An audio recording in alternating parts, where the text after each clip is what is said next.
morning, funnel hackers. Turn on your cameras. If you are watching virtually, we want to see those smiling faces. Start waving. And to everybody else that's here live with us today, put your hands together, make some noise, and welcome Mr. Russell Brunson.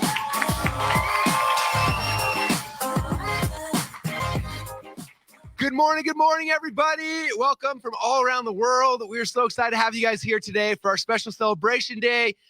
We have got an amazing day, some amazing people here to serve you and to be with you guys today. So I'm so excited. First off, I want to welcome all the VIPs. We have VIPs from all around the world, which is so exciting. I can see all your beautiful faces on the Zoom wall here. Karen's still dancing. Karen, we love you. This is so great. So excited to be here with you guys today. Also, we've got millions of people in Facebook and YouTube and Instagram and all the different, I can't remember all the names of the platforms. This has been a long week, you guys. But we're still here serving you guys because we love you. We care about you. We want to give you guys the best chance for success, which would be amazing. And real quick, before we get started, I'd introduce our first guest. I want you guys all to take 20 seconds and think about, I mean, obviously so many things have been happening this week, but I want you to think, like, what's the biggest for you? Like, what was the biggest aha? The biggest thing that was like, that was the thing that helped me to get past either a mental block or a technical block, or as Brooke talked about, was it a math problem or a money problem? Like, what was the biggest aha you had over the last couple of days? And just, I want you to type it in the comments down below. And I want you just for a couple of reasons. Number one, it's gonna help you to recall, like, man, we did a lot of stuff last 5 days. Like what have we talked about? What was the thing that was the biggest impactful thing to do? But number two is, like, as you guys start watching everybody else, is one of my favorite things is like, you start remembering, oh yeah, I forgot that was a big thing for me too. And you start realizing that hopefully if you've been playing Fallout for the last 4 or 5 days, there's probably like dozens, maybe like hundreds of different like ahas and things you've had that have shifted. Right now they're coming in, like, check out, I can see on screen, like the process, procedures, email sequences. I needed the fact that funnel building can be a career and I can actually do it. The KISS test. Someone got the KISS test. Yes, like all that thing. Yeah, everyone keep typing them in. I don't care if you're on Zoom or Facebook or Instagram, wherever you are, like type in your biggest takeaway, because I want you guys really thinking about that, because we've spent a lot of time this week going through like the technical part, right? How do you build a funnel? What does it look like? Like, what's the process and things like that? And today, really, my goal is something different. Today's not to give you like tons more technical things. You're going to learn ideas and different ways to drive traffic and marketing. There's a lot of cool things you're going to be learning today. But my biggest hope for today is I want all of you guys leaving understanding and believing that you can actually do it. Like, that's one of the hardest things I've seen as people have come into my community. I've been, again, doing this business now for 20 years. ClickFunnels now for, 8.5, almost 9 years. And the biggest thing I see is that people come in, and I believe that everyone's got the technical abilities, right? ClickFunnels makes it simple, right? In fact, if you were to rewind, I wish that all you guys could see what life was like pre-ClickFunnels. There was this thing that people like me used to use. It's called Front Page. That was like the first version. Then there was a thing called Dreamweaver, which was a little bit better. And then people started using WordPress, which was not built for funnels. They tried to like build stuff and work. Like, the people laughing in the audience, like, this was our lives, right? It was miserable.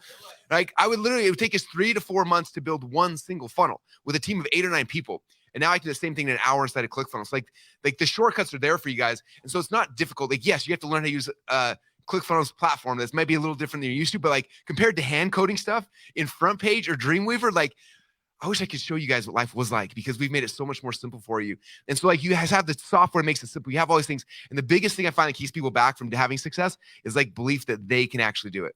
Like, that's it. The people in this room who have had success, it's not because they're smarter or better or anything. The only difference is that they believe they could do it, and then they do it. And so my goal for you today is, like, you're going to hear from some amazing speakers, people that have struggled, people that have success, like all sorts of stuff. But the biggest thing I want you having is like that feeling of like, I can actually do this. Like, if you believe it, that you can do this, at the end of the day, like, you can do it. Like, that's it. I tell people all the time, like, my core job at ClickFunnels is to be the head cheerleader and get everyone to understand and believe that they can actually do it, because the software is not that hard. Creating a product's not that, like, all those things, like, yeah, you have to get different skill sets, just like stretch and grow a little bit to do it. But like, the hardest thing is just getting you to believe. So if we can get you to believe today, that'll be the biggest success. And that's my goal. Okay. And so anyway, I appreciate all you guys being here today. I know it's been a long week. We've had a lot of fun things, and just today's going to be a really special day. So to begin with today, I want to introduce you to our first speaker. And this is someone who, first off, I'm so grateful that she came all the way to Boise, Idaho. I've been trying to get her to Boise now for, I don't know, 4 or 5 years since we first started hanging out. But she's someone who's just an amazing human. And I think the very first time we ever connected, and we were at a mastermind in Puerto Rico. We walked in the room. I don't think either of us knew we were both going to be there. I walked in, I was like, oh, that's Jenna Kutcher. And then she was like, oh, there's Russell. And like, we're both trying to be cool. Like, oh, hey, what's up? But inside we're like, that's Jenna Kutcher. I was freaking out. And then it was really cool. And we started talking, and I had so much fun hanging out with her. And then the first thing she told me, she's like, I feel like you're like my marketing brother. And I was like, I feel like you're like my marketing sister. This is so cool. And we were geeking out on funnels and slides and all the nerdy things that that you're going to start geeking out on with us. And we had so much fun. And then I had a chance to get to meet her and then get to know her personally, her and her husband and her kids. And we've had a chance literally to travel the world together in Fiji and Florida and all these amazing places, networking and talking about business and life and all sorts of things. And she's just such an amazing person and honestly a huge role model for me. She's created a lot of great businesses. I'm sure she'll talk a little about them. She's got one of the #1 podcasts in the world called the Gold Digger Podcast. She's got some amazing courses. I learned how to use Instagram because of her. Everything that we do in my Traffic Secrets book, the entire Instagram chapter is literally, I was like, Jenna, can I just teach everything that you do? Because I just do what you said. And she's an amazing person. I'm so excited she's gonna spend the next 45 minutes or so with you, hanging out with you guys. So with that said, can we all put our hands together for Jenna Kutcher?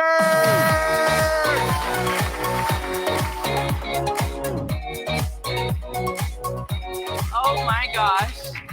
I was hoping I would get the smoke. So thank you guys for that wonderful effect. And I can't believe I'm in Boise either. There are very few people that I would fly out on a weekend for, but Russell Brunson is one of them. So one of the things that I love to do when thinking about when I'm speaking and where I'm going is kind of think about the path that you've been on this last week. The path that you've been on has been a marathon.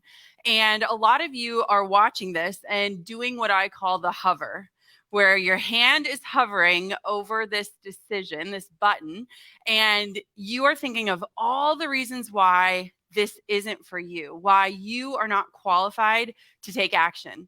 And what's super fascinating is I was just watching your comments roll in of your biggest takeaways, and almost every single thing had to do with mindset and belief. I wasn't seeing a ton of systems and strategies and tactics. I was seeing this deep desire to have the belief that this can work for you. And so this morning, I actually had an entirely different presentation planned, and I woke up early and I started thinking about what would I have needed a decade ago. I always tell Russell this story, but my husband and I, when we were first married, we would go on these walks together and we would both listen to our podcast, and people probably thought we were very antisocial. And I would walk down this road in our small town in Wisconsin at the time. And one day my husband looked over at me and I was smiling. Like I was just like smiling so big. And he's like, what are you listening to? And I was like, a webinar presentation slide by slide. And I was so excited about learning these different things by studying what someone else has done. So today I want to walk through 4 things that I've learned, some of them recent, some of them a decade ago, but these are the 4 things that I think can either take you from hovering on making that decision and going all in, or hitting publish and starting to make the impact that you know you can make. So the first lesson that I've learned is that your product, your funnel, the first thing you put out into the world, or the 83rd thing that you put out into the world, it doesn't have to be your life's calling. Now, I want to make this really clear because I think, especially for women, but for all of us, we have this deep desire for impact, right? Like the reason why we're doing this is because we want to transform lives. And a lot of times we want to start with the thing that is going to become our legacy. There's a chapter in my book. I recently wrote a book called How Are You Really? And there's a chapter in the book that talks about this idea of legacy, because a lot of times in movies, legacy is depicted as this old man in this beautiful oak library, like handing down his secrets and lessons to his younger generation. And yet we don't acknowledge that legacy is being lived out every single day. Your legacy is not something that begins when you decide. Your legacy is happening right now. And so a lot of times when we think about this idea of impact and legacy, we think about how our business, our idea, our product, our service has to transform the world. And that's a big thing to think about, right? I remember actually when Russell and I were in Puerto Rico, we did this round robin. There's this amazing woman there. And she gets up, and the goal of the mastermind was to share one problem that you're having in your business. And she started talking, and she talked at Russell's speed. And as she spoke, she started getting more and more anxious. And she was saying, like, I had this deep desire and I want to do these retreats. And then I want these retreats to become these relationship things. And then these seminars. And then I want to create this membership. And then I want these people to go from not feeling loved to loved and in good relationship. And she kept complicating every single thing she wanted to do because she was so passionate about making a difference. And what was fascinating is that as she spoke, my anxiety started to build because she had so many ideas, and these ideas were so beautiful. But because she was overcomplicating every single step of them, because she was so dead set on making the biggest difference in the world, she wasn't making any difference at all because she's paralyzed by fear and complication. I often think that procrastination really comes from this deep desire for perfection. And what was fascinating is that a year later, we ended up in that same spot at that same table, and this incredible woman had not taken action. She had the same problems, the same ideas. And that happens to us because a lot of times when we hear about people who have changed the world, when we hear about people who have made a difference, we start to think, what is my calling? What is my legacy? I need to start with that. And so the first thing that I want to share today is that I want for you to figure out how you can start small and make mistakes on the small things, the non-legacy projects, the things that you are testing, so that when you scale big, you are scaling with the right messaging, the right tactics, and the right strategies. Results happen when the woo meets the work. Let me explain this. When we have these deep desires for impact, when we have this deep desire for legacy, a lot of times we complicate it so that we don't take action at all. But if we want results, we have to start doing the work. As the work gets done, as the impact starts to happen, you start to hone in on what is my message? What is my meaning? When I look at my career over the last decade, I can say that my best work can be found in the pages of my book. It took me a decade of putting out offers, of trying different things, of changing people's lives in different ways to get to the real legacy piece. And if I hadn't done all that work on the front end, the book wouldn't have ended up being what it became on the back. So let me break this down a little bit further. For those of you who are brand new to me, I'm reading the chat. It's really fun to see what you guys are saying. And people often ask me what I do. In fact, my grandpa the other day, my grandpa Sulo is 94 years old. We're celebrating his birthday. And the other day he goes, someone asked me what you did. And I kind of described it like, you have this radio show, and on the radio show, it's kind of like a sermon with a business lesson tied in. And you always say the same thing when you sign off. You say, at the end, you say, gold diggers, keep on digging your biggest goals. And so my grandpa was describing my work as the way that he understood. Over the last 10 years, I've been a photographer, a wedding blogger, a watercolor artist, a coach, a teacher, a speaker, an author, a podcaster. I have done so many different things. And so when we think about how we move through what it is that we're creating, the legacy comes in doing the work. The legacy is not just the end product. It is in the evolution, in the growth, in the transformation. I think I've actually inspired more people through the pivots that I've made and the changes that I've done in my career than if I just said, I'm going to wait until I have this one product that is going to change the world forever, and that will be my legacy. My legacy is found in the day in and the day out of the creation of what you see as the byproduct. So Russell brought it up earlier that he basically stole my system, with permission, into his book. And the system is how I show up online. And so the second point that I want to make today is that so many of us are so fixated on building businesses that we forget that we need a brand. So let me break this down. Business is your product, service, or offer. Yes, you only need one product to create your funnel and change the world. I agree with that. But a brand is the personality behind your offer. So how does this make a difference for us? How many of you in this room and online, comment in the chat, how many of you would say that you're multi-passionate, that you want to do more than just one thing? A lot of the women, some of the dudes. So many of us want, oh my gosh, the chat is like blowing up. Multi-passionate, yes. Okay, so let's talk about this. The reason why you need a brand and not a business is that a brand is the personality behind the offers. A business is just the single product, service, or offer. So when people are starting businesses, they're getting so fixated on the offer itself that they're forgetting that in order to make people take action, you have to make them feel something. A brand is not just what something looks like. A brand is not the fonts you use, the colors you use, or the way that you have your beautiful website imagery. A brand is the feeling that you give someone through the personality behind your offer. So how have I been able to pivot 10, 20, 30 times into different spaces successfully? Because people care about me, the personality behind the offer, and they will go where I go, right? So when we think about this whole notion of building a business, you absolutely need to have a product, service, or offer. But think with me on this one. I watch this commercial and I still think about it all the time. This LG fridge commercial. LG goes out and they hire Dax Shepard and Kristen Bell. I feel like they are like this celebrity couple that I'm like, yes. They hire them to talk about a fridge. The fridge had that one weird thing where you can like see through it and see the food on the inside by pressing a button. I don't know why we can't just open the door.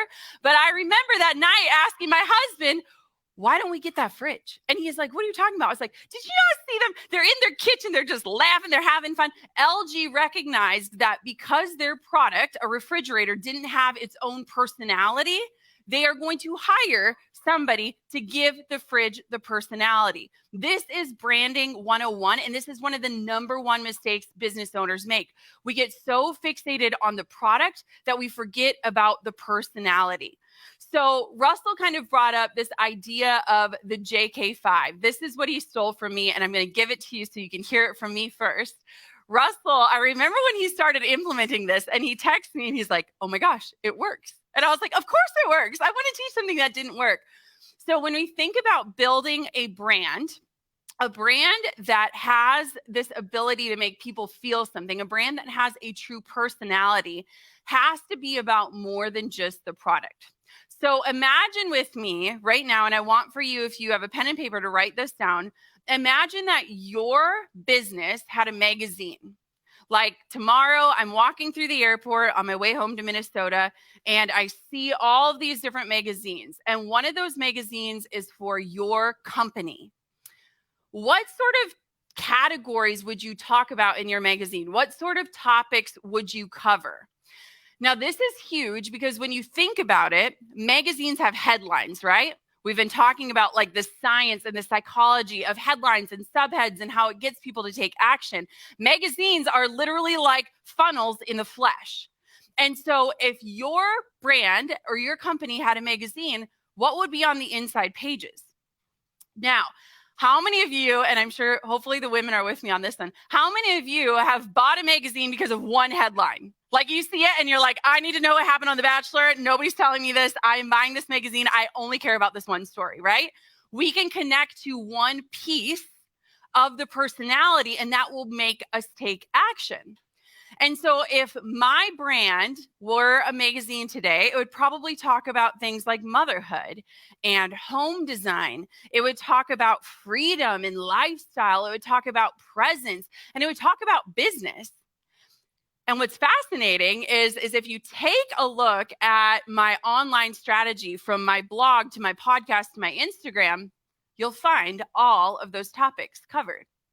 Now, why is this important? It's important for many reasons, but the first reason is this.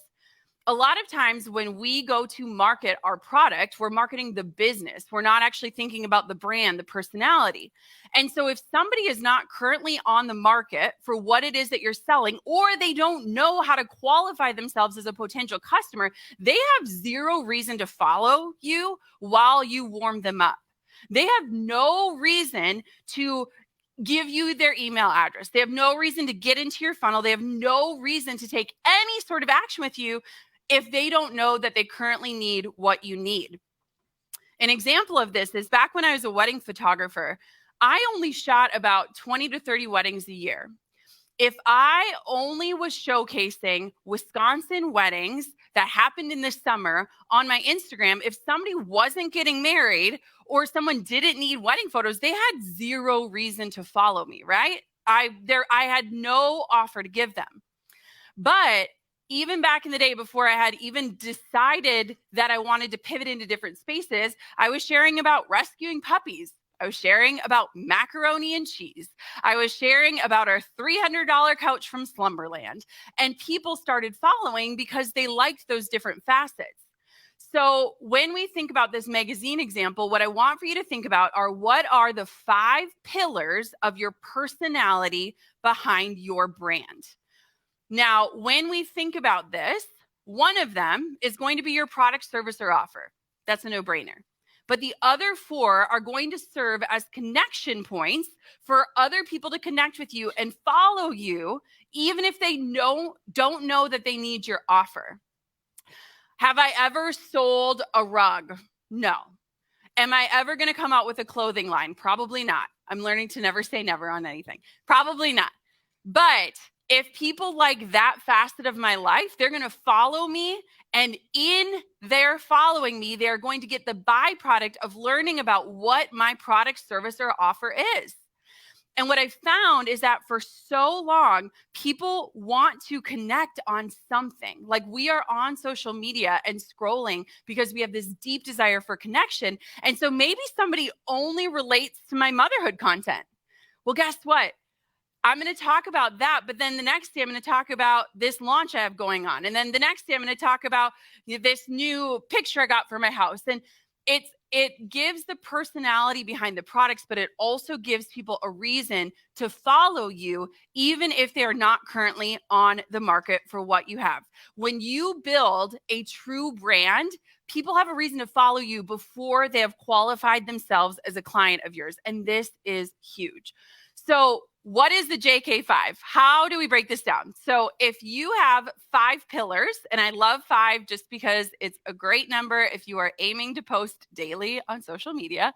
If you have 5 pillars, what you do is you just cycle through them. These are categories that you post. So on Monday, I post about motherhood. On Tuesday, I post about home design. On Wednesday, I post about my podcast. On Thursday. Now, this is not meant to be a rigid schedule, but this idea of branching out and sharing more content beyond just your product. Because what happens is a lot of businesses get so excited about their product or service or offer that all of a sudden they're only talking about their product, service, or offer, and everyone's clicking unfollow because they don't know why they're following anymore. How many of you in the chat and in this room have had somebody who all of a sudden starts selling a product and all of their content suddenly becomes a big ad for the product? And you're like, I don't know the story behind this. I don't know why this matters. I don't know why you're telling me about this. I don't know why you care about this. And where is your cute dog that I followed you for in the first place?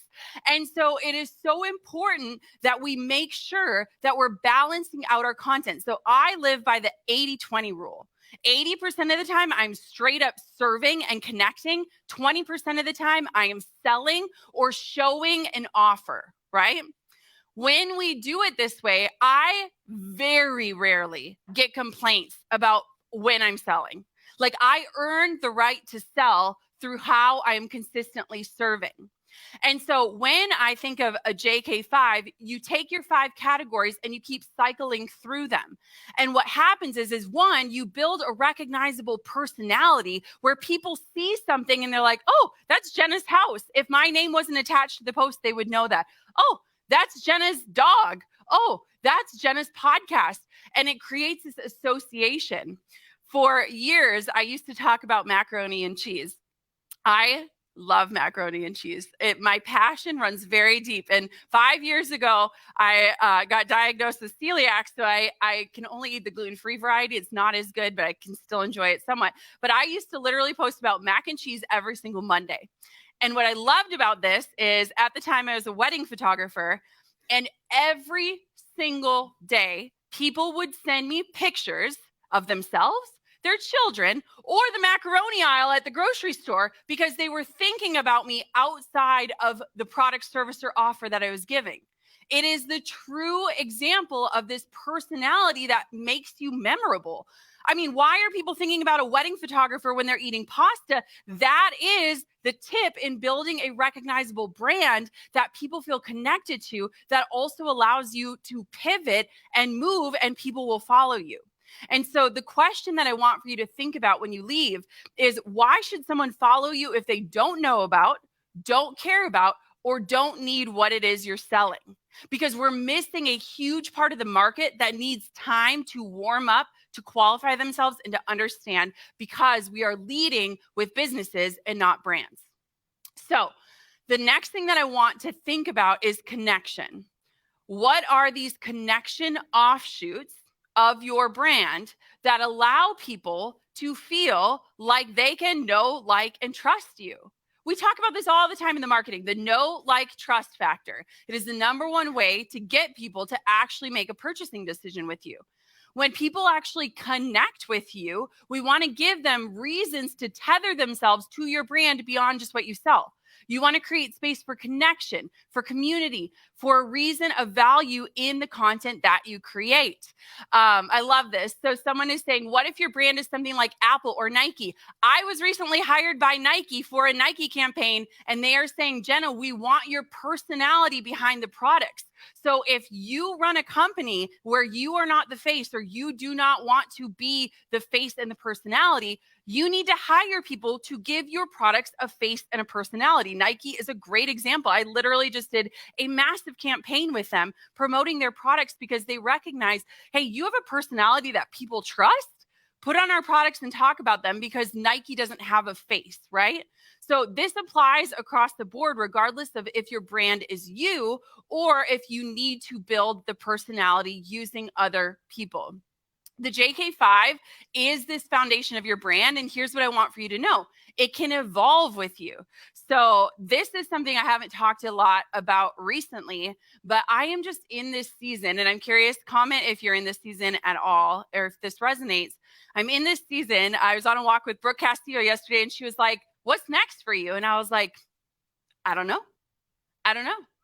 And what I love about the JK5 is that I know that as I start to think of these different directions I want to go, I start to integrate it into the strategy. I start to talk about the different things that are coming down the pipeline. I start to share about the different things that I'm passionate about. And again, then it's giving me this personality that allows me to pivot. So the JK5 is this ability to say, okay, here's my product, service, or offer that I have, but here are 4 other connection points that can evolve as I evolve. I wasn't always a mother, so I didn't always share motherhood. When I became a mother, that was a really important part of my identity.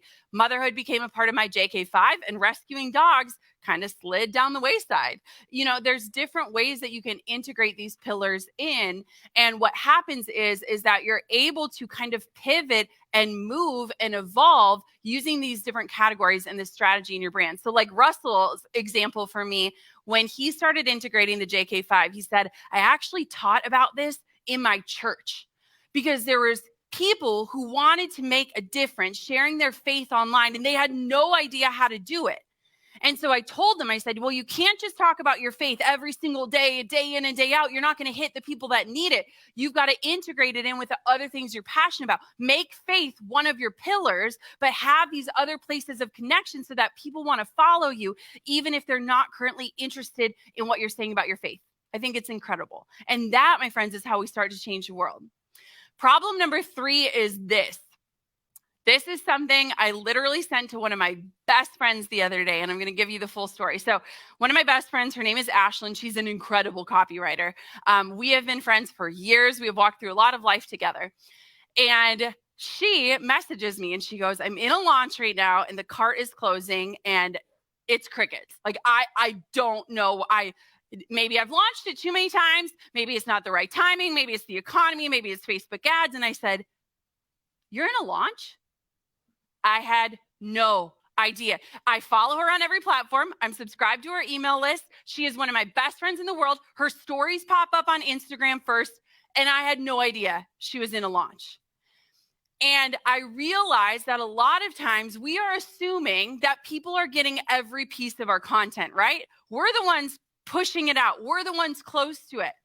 We have to stop assuming that people are eating up every single dose of the content that we create. And we have to start assuming that people know nothing. And I'm not saying this from a place of like, people are idiots. I'm saying people are busy. This is one of my best friends, and I had no idea that she was in a launch of a product that I actually needed. Like, I was like, oh, the doors are open? Like, I needed this. I was waiting for this, and I didn't even know it was open, and it's closing, and I didn't know it was closing. Another story of this is when we, as my team, when we write our copy, we batch work. So I was recently diagnosed with ADHD, and I've recognized that I have to introduce different ways of working so that I can actually focus and like complete a task. And so batch working has become this way where I sit down and I'm like, we're going to crank out 8 emails, right? The problem with that is that when we are writing, we know the funnel, we know the flow, we know that somebody's supposed to go from this email that introduces the offer to the next email that talks about the features, to the next email that shares the testimonials, to the next email that closes it. But what happens is when we're so close to the copy in that way, we start to make assumptions. We assume that somebody opened the email before. I was reviewing our copy the other day, and I was nursing my little daughter, and then I stepped away for a little bit. Then I came back, I jumped into the next email, and all of a sudden I'm reading that next email, and I'm like, what is the bundle? What is the bundle? We're telling people they need to build their bundle. What's a bundle? And I realized that we had gotten so used to writing our copy so linear that we assumed that somebody had read the email before. So with my friend Ashlyn, I was like, you need to assume that right now I know nothing. I didn't know your product was open. I don't know what your product is. I don't know who it's for. I don't know why it's closing, and I don't know why I need it. And I was like, you need to get online right now and tell me everything, assuming I know nothing. So what does this mean? When we go through our emails, our funnels, our copy, there are 2 things I need you to do. The first one is the mom test. I literally will call my mom up and say, Mom, I need you to read this sales page. Tell me what I'm selling. Tell me how clear it is. Tell me how to buy it. Tell me what the options are. Tell me what the outcome is. My mom was a nursing instructor. She knows not a lot about this online world. A lot of times she'll be like, what is the algorithm? Mom, I wish I had that. I wish I had that belief. Mom, where is this button leading to it? It's supposed to go here, but it's going down here. So do the mom test, or have somebody outside of your world look through your copy and give you feedback. I had Ashlyn, my friend, I said, send me everything that you're sending out today, and I'm going to go through it. And I started marking it up. I was like, I don't know what this means. I don't know what this feature is. I don't know why I need a swipe file. What is a swipe file? I don't know what all these things are. And so we had to clarify the offer in the final minutes of her launch, because again, we make these assumptions that people know what we're talking about. We want to make sure that every single piece of marketing that we're putting out there can stand alone, that it is clear, that it is clarifying, and that it is qualifying. Are we inviting people to qualify themselves as our customers? So I want for you to think about that. The final thing too, and I was talking to somebody about this the other day. I got to be careful because I'm in a room full of affiliates. Every single affiliate launch I've ever done, I've won. I'm not diving into this one because I'm too tired. But I love affiliate launching because unlike other affiliates, I am willing to get in the trenches. And what I mean by that is, if somebody sends me a message, I am sending them a voice DM back answering their question. If somebody has something that they need, I will get on video and I'll walk them through it. I am willing to still operate from the belief of the power of one. I want every single sale to matter. I want every single customer to matter. And a lot of times when it comes to affiliate marketing, people just send people to other people's pages and assume that they'll do the work. No. We do the work. And so what I mean by this is, I told Ashlyn, I said, get in the trenches. Make yourself so available for people today. Let them know that you care about their sale. You care about their money. You care about their outcome. Get on the phone, get in the chat, get in the DMs. When we create things that can be automated, or when we leverage incredible tools like ClickFunnels that can speak to the masses, a lot of times we forget that power of one. And so if you are just starting out, I want for you to think about, what is The power of one. How can I connect with people, get in the trenches, and get loud? The final thing about this problem of stop assuming is that we often feel like we're annoying people with our offers, right? Like I've talked about it so much. Nobody wants to hear from this again. When we do the math, about 3% of your audience sees what you post on Instagram. About 30%, if we're lucky, opens your emails, and even less than that takes action. And so we need to be so loud and annoying that we hit all the percentages that we need in order for people to become aware. And so for Ashlyn, she's like, I was on stories. I did a reel. I said, I didn't see any of it. I didn't see any of it. And so do not feel like there is a volume that is too loud for you to get out and get your offer out into the world. When you follow the model of the JK5 and you're serving 80% of the time, you better believe that 20% of the time you are going ham unapologetically. Like I said, nobody ever complains when we're selling because I have served and served and served my heart out the entire time so that when it comes time to sell, people are like, here's my credit card. What do you need? So get loud. Get loud. Number 4 is this. This is, I think, the thing that will change your life the most. You have to learn how to define success for yourself. When we get in rooms like this, I was on a walk with Brooke yesterday, and we were just talking about why are we like the happiest people we know? And I mean this with like sincerity. It's because when you enter into this world, it becomes this place where more becomes the answer, right? How many of you have set out to achieve a goal and you achieve it and it doesn't feel like you thought it would? Has anyone done that? Okay, the room is in here. Anyone online, have you done that? You set out to achieve this insane goal. I remember this moment. I was standing in my shower, washing my hair with herbal essence, and it was the day that I'd hit the goal of making 6 figures. And I remember, as I shampooed my hair, I remember thinking to myself, thought this would feel different. Thought I would have fancier shampoo. I thought that fancier shampoo would make me happier. I thought that the angels would sing. I thought that there would be those gold cellophane balloons that all the girls on Instagram have. I thought a lot of things would happen when I hit 6 figures. And standing in my shower, I remember I closed my eyes and I thought, this doesn't feel like I thought it would. And a lot of times what happens is that instead of checking in with ourselves, instead of asking ourselves, why does this not feel the way I thought it would? What we do as achievers is we just push the goal out further. We just say, maybe I just didn't do enough. Maybe I just need more. Maybe I just need to go further. Maybe I just need to double my efforts. How many of us have done that? You burn out, and instead of pausing long enough to ask yourself, is this the right goal? You just say, surely this is a me problem. Surely something is wrong with me that I don't feel satisfied or happy or fulfilled. In fact, the answer just must be more. And I have watched so many entrepreneurs do this. They don't pause for even a minute to celebrate their success. They're already on to the next thing. And that next thing will become the thing that fills the void. But life doesn't work like that. What's interesting to me is that I find myself on stages like this when I know in my gut I still feel exactly the way that you're feeling. And a lot of times, the rooms that I'm in, I am probably the lowest earning entrepreneur, but I'm the happiest.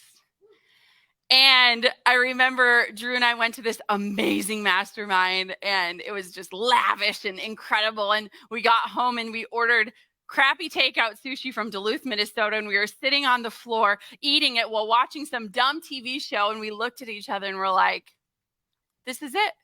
This is all we need. This is happiness for us. And as I start to see you guys get so inspired and you start to identify yourselves as someone that can do this, and you start to clothe yourselves with the mindset that, like, yes, I can do this, I want to lead with a cautionary tale that more is not always better. For me, success looks like going to a restaurant and not looking at the prices and ordering what I want. When I grew up, we would go to a restaurant, we would all split meals, no beverages, no desserts. To me, it feels like so incredible to be able to order dessert and not worry that the flourless chocolate cake is $14. That's success. To me, success is being there when my daughters wake up and putting them to bed. To me, success is nursing full-time while running this business. To me, success is being awake to my life and not missing it.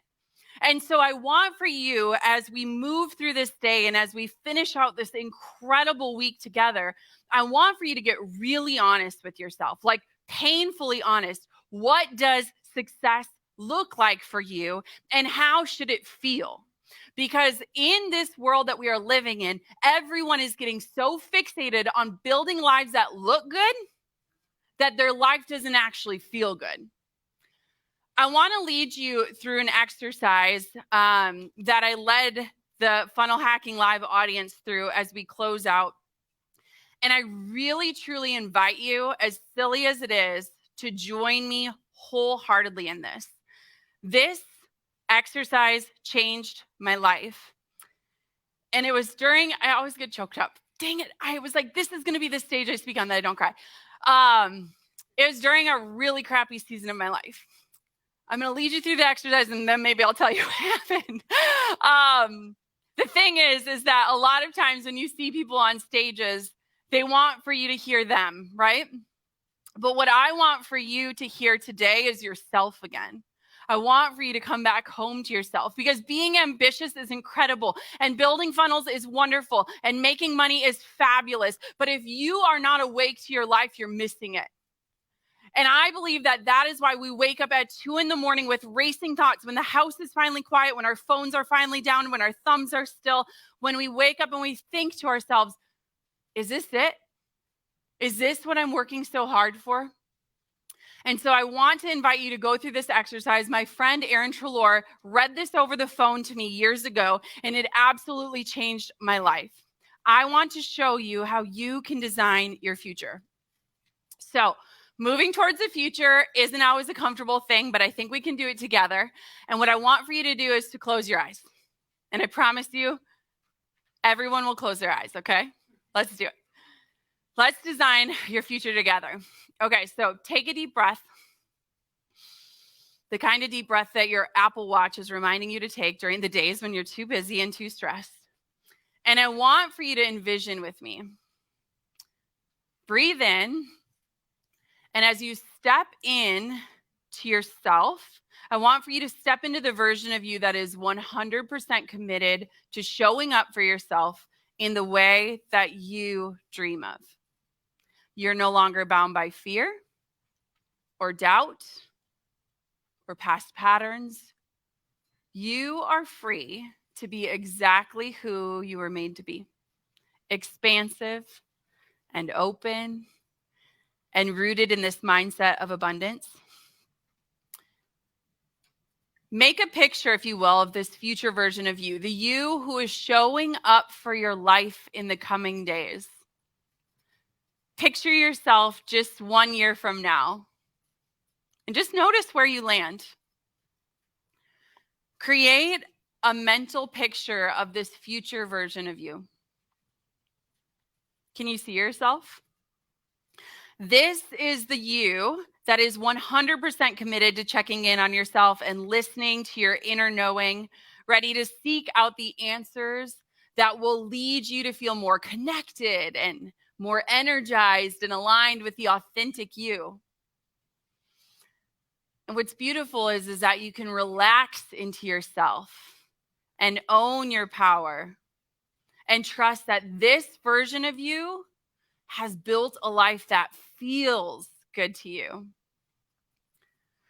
Now imagine stepping into the body of this future you. This version of you is already having the result that you want right now. They are enjoying living this enriched and engaged and vibrant life. They're already enjoying it. Step into your body. Put your fingers into your finger slots, your toes into your toe slots, and take a moment to just be with this future you. Look through your eyes, hear through your ears, and feel with your feelings and your intuition and your knowing. Continue to breathe mindfully, and as you do, breathe with the future you's lungs and feel the future you's heart beating. As you inhale and exhale, notice how everything is going well for you. You're taking care of your mind, your body, your spirit, your soul. You are honoring your deepest desires. You're setting healthy boundaries for you and your work and the others in your life. And honestly, you feel lighter and more freedom as a result. You are living as though time is your currency, and you are the most brilliant investor, spending it in the places that matter the most to you. And as you inhale and exhale more deeply now, because you can always let more go, you might feel yourself more calm, more secure, more expansive, more energized. And allow yourself to see yourself with clarity and wonder and awe, because you're a miracle. Breathe in and feel this version of yourself expand and fill up the space around you unapologetically. With each inhale and exhale, you become increasingly aware of how resilient you are, how brilliant you are, how much power you carry in simply being you. Relax into claiming that power, consciously choosing to resonate at a higher vibration or frequency, which enables you to attract more of what it is that you want in your life. And how beautiful that as you do this, you inspire others to do the same, because they are witnessing you being your true and authentic self. That voice of fear and negativity and self-sabotage, that is only one small part of you. It does not define you. In this place, you are more present to yourself and to others. You express your truth. You share your passions. You are present. You are content. And you are simply filled with life. Let yourself savor the feeling of relishing in your own definition of success with confidence and grace and ease. Notice that all of your cells are filled with fresh energy and the world appears more beautiful. You can feel yourself. You're more alive and more vibrant, and you're engaged on all levels. And as these feelings grow, your lips stretch into a smile. It's okay, you can smile. With your eyes closed, standing as the future you, take a look around. Where are you?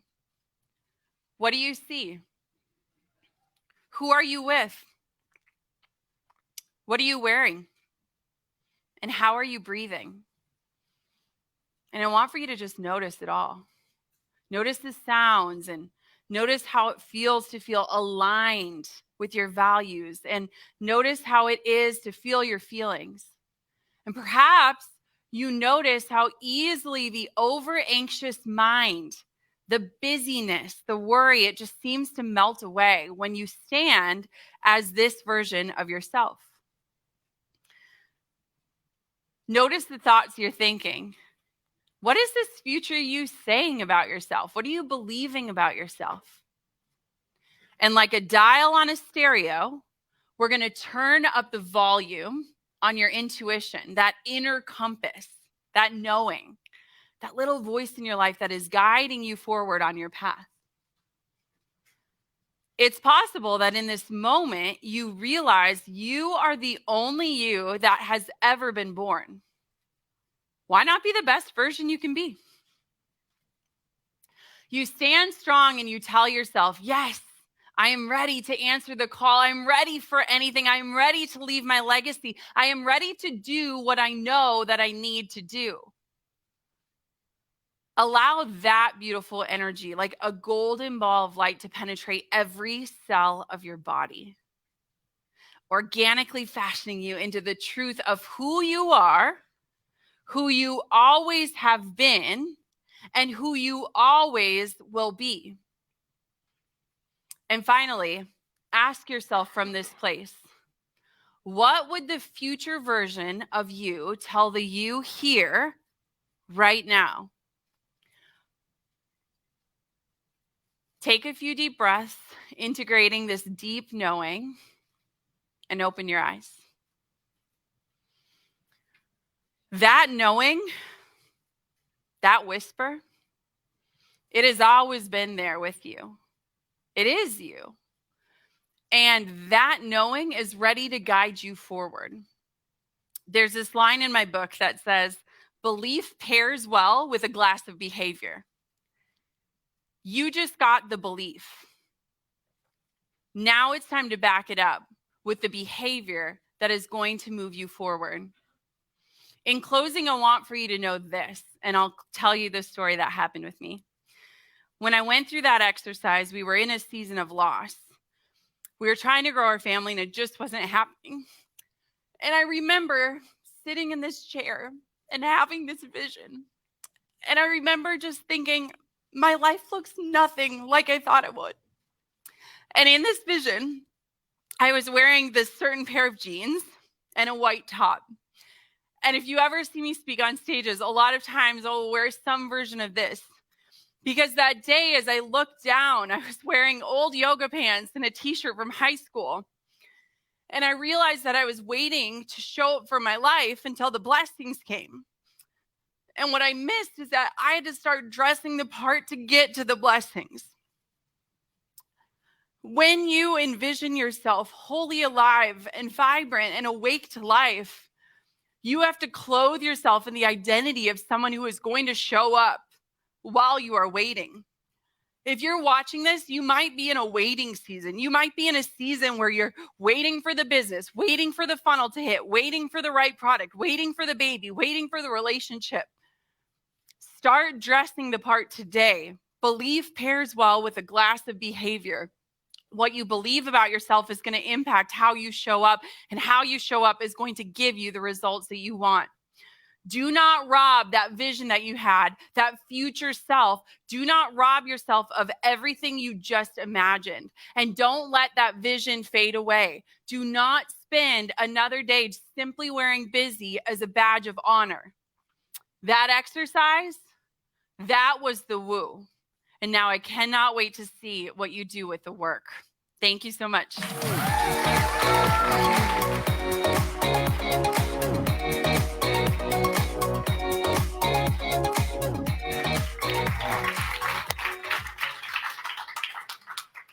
What a way to start the morning, huh? How you guys feeling? Ah, so good. Jenna's amazing, as you guys all now know. So awesome. And that's just the beginning of today, guys. We have so many fun, amazing, exciting things in store for you today.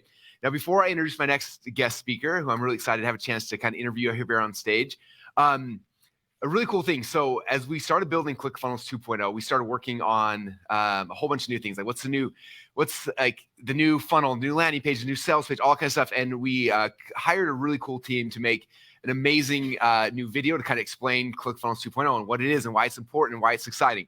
And we just like literally last night, like 2 a.m, got back the first, it's not the final cut, but it's close to the final cut of this, the video. This will become the homepage video on clickfunnels.com here early next week. How many of you guys want to see like the premiere of the brand new video? You guys interested? Okay, as soon as we're done with the next session, I'm going to show you guys that video. It's like 2 minutes long. It'll be really fun to see, but it'll be the first time anyone's ever seen it besides me and like 2 other people on this planet, which is kind of cool. So, okay, so we're gonna move on. So I'm excited for for the next session, the next 45 minutes or so, we've got someone who's become a friend and a mentor. I've had a chance to look up to him for a long time and had a chance to work with him a bunch over the last couple of years. And when we were putting together this whole event, I was like, how cool would it be to have him come here and actually do a presentation and share some really cool things with you guys. He's someone who's built an amazing company. You may have seen him on TV. For those who may be more new to this industry, you've probably seen him on TV. He was on a star of a TV show called The Undercover Billionaire, where he came in and basically had to come into a situation as if he had nothing and then rebuild it up live on TV, which is crazy. It was a really fun episode season if you guys had a chance to watch it. He's written over a dozen different business books. My favorite one is 10X, which is we're going to talk about that today a little bit. He's also puts on events. So he fills up huge stadiums. Some of you guys have seen some of the pictures of me speaking at some big events. Those are Grant's events. He did one where in Vegas we had 9,000 people. We did one in a baseball stadium, had like 35,000 people. I kill myself to get 5,000 people in Funnel Hacking Live. I still haven't figured out we got 35,000 people in the baseball stadium for a marketing and sales event. It was insane.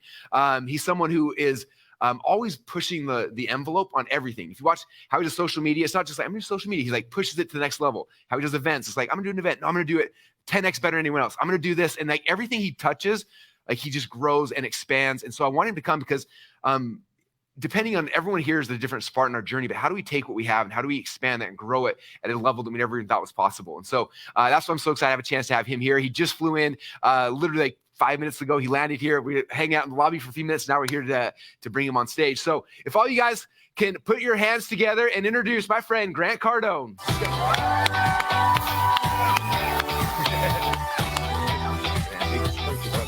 Thank you guys. Thank you so much. Thank you.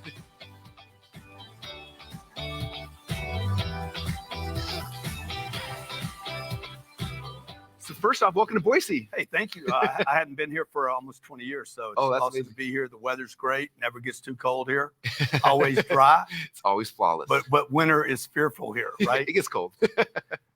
We don't do events during wintertime because nobody would ever come back. So we make sure it's always during nice times of the season. It's beautiful. So beautiful facility. I love what you're doing at ClickFunnels. And, we've been very, very successful with what, Jared? When did we get introduced to ClickFunnels?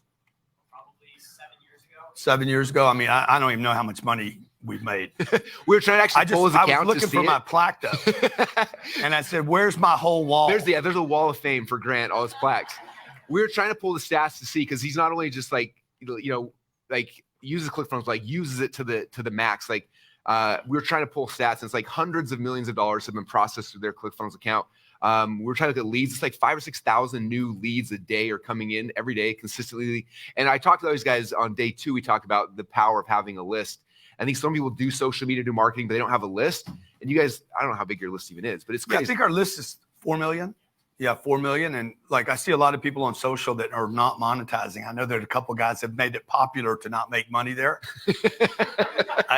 What do you think about those people, by the way? Just kidding. Well, I think if you have a daddy that's going to take care of you, or you're somebody gave you money, or maybe you're Sabrina, my daughter, and you don't need to work. But I'm not going to give her money. Like, she's going to either earn it or she's not. So I think monetizing is very, very important. I think it's also important, not just for you and your business, but I think it's also important for the customer. Mm-hmm. I don't think I complete a cycle with a customer until they actually exchange money with me.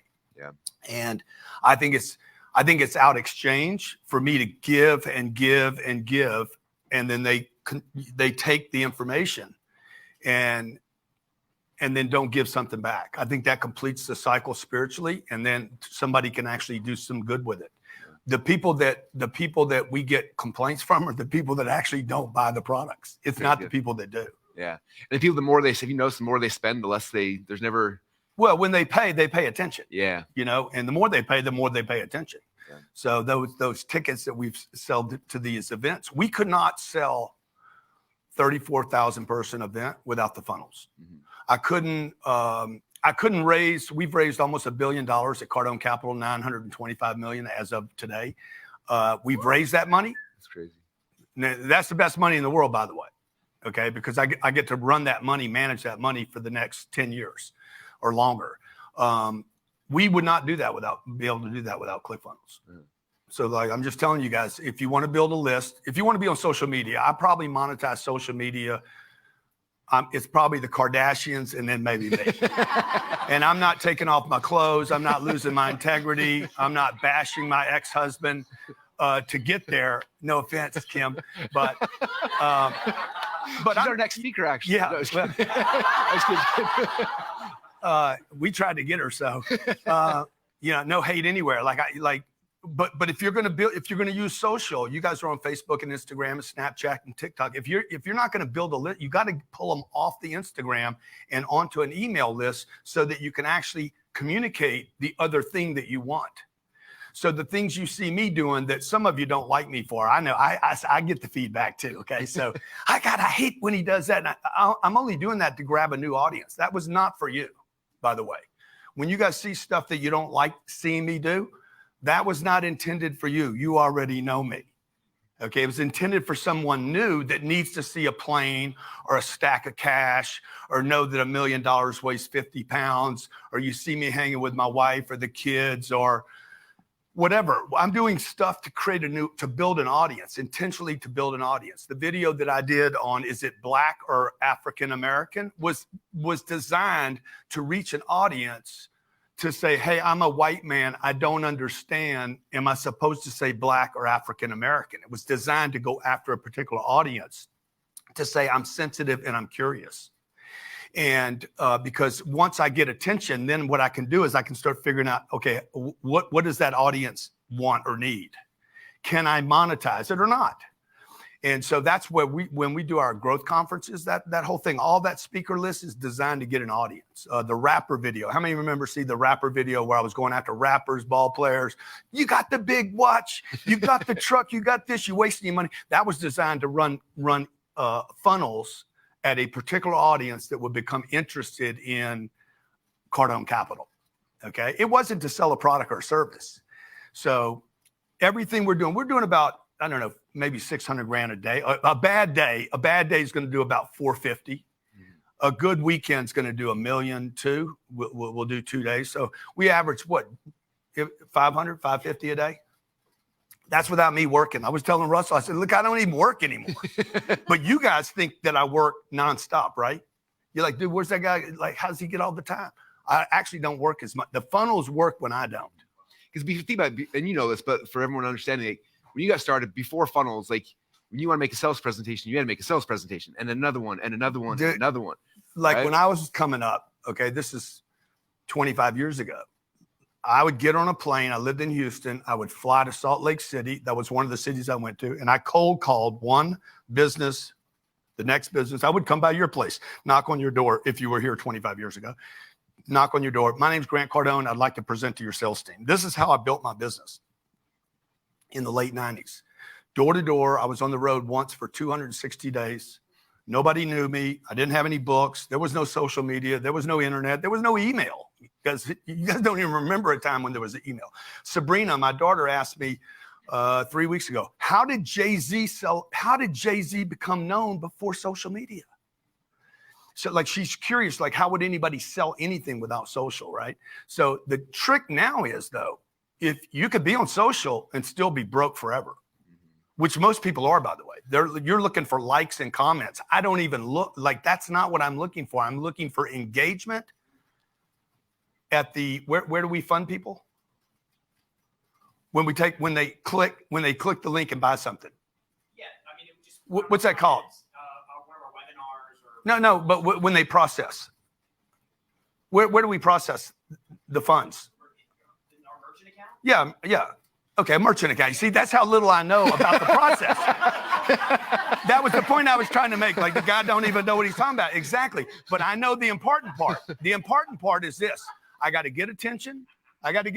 Everybody has access to this free thing. Okay. If you can wrap your head around ClickFunnels, like, how many times can I say ClickFunnels here before they cut me off? As many as possible. In fact, you can increase as much as you want. I ran an ad once on CNBC. We were spending, I don't know, over $2,000 a day. I think you can get ClickFunnels for what, $2,000? $2,000 for a year. I was spending $2,000 a day just so I could say Cardone University.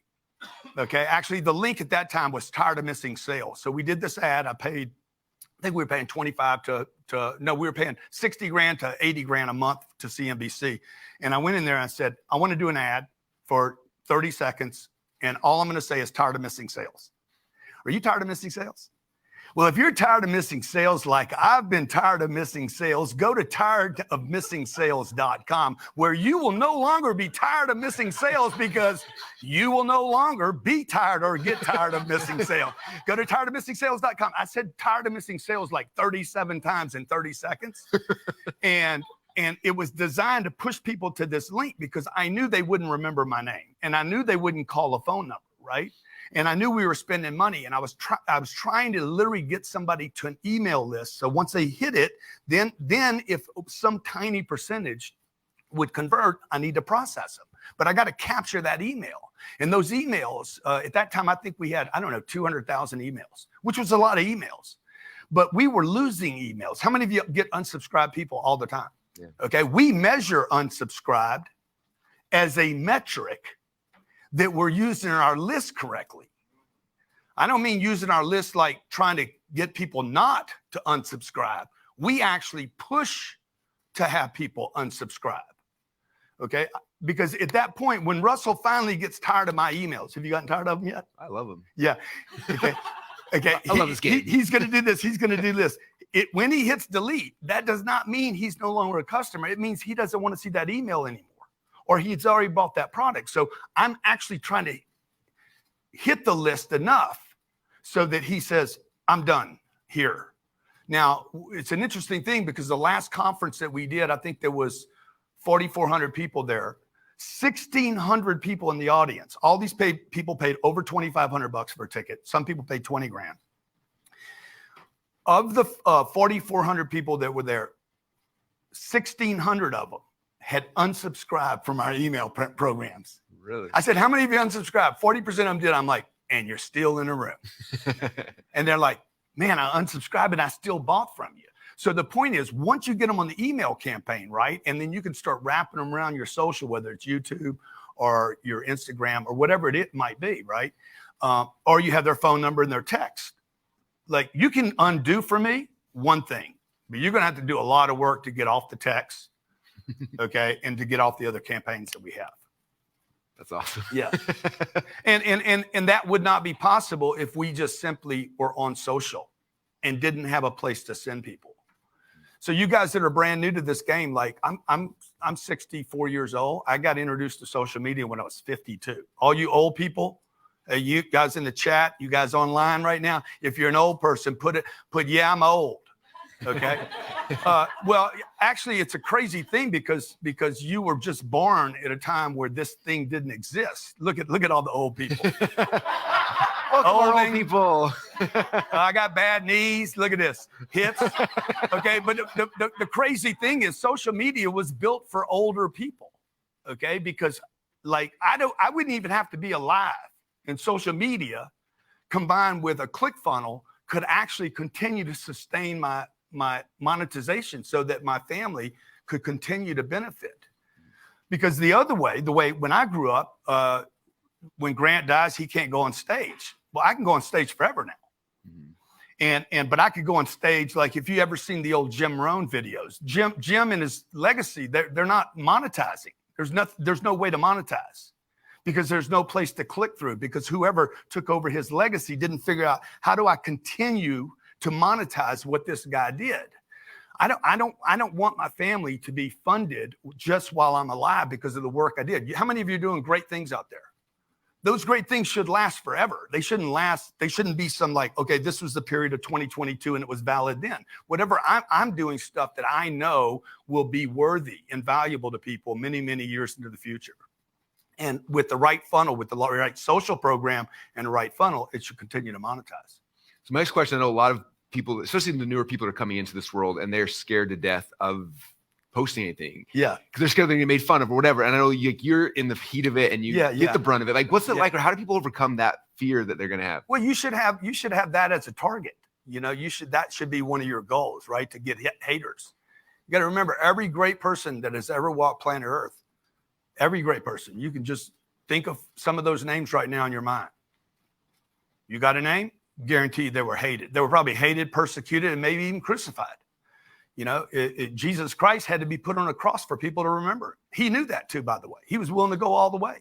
So you guys you're so sensitive to your, oh my God, what if I get a negative comment? Don't worry about a negative comment. Worry about no one seeing your post. In the beginning, you will be completely ignored. In the struggle, in the ultimate worst time of your struggle to get known, okay? No one will pay any attention to you. This is the worst place to be. Worry about that place. And the only way to get attention is actually to, first of all, be frequent. You got to post something one time. Then you got to be frequent. If it's an email campaign, you need to be frequent, more frequent than you are with the email campaign, because I believe that frequency is what people trust. I trust Russell because he consistently keeps showing up. How many years now? In ClickFunnels, 8 years, my business 20. Yeah. So he didn't do something one time. He keeps showing up. He keeps showing up in a lot of places, and I keep seeing him pop. Frequency to me is the thing that builds trust, not trust itself. Like you guys, you may not like me, okay? Like an audience may not like me, but they know I'm going to show up. So people will say all kind of things about me, but they're not going to say I didn't show up, and they're not going to say he flunked or he failed. He's going to say, and he said it in his intro, like, I continue to move the bar. That's the other thing that people say. They need to see that you're successful. You guys need to do big things, okay? So in the beginning, you're going to be ignored. That's what's going to happen. It's the worst thing. It is the worst pain to be ignored. The second thing that's going to happen is you're going to be ridiculed. People are going, that's stupid. I can't believe he showed up again. Oh, I can't believe she would say something like that. Okay, you're going to be ridiculed. Ridiculed is many, many miles ahead of being ignored. You see, you guys don't want to be ridiculed. You're like, I want to be loved. Well, ridicule is a perverted version of admiration, okay? And it's a tiny level. It's just, my kids, if you have kids, how many of you have kids here? Good, sometimes they're going to ridicule you. Well, that's so better. That's better than them ignoring you, right? Because there's going to be a time where they completely ignore you. Right? So you can't take love one way. You got to take it all the ways that it comes. When my wife is angry with me, I remind myself, at least she still loves you. It's when she ignores you that you're in trouble again. Okay. So the third level is the hate level. It's where people become very agitated, antagonistic to you. They don't want you to do well. This comes in a lot of forums, by the way. You'll have family members do this. They'll love you on Thanksgiving, and the rest of the year, they're actually waiting for you to fail. They're watching you on social, seeing your emails. They're not supporting you. It's your merchant. You know, my sister told me how much she loved me the other day. I said, well, I never see you at the merchant. What is it called? Whatever. Stripe or something. Stripe. That's what I was looking for. I said, I never see you. I said, my family member, y'all don't even buy my books. You say you love me, but you don't even read my stuff.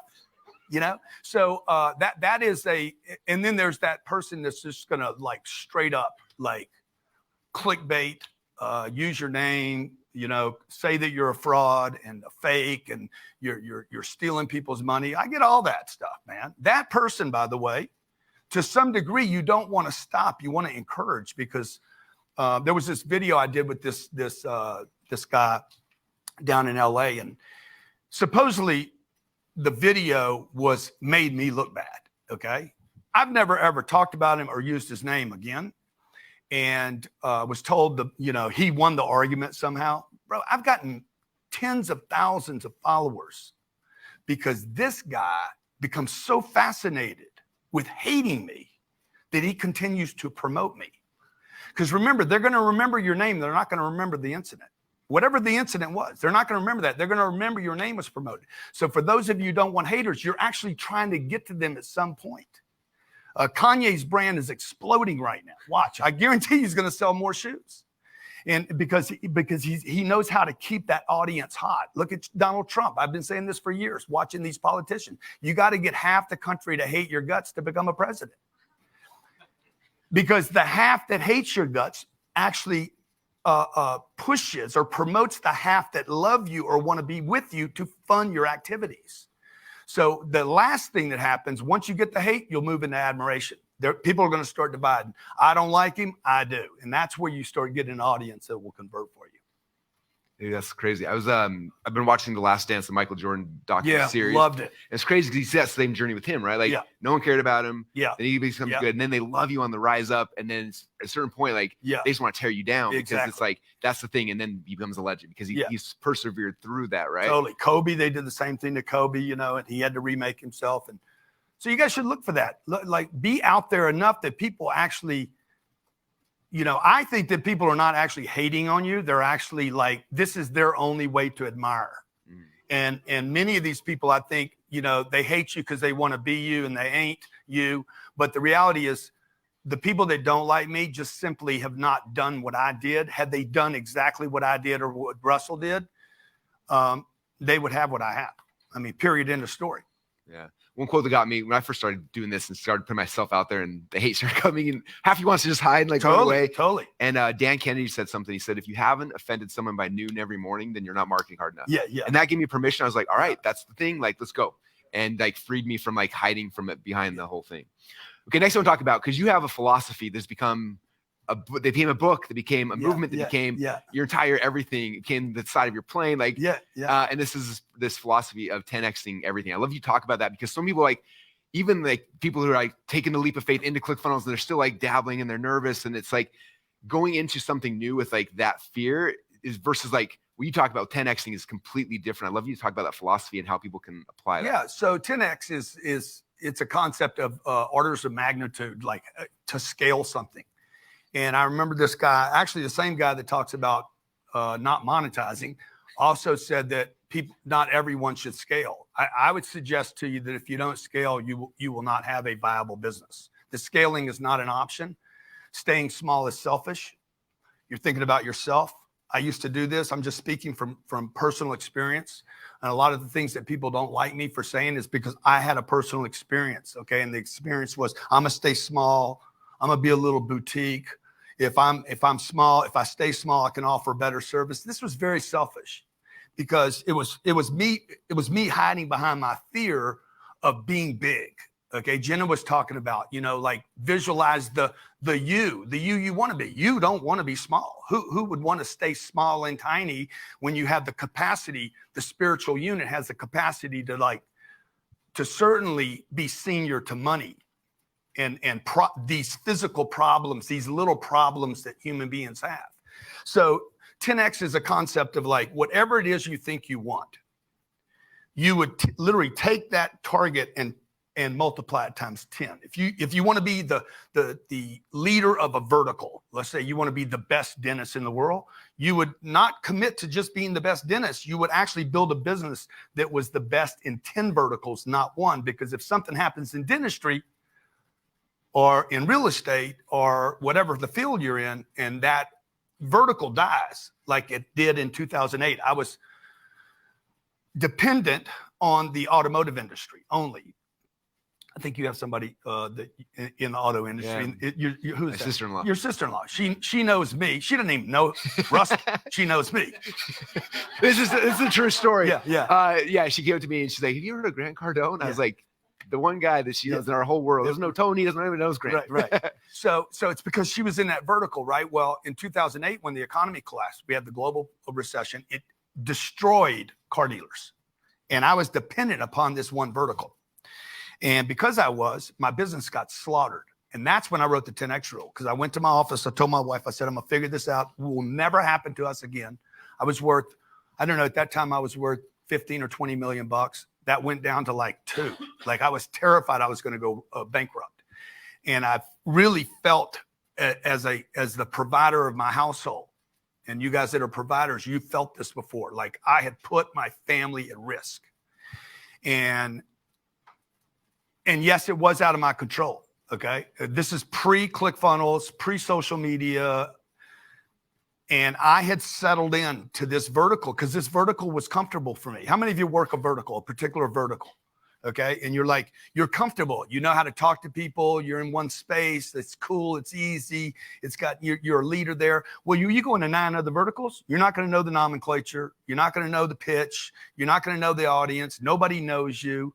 And what happens is if you're dependent upon that one vertical, and the way you know you're dependent is you resent it a bit. You resent that customer base a little bit because you're dependent upon it. And you know if it goes away, you're going to be hurt. Well, I was hurt. So I went, sat down, figured out what I did wrong, took responsibility for it. I said, hey, I just stayed too small. I was a high margin business. I could hit 4 people. I knew I'd close 2 of them. I was lazy. I'd become lazy in my own business. And it was making money and I was happy and I was actually not even grateful for it anymore. And so what I did was I said, next time this happens, I'll be in 10 verticals. This was 2009.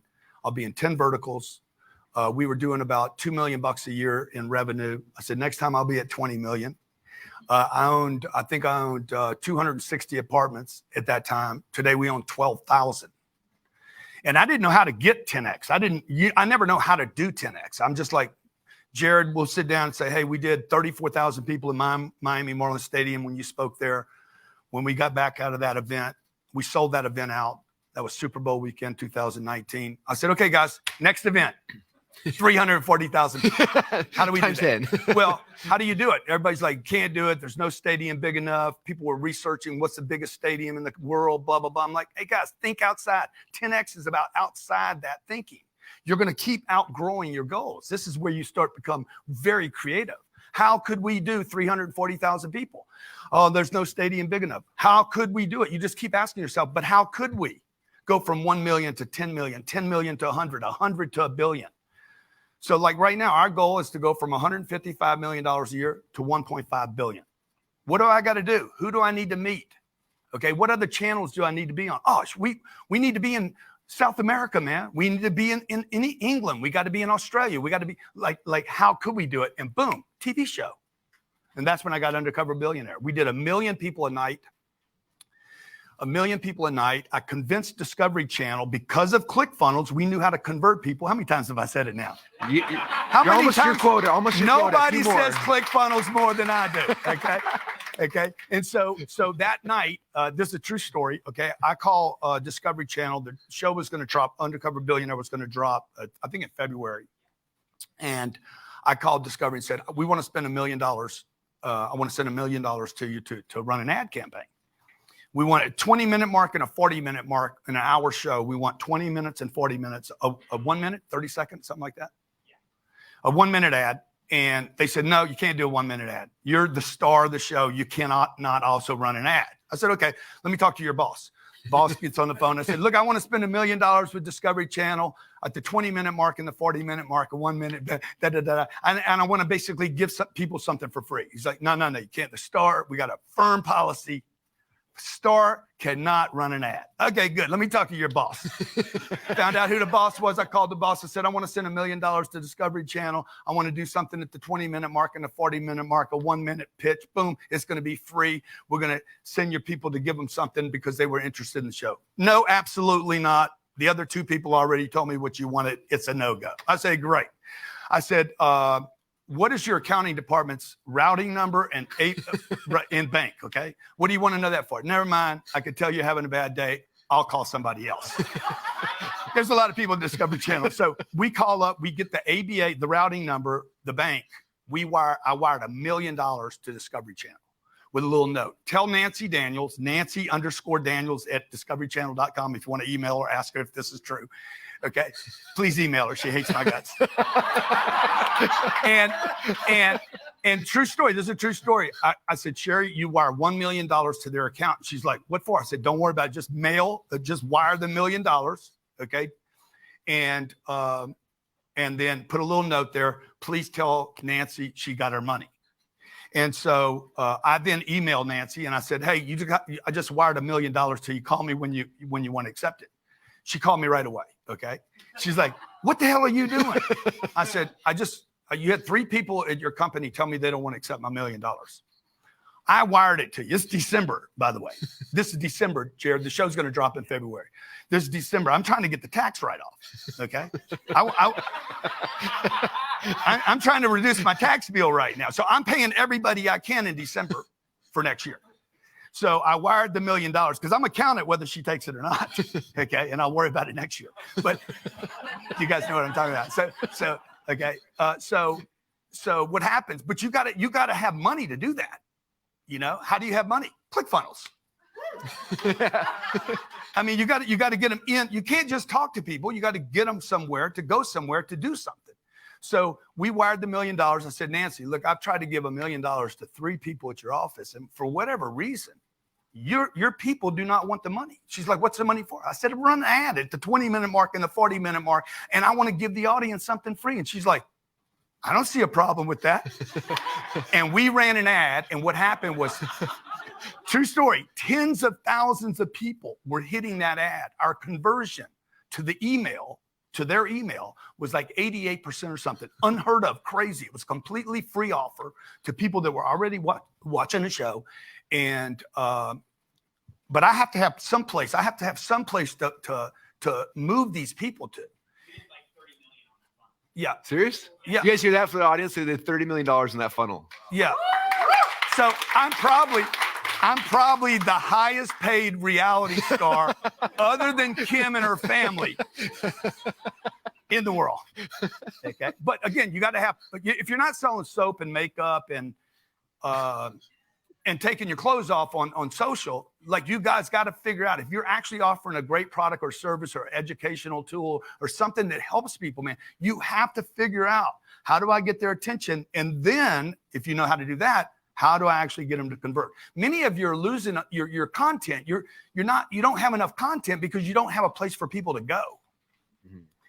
You know, because part of my content is, hey, by the way, if you're interested in what I just shared with you, click right here. How many of you heard me say click the link before?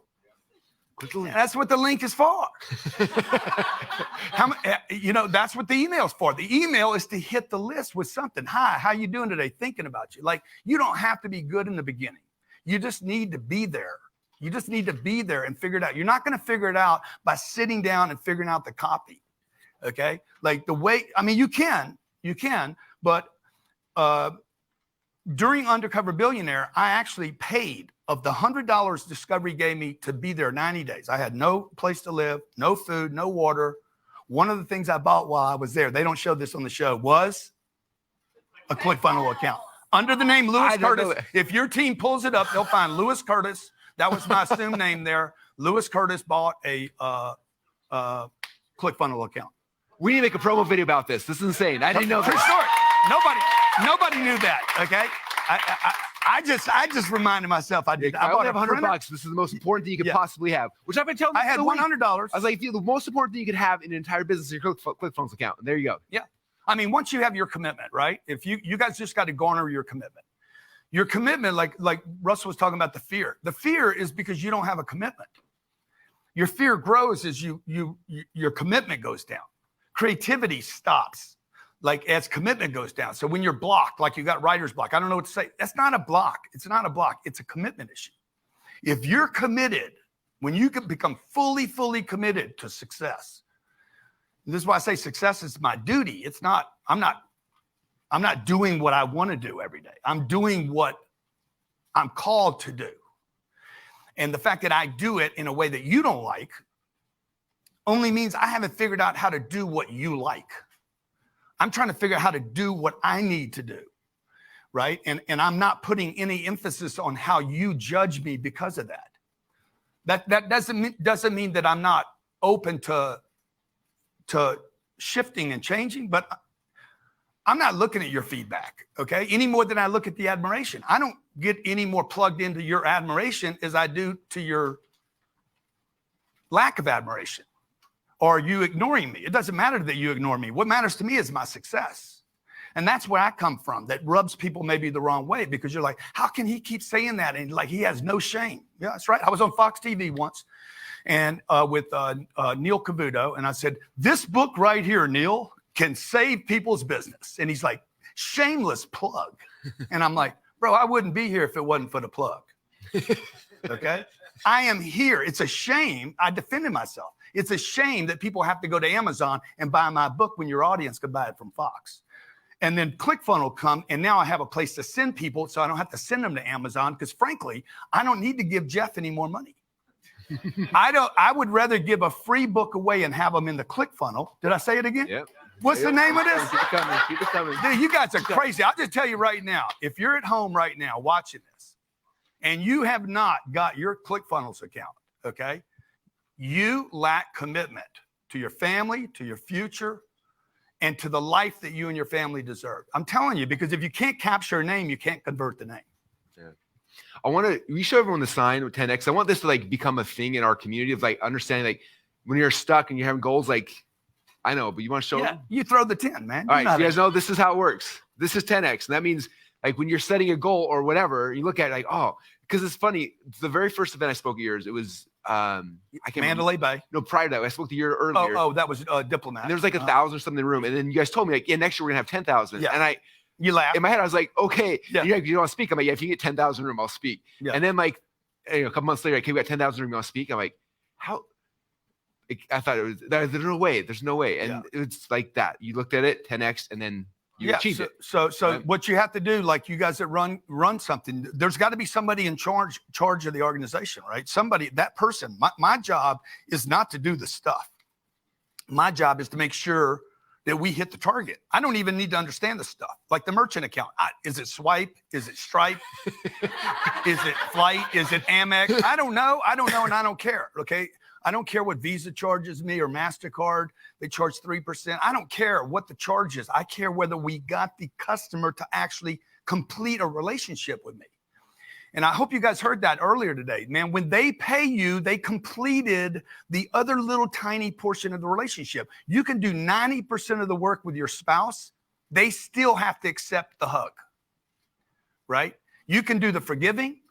You can get on your knees, you can beg, but they still have to. I did 90% of the work with my wife for 26 phone calls, 13 months, 99% of the work, but I still needed her to complete the transaction. Same thing with the customer. The way they complete this spiritual evolution, this cycle, this complete the circle is, hey, here's my Amex, my Visa card. I want to remunerate you for what you gave me. And if that doesn't happen, you do not have a customer. And many times it doesn't happen because you simply don't say, here, pay for this. So like the BOGOs, you've used BOGOs before. Yep. What's the fallout rate on a BOGO? Do they even show? Not as much. No. It's terrible. Free tickets. Like we quit doing them. We quit doing freebies. We quit doing BOGOs. BOGO stands for buy one, get one. Those are BOGOs. Buy one, get one free. All these cheaper, like, okay, come for free. Like the show ratio on those people is negligible. Why? Because they didn't pay. And if you don't pay, you don't pay attention. And the more you pay, the more attention you pay. So I would just tell you guys, whatever your target is, you take the target, okay? If you were raised in a scarcity environment the way I was, I had a single mother. My mom did not know how to bring income in. So when you don't know how to get income, what you do is you play defense. So I grew up in a family where there was clipping coupons, put more air in the tires. My mom actually believed if you put more air in the tires, you would save money on gas. Okay. She was terrified of spending money, any money with anyone, because she was certain they were going to rip her off. And if you can't bring income in, you're going to get ripped off. You're ripping yourself off. So because I was brought up in that environment, is there a chance as a 10-year-old boy that I am going to always underestimate my potential? Is that possible? 100%, right? So when you say I want to be a millionaire, you're basically setting a goal, or I want 1,000 customers or whatever it is. I want to be the king. I want to sell a best-selling book. Why didn't you say I want to sell 10 best-selling books? I want to have 10 best-selling books. You know, if it's $1 million, how do you know it shouldn't be $10 million or $100 million? Like, why did you come up with that target? Okay. Why do we come up with these little tiny targets when we could simply say, what if I'm underestimating my potential? And then what we do is we just throw a 10 on it. And then my job is to make sure, hey, Jared, we're going to get that number, bro, no matter what. Okay. 34,000 people on Super Bowl weekend. The Super Bowl was in Atlanta, by the way. We were in Miami. And everybody's like, you're insane to do that. You probably thought I was insane. Yeah. And Steve Harvey thought I was insane. John Maxwell said, why would you do this on Super Bowl weekend? Because I can. Because if I can do it one time on Super Bowl weekend, I can talk about it for the next 4 years and tell people that ClickFunnels was part of the reason why I was able Let's to go. do it. Okay. So look, without that, you can't build an audience. You guys that are doing live events, like you're just, there's 8 billion people on the planet. I don't know why you're worried about offending a few of them. So if we lose this year, we'll probably lose 600,000 people off our email list. 600,000 I'll lose. We'll still end up with 6 or 7 million people on a list because we're more focused on the building than the loss. Mm-hmm. And because I lose those 600 doesn't mean they won't convert with me somewhere. I'm still going to see you at Starbucks. What's up, man? I see you unsubscribe. I'm here. How about you pick up my coffee? Because doesn't it make you feel better when you buy somebody a cup of coffee? You guys ever see me? I say, man, let me get you a coffee. It makes you feel good. See, that's monetizing. And that's what Gary doesn't understand for some reason. I don't know what the deal is. Or if he just got stuck in, this is my pitch to the world, that everything's free. Anyway. I mean, I don't know what that means. I just know I got bills to pay, you know? And you guys, all you guys online right now, okay? I know you say, oh, I don't need a jet. Okay, because you hadn't been on one. You haven't, you get on one and you're going to be like, I need a jet. I'm just telling you, man. I know you guys that you've never done a yacht and you're like, 250-foot yacht that's going to cost $1 million a week for your family. You'd be like, I don't need all that. You ain't been on one, right? A 2-month vacation, you know, that's going to cost a lot of money. And maybe your income goes down. It shouldn't. If you have ClickFunnels, your income won't go down. I made more money in France than I made when I was in America. Jared says, every time you leave, we make more money. Why is that? Because of ClickFunnels. Like, I'm just telling you guys are worried about, y'all worry about the wrong things, man. Y'all worry about the IR and the S. Don't worry about the ClickFunnels. Don't worry about the ClickFunnels. By the way, when you write a check to ClickFunnels for $2,000 for a year, seems pretty cheap to me. I think we paid more than that. Yeah. We got 9 different ClickFunnels accounts. Okay, so I didn't know that, but I'm cool with that because I'm not worried about what I'm spending. I focus on what am I earning. The IRS allows you guys to write off if you're a 40% tax bracket, 40% of your ClickFunnels account. So all the activity, the energy that goes into that, my time. I'm in an apartment. Imagine this. Okay, I'm a big tax guy. I know how to play the game. If I'm in my apartment, I'm paying $1,800 a month, and I have a desk set up for my ClickFunnels account, and that's what I do there. I build copy and I build campaigns. Guess what? I get to write off whatever percentage of time I spend in that apartment, and I can allocate and validate that I spent that time there. If it's 30% of the time, I can write off $540 of my $1,800 rent because of ClickFunnels. So I'm just telling you guys worry about the wrong thing. Oh, can I spend $2,000? Am I going to use this? The number one reason people won't do this is because you're not worried about them. You're not worried about Russell. You guys trust Russell. Everybody loves Russell. Give a big hand if you love Russell. Everybody loves Russell. Dude, if I had as many people love me as love Russell, you know, so I wish I had his kind of love, right? Seriously, why is that making you blush? People love this guy. This guy knows how to get everybody to like him. I have not figured out how to do that yet. Clearly. And I'm not trying to. So I'm gonna let him keep that lane. But you guys, like, you got to quit worrying about $2,000 because you're like, I'm not going to use it. No, you're not going to use it because you never got it. See, it's that 90%. It's part of that circle. First thing you got to do is get it. But what you do is you worry about, what am I going to do with it? You ain't got it. Don't worry about it. You can't worry about what to do with it until you get it. The thing to do is to commit first and figure out the little other piece later. Okay, what am I going to say on it? How am I going to use it? Maybe you don't use it today, but you can't use it if you don't get and get it today, man. That's what I would tell you guys to do. Shit, if you guys are having problems with money, man, hit my office. We'll set you up for a loan just to get you in my email campaign.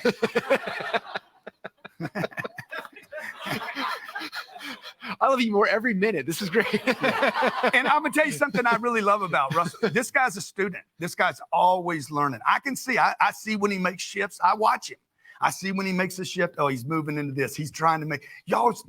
You have an opportunity today to literally watch a guy that will go down. I mean, I don't know what you're going to end up selling ClickFunnels for, but it's going to be a big number if you sell it. And you're talking to a guy that's going to be. He'll be on the front page of something one day for good things. By the way, never going to be trouble with him. And you got an opportunity to watch this guy and craft your skill. Look at his copy. Like, I don't need to figure out what to say. All I got to do is go look at his copy or my copy and say, copy? That's what I thought a copywriter was. I said, why would I pay? That's how dumb I am, man. Why would I pay a copywriter like $200,000 to copy? I'm just going to copy. Hell, I can do that my damn self. So look, man, if you guys want the success that any like tiny portion of the success I've had, you can go back and try to do it the way I did it the first 20 years. Grind. And I'm glad I grinded. That was my path. That's the price I had to pay. I wouldn't do it again. I'm telling you right now. I would not tell anybody to do what I did to get where I'm at. Because there was a lot of mistakes and there was a lot of small thinking. The first 20 years, I was the speaker, the salesman, the admin guy, the accounting guy. I had 2 employees, both were 1099, and me. I did everything. And today we have, 800 employees. There's companies probably have a $3 billion valuation. The real estate's worth $5 billion. We've raised $1 billion, sold $1 billion worth of products on the internet. All that happened in the last 10 or 12 years. And I can tell you a lot of that happened because of ClickFunnels. Because I got to have a place to capture the lead. I got to have a place to communicate and send copy to, whatever copy even means. So if you want your Stripe account to get whacked on a bunch, or your merchant account, or you want more money, or you want more customers, or you guys resonate with the idea of somebody actually paying you something, whether it's $1 or shipping. Like, I don't want them at Amazon. I was saying this earlier. I'd rather give them a free book and have the name. The name's more valuable to me than the $3 from Amazon. The best-selling book thing. I don't care if I have a best-selling book. I care if they're in ClickFunnels and they're actually transacting with me. So I tell you guys that want to write a best-selling book, you don't need to. Do not spend the $250,000 to get that book to be a bestseller. That's a waste of money in my mind. Okay. A better use of the money would be to how do I utilize and build my email campaign, a list where I can get them off of Instagram, move them into an email campaign, and start communicating via ClickFunnels. I mean, why not? So awesome, man. Grant, thank you so much for being here and sharing and spending the time with all of our people. Super grateful that always finally get you here in Boise. And anyway, you're awesome, man. Thank you so much. Thank you, brother. Applause. Thank you, guys.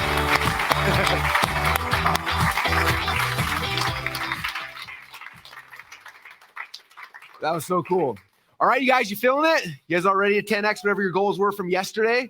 Because no longer are we gonna be complacent with like, oh, I'm gonna hopefully have some success. No, like. You have to start thinking bigger. Okay, real quick, before I bring our next speaker on stage, you guys want to see the world premiere of the brand new ClickFunnels 2.0 launch video? Okay, so that's that. We're gonna cue that video. When I get done, I need all you guys going crazy, screaming in the comments, screaming everywhere. Let us know how excited you are. And with that said, we're ready to cue up the video? All right, here we go. At some point in your life, you're going to think, I should sell something online. I could teach people what I know and make money. I know people will pay me to sell their product. I think people might pay for my music. okay, so how are you going to make that happen? A website. Website. Something professional. A huge online store? Like Amazon, but just for my stuff. And links to all my socials. Okay, great. But how will that help you make money? Huh. Here's the problem.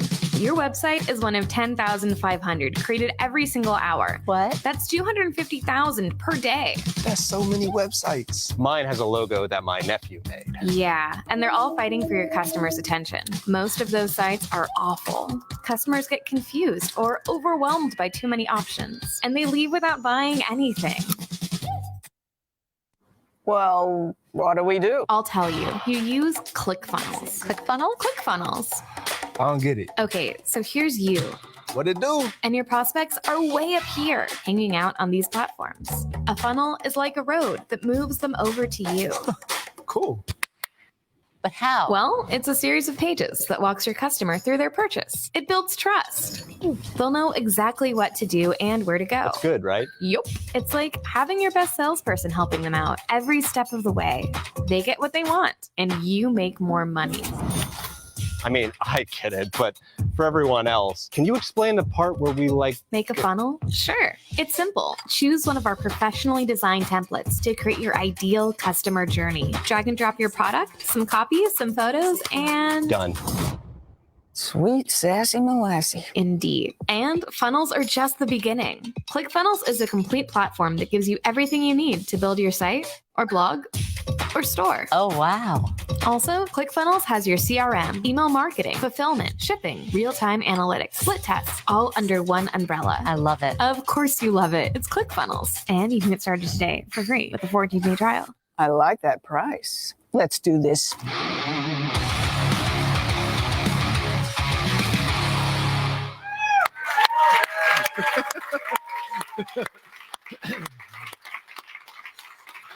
So who's your favorite character? Was it Goth Grandma at the end? Was it the other one? Like, yeah, when Dan and Heath and I were writing the script for that, we were laughing so hard. Like, we have this Goth Grandma and she's gonna be doing this and there's gonna be this and like, anyway, but it turned out amazing. So hopefully early next week that'll be live and you guys have a chance to send all of your friends to the site to get their ClickFunnels accounts as well. Okay, you guys, today been amazing so far. I hope you guys are enjoying this and the process. We have so many more cool things happening today. And so I'm excited right now to introduce you to our next speaker. And this is someone who, the very first time I ever met him, I was in a room about this same size at an event. And we started kind of, happening people on stage speaking. And then someone said something and this person stood up, walked up to the whiteboard and drew a little thing, talked for like 2 minutes and sat down. And it was like a mic drop where everyone was just like, whoa. I think that's the smartest guy in the room. And we're like, we got to figure out and so afterwards I invited him to dinner, we started hanging out and got to know each other. And then over the next couple of years, we bumped each other 3 or 4 times, different places. And about the time we launched ClickFunnels, he re-entered into my world. He came to one of our events, started showing up and just fell in love with him as a person, as a human. And then I watched him, he's one of the best people I've ever seen at sales and persuasion and helping people understand how to break free from limiting beliefs so they can be successful, they can move forward. He's spoken at how many funnel, almost half, most of the funnel hacking lives. The 2 funnel hack lives he didn't speak at, though, the guest speakers called him up and he literally was been involved in almost everything we've ever done. He's someone who I'm so grateful he was willing to come out here. He spent this whole week in this room listening to you guys, watching, because he wanted to figure out what could he give, how could he serve you guys, to give you guys a way to really break through all your limiting beliefs and give you guys the ability to have success here in this community inside of ClickFunnels and inside of everything. Myron is one of my favorite people I've ever met on this planet. He's someone who I'm so excited to introduce to you guys. So with that said, let's put our hands together for Mr. Myron Golden.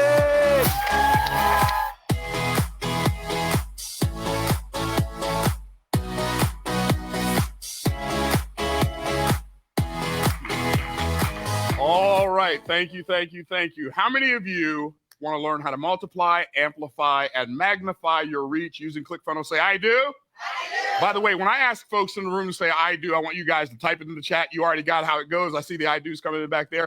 Well, that's exactly what I'm going to show you how to do. The question is, when I show you how to do it, how many of you are going to do it? Let me hear you say, I am. I am. Okay, by the way, those are 2 of the most important and most powerful words you'll ever say. I'll tell you why here shortly. Where am I going to start? Well, how many of you have never seen me before? Anybody on there? You've never seen me before? I got to get out way more. Okay, so is it okay if I share a little bit of my story for those who've never seen me before? If that's okay, say that's okay. Okay, my name is Myron Golden. I'm the second of 7 brothers. I was born in Tampa, Florida, May 14th, 1961. Yes, I am 61. I was born in 1961, and now I'm 61. Okay, so I was born in a segregated hospital. Some of y'all probably never even heard that was like a thing. And the conditions of that hospital were so poor that I contracted polio 6 years after the polio vaccine was discovered. And my parents, they didn't even find out what was wrong with me till they moved from Florida all the way to Pennsylvania. So for those of you who don't know what polio is a neuromuscular disease that attacks the nerves in your spine that control certain parts of your body. And so for me, it started my left foot, worked all the way up my left leg. And so that's why I walk with a limp. Now you're probably wondering, why is he telling us this story about his leg? Because if I don't, I'm going to teach you how to use ClickFunnels to grow your business to like crazy astronomical levels. And the whole time you're going to miss it because you're going to be sitting there thinking, man, I wonder what happened to his leg. Right? So I don't want you to miss the point because you're distracted by how I walk. And so by the time I was 13, my left leg was 2 inches shorter than my right leg. And fast forward, they did a surgery where they broke my leg and they put these screws through the bone and they turned this thing every day. And then in 30 days, there was like, they stretched the tibia like 2 inches, right? They had to cut my Achilles tendon. And I was they've had to put boards on these screws after 30 days, wrap it up in a cast. I was in a cast for 6 months. It was like one of the greatest experiences of my life. But after that, I didn't have to wear orthopedic shoes anymore. I didn't have to wear a left foot shoe with a 2-inch sole. I could wear normal shoes for the first time in my life. You've never seen a kid so excited about getting his leg broken. You say, Myron, why do you tell that story? I tell that story because I want you to understand how life works. How what works? Life. Everybody say life. What works? Life. How life works. I told you that story because they could have put those screws through my leg. They could have turned those knobs every day, but my leg wouldn't have stretched at all unless it was first broken. See, seldom can we be stretched. What's the word I just used? Stretched to our full potential unless we're first broken. See, we got to go through some stuff to get to our stuff. I submit to you the reason some of you are here on this Zoom right now is because you've gone through something recently that broke you. And I'm not talking about financially broke. I'm talking about broken. And so you're looking for something that is going to stretch you after that brokenness. And so you came here hoping, praying, wishing, dreaming that this is going to be your transformational moment. And I submit to you, if you will let it be, it will be. But here's what you got to do. You got to stop believing the lies. We have been lied to our entire lives about success and money. I'm going to show you a couple of lies we've learned. Here's one of the lies we've learned. And I'm sure this has gotten all the way to Idaho, right? What's that lie? Everybody say it. Time is money. How many of y'all have heard that lie? Say, Myron, that's not a lie. That's true. No. It's not true. Time is not money. Here's the actual equation. I mean, if you want the actual equation, time is infinitely greater than money. That's the real equation. You say, why do you say that? I say, if you go through life believing the lie that time is money, what you'll do is you'll sell a whole bunch of your time for a little bit of somebody else's money. And then you'll be stuck like Chuck in a pickup truck, wondering why you can't get ahead. You can't get ahead because you believe the lie. I submit to you that if I said to you, anybody in this room, anybody on this Zoom, ooh, that was a poem. Anybody in this room, anybody on this Zoom, I'll write you $1 million check today. Who wants it? Type I do. Let me hear some I do. But what if I said, in order for you to cash that check, you have to end your life as soon as you cash the check? Now, nobody wants it. Why? Because you already know in your heart of hearts that time is infinitely greater than money. But you've not been living like it. And because you've not been living like it, you go through life worrying about the price of everything, so you know how much everything costs, and you know almost nothing about how much anything is worth. And so I discovered this is a recent breakthrough of mine.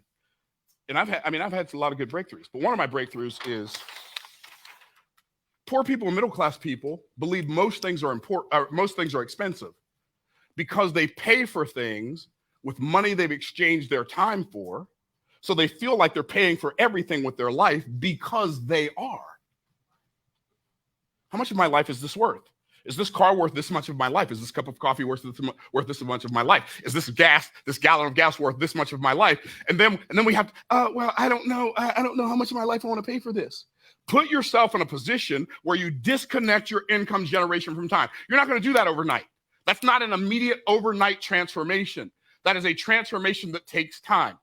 We've also learned the lie that working harder makes you more deserving of success. I submit to you that working harder doesn't necessarily make you more deserving of success. But I can guarantee you, what's the word I just used? Guarantee. What's the word? Guarantee. I can guarantee you that working harder is definitely going to make you more tired.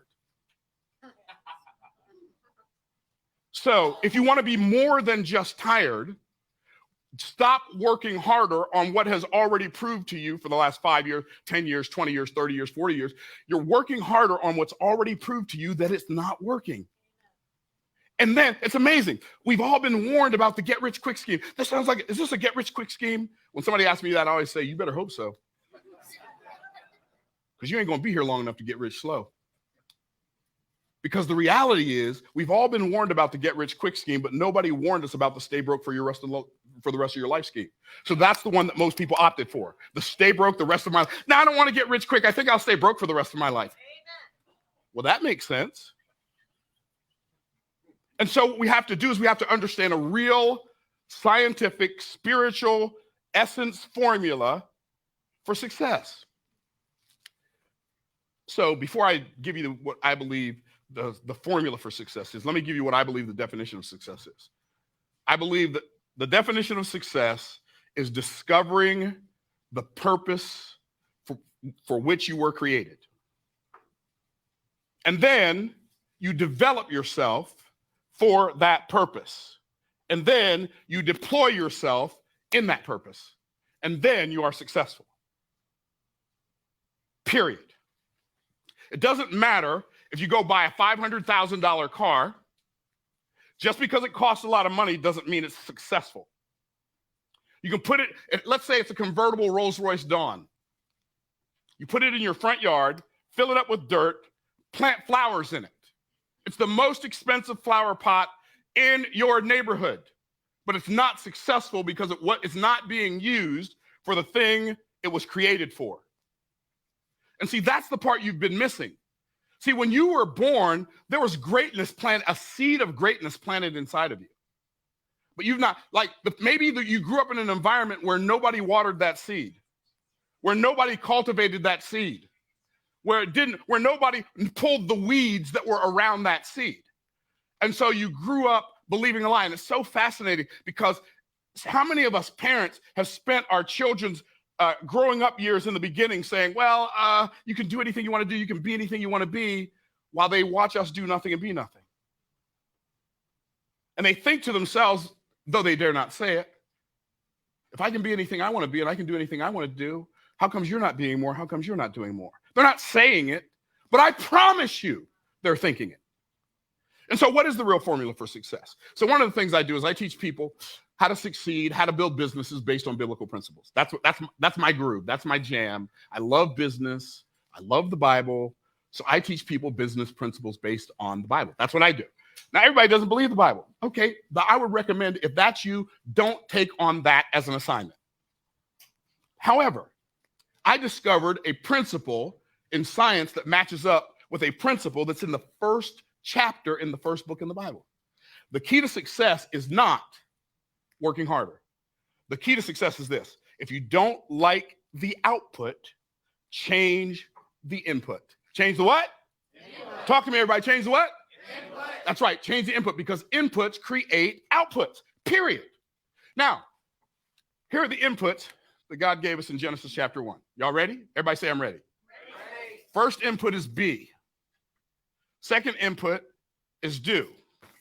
Last input is have. Be, do, have. Wow, that's pretty cool. So these are the parameters for success.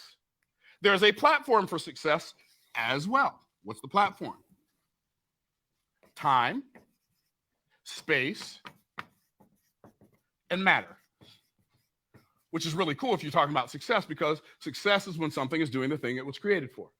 Well, what I discovered is the purpose of time, the purpose of Tim, okay, the purpose of time is being. The reason time exists is so we can become more than we've been.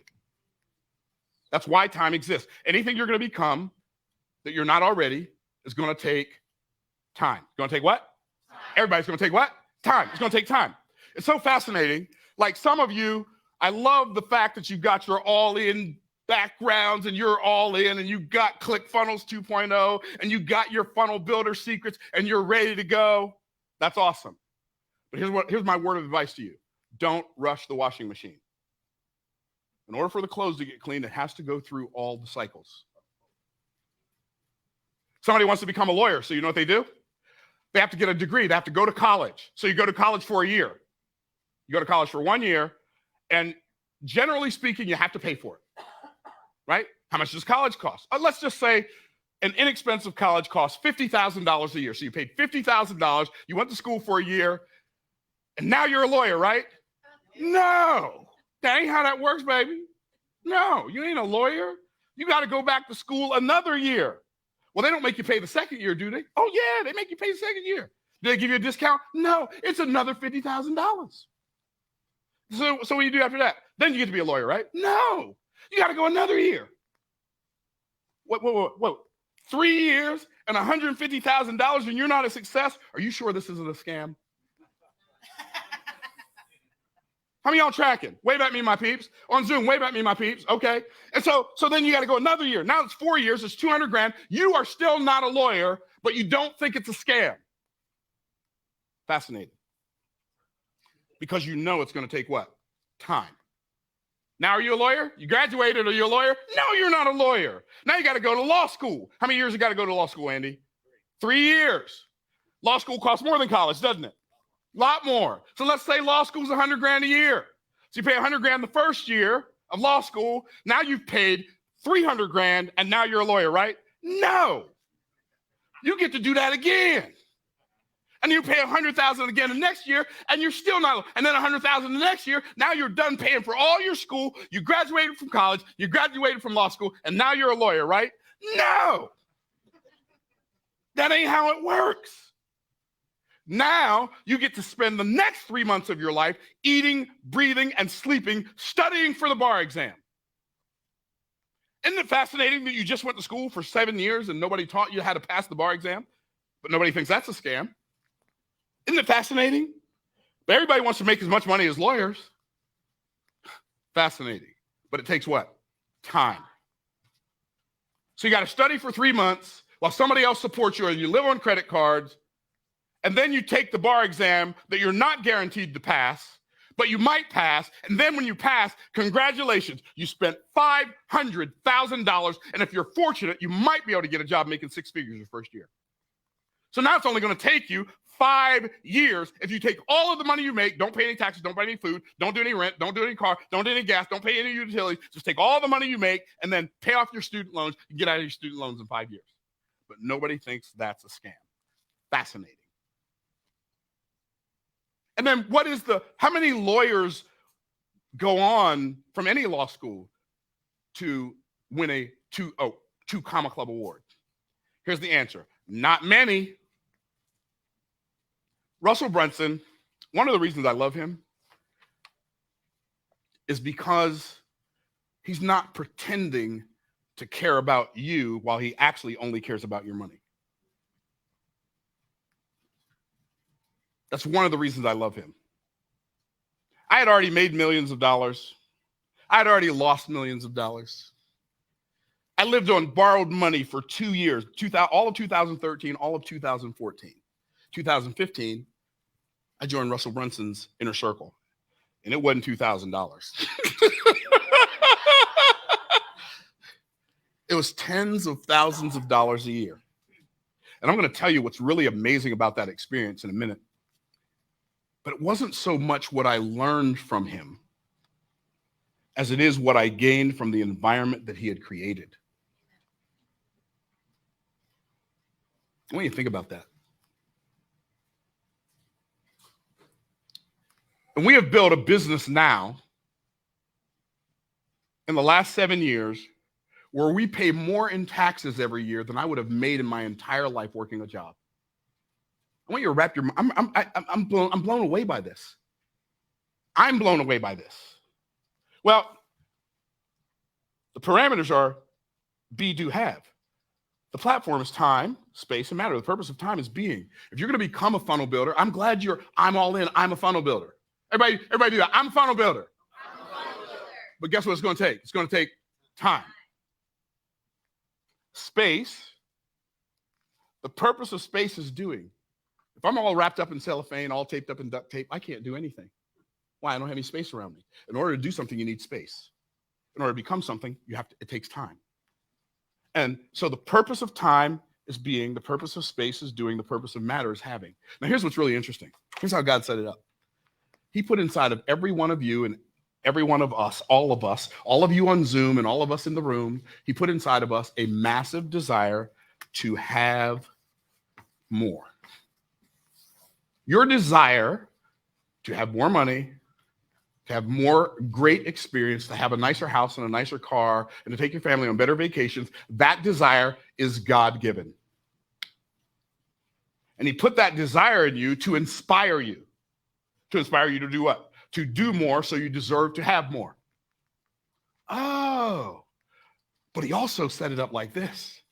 On your way to doing more so you can have more, he set it up so you bump your head on your inability and stub your toe on your insufficiency. Why? So you would finally yield to the thing he cares about most, and that's you becoming more. Now, here's what's really cool about this. Being speaks to your identity. Doing is your activity.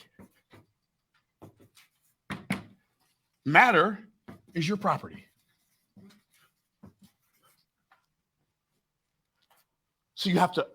So if input create outputs, identity is the input that creates the output of activity. Here's what's really amazing. Every human being on earth every human being on earth is already doing 100% of everything they can do who they are right now. How many of you'd like to be able to do more so you can have more? Say me. Give me some me in the chat.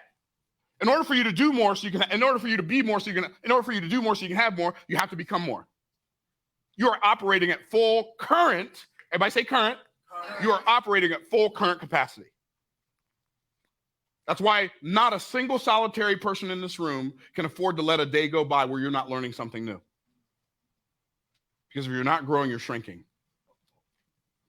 And most people shrink so much that in their lifetime, they eventually become invisible to themselves and others. So identity produces activity. Identity is the input for activity. Activity is the input for property. Oh, I get it. So if you don't like the output, change the input. And if you want to change the input, you have to start up here at the root so you can finally eventually manifest the fruit. And you know what most people do? They spend all their life trying to paint the fruit. Are y'all tracking? And so when you yield to becoming more and you understand this concept of identity. So remember I said the thing that I got most out of joining Russell's inner circle, he created an environment that transformed me. Here's what happened in that environment. Russell, after I went through 7 years of crazy hardship, like stuff that I would not wish on my worst enemy, whoever that might be.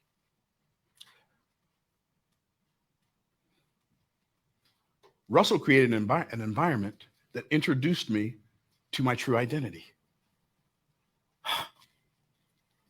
When I first came to this, the first time I ever came to Boise, Idaho, to an inner circle mastermind, me and my son and my daughter, we flew here on Southwest Airlines. We stayed in the AmeriSuites Inn for $79 a night. And everybody was staying at the Grove Hotel for $200-something. I ain't spending $200-something a night. I was in my bounce back years, and we were only on the B of bounce, so we hadn't bounced back yet, right? And I remember sitting in that room, and I remember sharing ideas, and everybody in the room was making more money than me, but they thought my ideas were good. Oh, maybe I'm not the trauma of the last 7 years of experiences that I've had. Maybe I'm more than that. Maybe those of you who are watching on Zoom, you've been hoping, you've been praying, you've been searching, you've been seeking, you've been desiring and pining for a better life.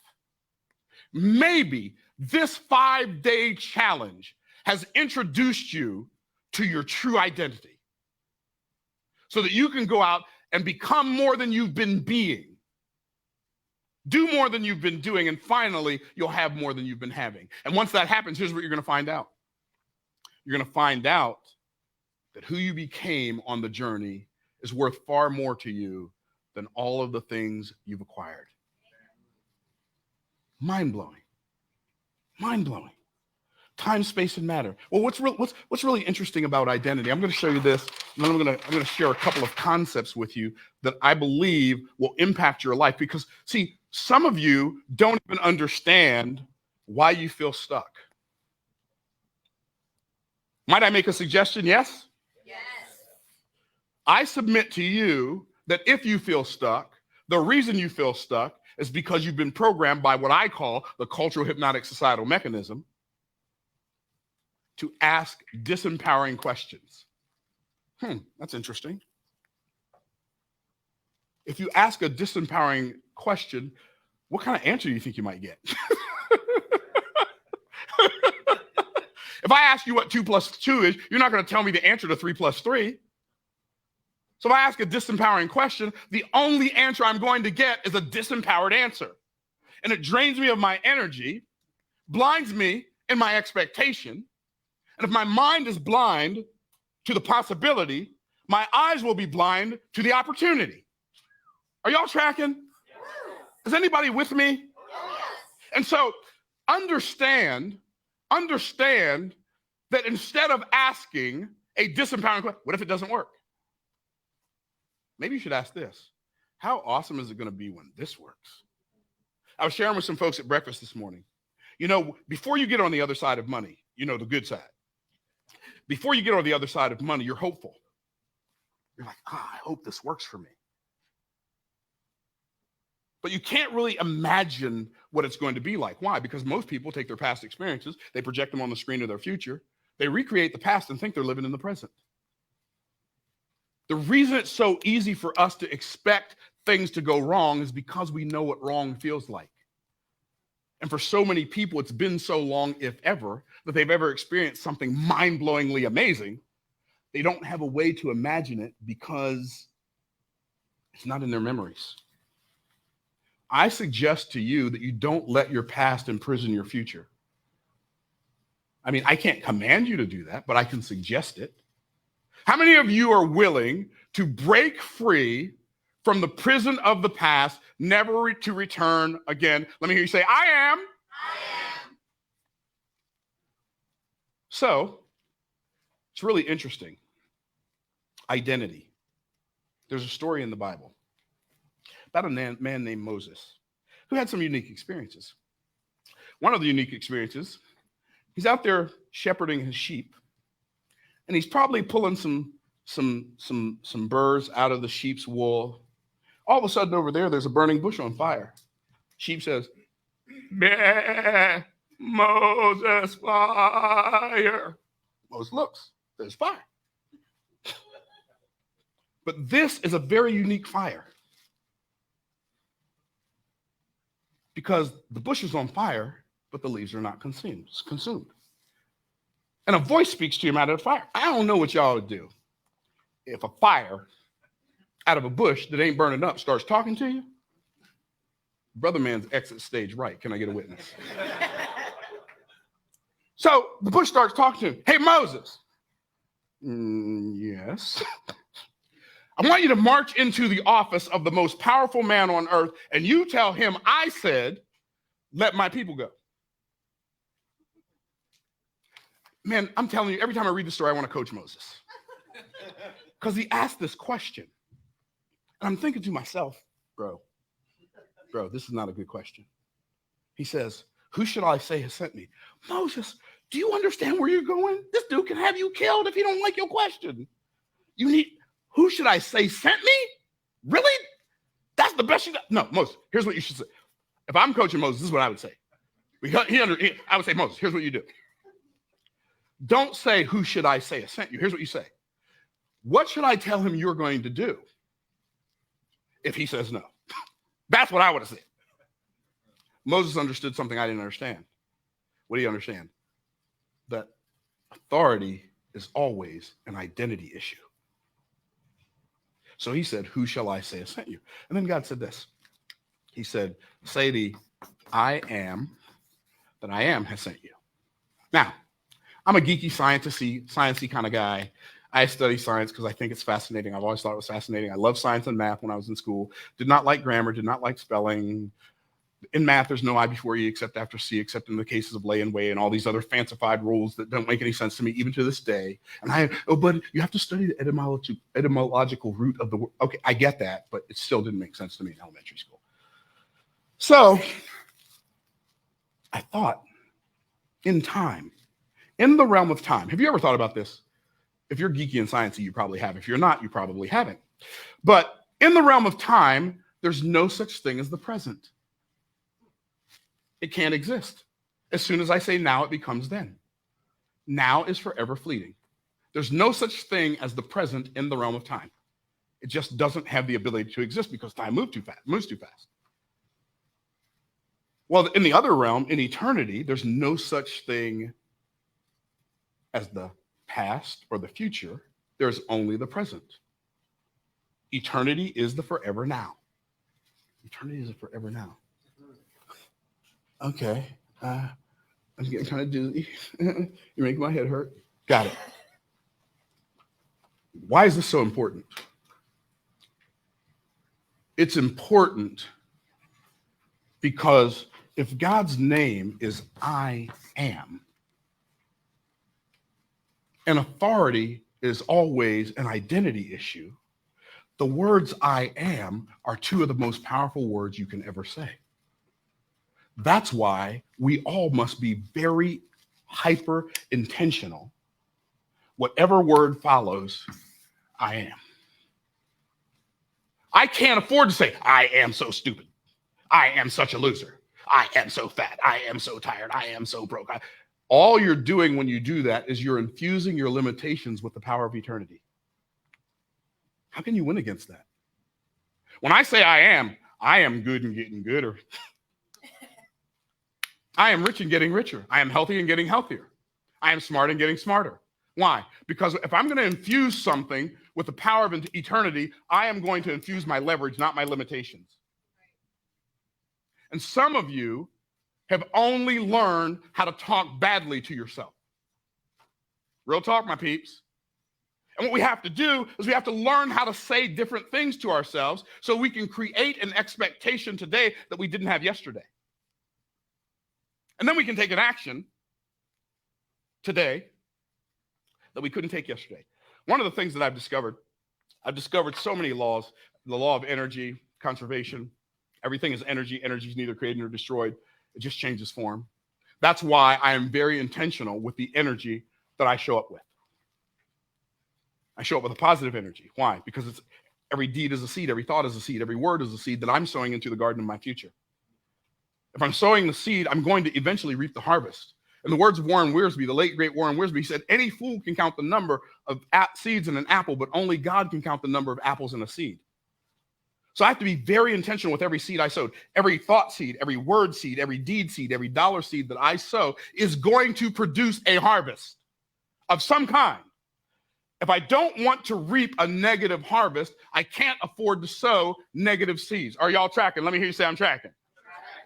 So what am I going to do? Well, I tell you what I'm going to do. I'm going to sow good seeds because the law of energy says so. The law of entropy. I'm going to ignore distraction and focus on the intention because the law of entropy says anything left to itself tends to move more and more towards disorder. You spent 5 days, we're on the 6th day of this challenge. If you stay where you are and don't give yourself permission to move, entropy will destroy you. There's no such thing as standing still. Are y'all tracking? And so then we have the law of momentum, one of my favorites. Well, let me give you the law of polarity first. Law of polarity. For every action, there's an equal and opposite reaction. Every negative, there's a positive. Every positive, there's a negative. You know what that means? If there's something bad going on in your life, that's not the only thing going on in your life. Has anybody in here ever seen a one-sided piece of paper? One-sided piece of bread? One-sided pancake? One-sided coin? No. Why? It cannot exist. In order for something to exist in the earth realm, it must have how many sides? At least 2. At least how many? 2. So if something negative is there, something equally positive has to be there. We get the one we focus on. Are y'all tracking? Okay, cool. The law of momentum.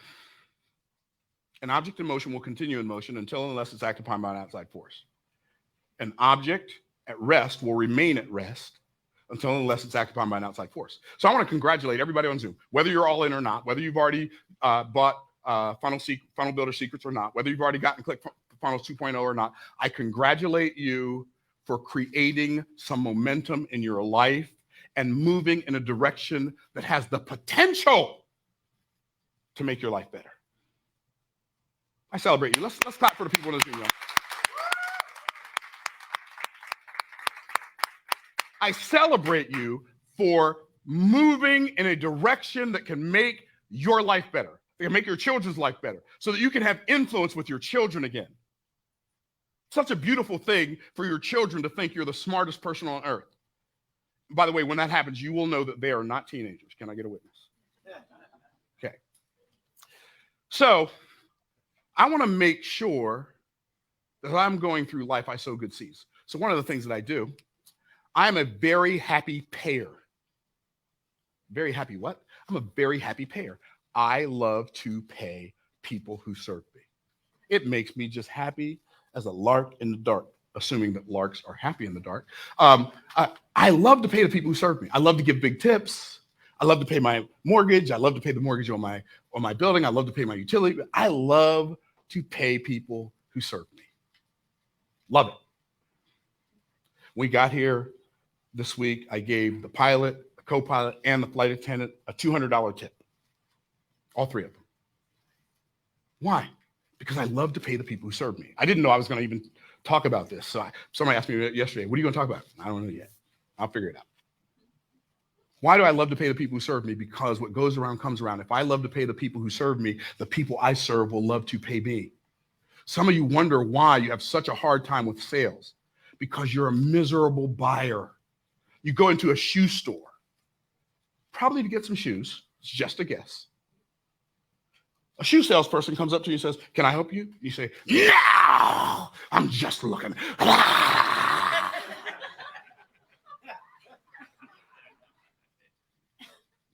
don't like sales. I guess you don't. If you think somebody's going to react to you like you react to salespeople, I guess you don't like sales. Here's my question for you, though. Why are you at the shoe store?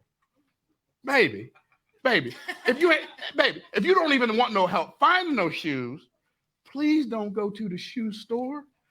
Only thing they got in there is shoes. How many of y'all tracking?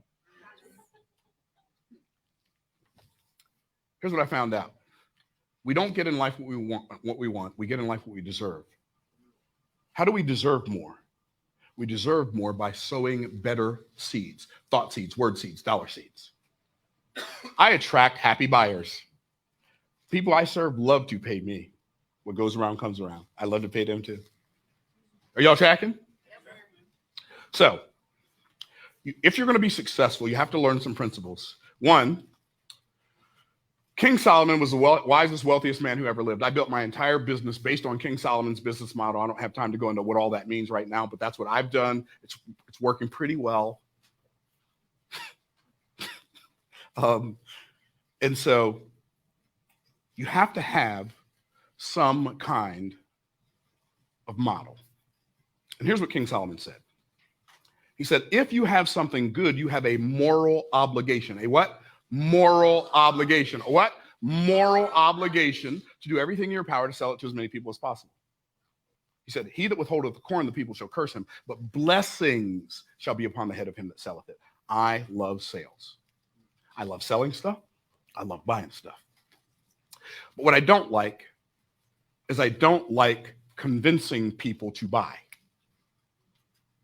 See, most people make the mistake of thinking that selling is convincing. I submit to you that selling is not convincing. Selling is what people resort to when they're not good at persuasion. And persuasion and convincing are not only not the same, they're actually opposites. What? Yes. Convincing is when I attempt to get you to do something I want you to do for my reasons. So I'm thinking about who? Me. Persuasion is when I help you make a decision you already desire to make for your own reasons. Here's why you can't sell. You care more about yourself than you do about other people. You care more about yourself than you do the people you're selling to. I'll walk away so fast. Like, if you think high pressure sale, there's not a universe in which I'm going to use a high pressure sale. Here's what I'm going to say. Well, I don't know, Myron. I'm thinking about joining so-and-so's coaching program and thinking about yours. Which ones? How do I know which one to do? It's easy. Join theirs. Well, what do you mean join theirs? Well, if you're still thinking about it, there's obviously some confusion. If you're waiting on me to try to talk you into it, you're waiting on the wrong brother, because it ain't me. Join theirs. Stop being so desperate. It's interesting. I said to somebody the other day, one of my clients, I said, the faster I'm willing to walk away from a deal, the sooner they chase after me. Why? It's human nature. I'm going to let y'all know something. I've got great news for everybody here, whether you've already gotten ClickFunnels 2.0, funnel builders or not. I'm going to let y'all know a little secret that's mind-blowingly powerful. Everybody ready? Give me I'm ready in the chat. Everybody say I'm ready? I'm ready. Okay, here it is. This is another level. If you will understand your assignment, you can finally stop looking for people to sell stuff to. People say, Myron, how do you find people to sell stuff to? What's the best way I can find people to sell stuff to? I don't know. I don't ever find anybody to sell stuff to. Russell mentioned the fact that when I was at Funnel Hacking Live in San Diego, Marcus Lemonis, he called on me. Maybe because I was a very distinguished looking brother in a suit, you know, just like to the nines. Like you, sir. Stand up. Yes. Okay. Well, what's your elevator pitch? I am never at a loss for words. I think y'all can probably tell I'm fairly good at talking. And I stood up and I said, well,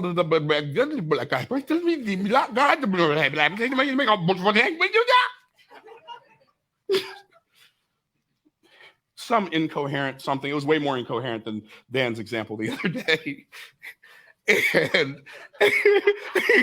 And it plagued me for weeks that I couldn't answer that question. I went home. Weeks. Like, why did I stumble over my words when Marcus Lemonis asked me about my elevator pitch? And it finally dawned on me. Oh, that's why I don't have an elevator pitch. When I'm on an elevator, I'm not trying to pitch anybody. When I'm on an elevator, I'm trying to make somebody smile. My objective is to make the person smile, make a new friend, meet somebody I've never met before. The idea of meeting somebody on an elevator and attempting to get them as a client is a thought as far from my mind as Los Angeles is from New York City. Why? Because here's the reality. I'm about to free y'all. Y'all ready? Here it is. There are thousands, perhaps tens of thousands, perhaps hundreds of thousands, perhaps millions, possibly even tens or hundreds of millions of people in the world who would already love to buy what you'd already love to sell if they only knew you existed. So what's my advice? Stop trying to find people to sell stuff to and make yourself more findable for people who already want to buy what you already want to sell. How many of y'all got it? Say, I got it. It'll change the game for you. Like forever. I mean, I could probably make a lot more money than I make if I did outbound marketing and worked a whole day, like a whole day during the week instead of half days. I could probably, but you know what? I'm 61. I already paid my hustling and grinding dues. I do not hustle and grind. I am not a heartaholic at all. Like you say, a heartaholic, what's that? Somebody who's addicted to difficulty. That is not me. I'm an easyologist. I study the art and science of ease. And I want to do something in the simplest possible way. I want to use Occam's razor on everything I do in my life. What's Occam's razor? The best solution for any problem is usually the simplest solution. Smart people complicate everything because it makes them feel smarter. I would suggest you don't do that anymore. So, if you become a happy buyer, you will attract happy buyers. You don't want to be, see, some people are freeple people. Say, what's freeple people? Freeple people are people who want everything for free. I'll buy it long as it's free. Well, that's exactly who you're, Myron, nobody wants to pay me. I know, because you don't want to pay nobody. One of the best things I do for my clients, and I seriously do it for them. I don't need their money. I'll take it, but I don't need it. One of the best things I do for my clients is I charge them a lot of money to work with me. Why? Because people who are unwilling to pay will be unable to charge. Stop being freeple people. Oh, I'm not freeple people, Myron. I've graduated. I know, but you only graduated to sheeple people.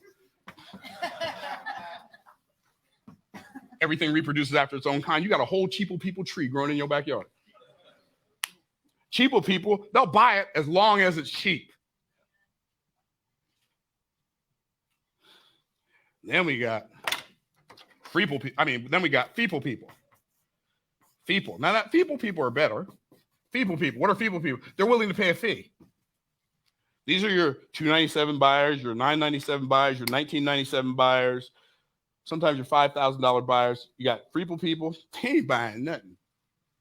They're going to spend 75 years of the 60 years they got left looking it up for free on YouTube. Y'all get that math on your way home. Okay.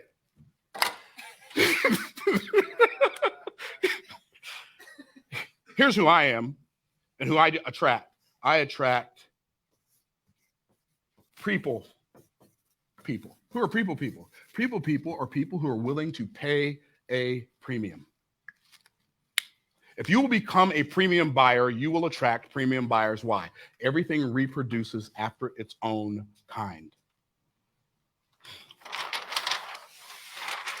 There's so many laws that govern how we live our life on planet Earth.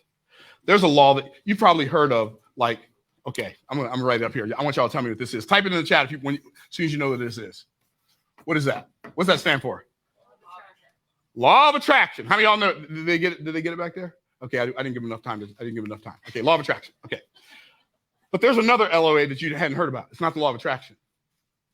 It's the law of advancement. The law of what? The law of advancement. The law of advancement is a law in nature that in nature, before anything can go up, we all want our income to go up, don't we?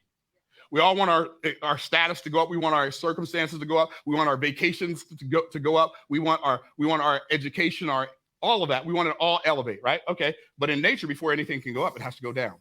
So this is the law of advancement. The law of advancement in nature, down precedes up. This building that we are in right now, before it became a building, they had to dig a hole in the ground and pour a foundation. So the beginning of this building was nothing more than a hole in the ground. Didn't look like a building. Why? Because down precedes up. But the people who understand how to build buildings know that the hole is just a temporary situation for a building that's going to be a long-term solution. An airplane. You look at an airplane that goes up in the sky, the wings are angled down. If it's going to fly at slower speeds, the flaps have to come down. Down precedes up. You have the ground. You have a seed. The seed says, I want to be a tree. Man, you don't want to be a tree. You just think you want to be a tree. I want to be a tree. I want to be a tree. I want to be a tree. I want to be a tree. Well, do you know what you got to do, little seed, before you can become a tree? You got to go down in the ground. Why? Because trees grow in two directions. Trees grow gravitropically before they can grow phototropically. What does that mean? That means they have to grow down before they can grow up. That's also true for people. That's interesting. Have to grow down before they grow up. So the seed goes down in the ground and it wants to become a tree, but what does it have to do before it can become a tree? What does it have to do? Has to be planted. Has to do what else? Has to die. What else? Has to be germinated. What else? It needs water. What else? Right? You got to cultivate. What else? The most important thing the seed has to do if it wants to become a tree. Don't miss this one. It must be willing to cease to be a seed. So many of you prayed for this moment. You waited for this moment. You've longed for this moment. You've desired this moment with everything that's in you. But you're so afraid of losing who you've been being that you won't allow yourself to become all that you can be. Stop holding on to the past that has not served you. Let it go. Let it go. Okay, anyway. Thought about my granddaughter then. Okay, let it go. And it goes down into the ground, and it grows this way before it can grow up and become a tree. Two eagles flying through the air. They're having a conversation like eagles do. Caw, caw, caw, caw. Mama eagle says, Daddy eagle, hey, baby, I've got some good news. What's that, baby? We're going to have some little eaglets. Oh, that's the best news I ever heard. We're going to need more room. Let's go build a nest. Boom, they built a big old nest over here. Mama eagle lays these little eagle eggs. They eventually become little eaglets. And when they're little eaglets, they don't have feathers on their wings yet. But every day they see Mommy eagle and Daddy eagle, they fly out. They fly and they come back and they've got food. They come back, they've got fur. And every time they take off, there's like a little spark inside those little eaglets. You know, I think I might want to learn how to do that one day. That whole flying thing, it looks kind of cool. So little eaglets start asking Mama eagle, Mommy, can I learn how to fly today? Not today, baby, not today. Can I learn how to fly today? Not today, baby, not today. And this goes on for a couple of weeks. Finally, one night, little eagle says, Mommy, can I learn how to fly? Can I learn how to fly? Not today, baby, but tomorrow, you're all going to get your first flying lesson. Oh, we're going to get our first flying lesson. I can't believe we're going to learn how to fly. We're going to learn how to fly. Those eaglets can't sleep all night long. I'm going first. No, I'm going first. Next morning, Mama eagle gets up, says to one eagle, get on my back. Let's go, Mommy. Mama eagle takes off. Higher, Mommy, higher. Higher, Mommy, higher. Higher, Mommy, higher. And all of a sudden, Mama eagle goes, woof. Baby eagle falls off Mama's back, starts like plummeting. Right before the little eagle hits the ground, Mama eagle scoops it up, boom, flies it back to the nest. Little eagle's clutched in. Mom, what are you doing? You almost killed me. Gets back to the nest. The little eagle say, did you learn how to fly? Did you learn how to fly? Whatever you do, man, don't get on Mama's back, man. Mama crazy. She crazy.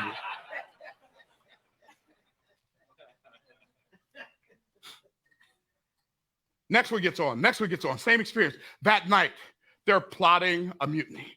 I don't want to learn how to fly me either, man. That was crazy. Mama dropped me off my back, man. I almost died. I can't even believe she would do something like that to me. I'm going to turn her into Birds Education Welfare. She tried to kill me. I don't want to learn how to fly me either, man. I think I'm going to run away tonight. I want to be a chicken, man. Chickens don't have to do that. No, they don't have to do that. Next morning, get on my back. No, Mommy, no, I don't want to fly. I just want to be a chicken. Get on my, Mommy, please, no. If I got to tell you one more time, yes, ma'am, baby, you can get some money. She ain't going to drive me this time. No, eagle's going up high. No, Mommy, no. And this goes on for days and weeks. And all of a sudden, no, Mommy, I don't want to learn how to fly. I'm really running away tonight. I was just threatened yesterday, but I'm running away. No, Mommy, please don't drive me. Please don't drive me. Please don't drive me. All of a sudden, Mommy goes, Mommy, I don't know why would you do this? And all of a sudden, boom, the wind catches that baby eagle's wings just right. I'm flying. I believe I can fly. I believe I can touch the sky. Baby eagle flies back to the nest. But here's what it had to do. Eagles don't learn how to fly like this. They learn how to fly like that. You know what this is called? This is called the learning curve. This is called the darkest hours right before the dawn. This is called, it works on me until it works for you. People say, yeah, I tried that click funnel slang. It didn't work. Oh, baby. Take it from a man with some gray hair on his face. It worked. Because all work works. But work is a two-sided coin.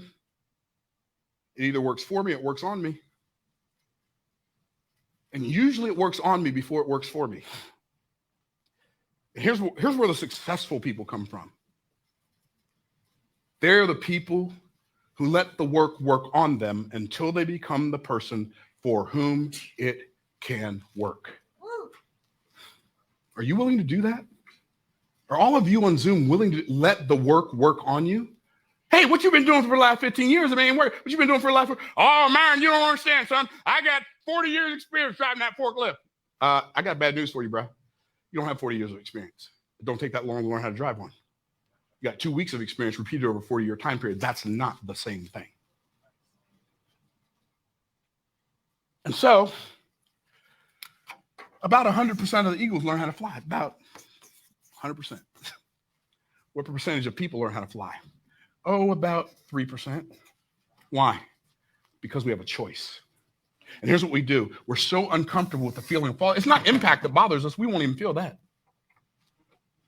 It's the anticipation of impact that drives us crazy.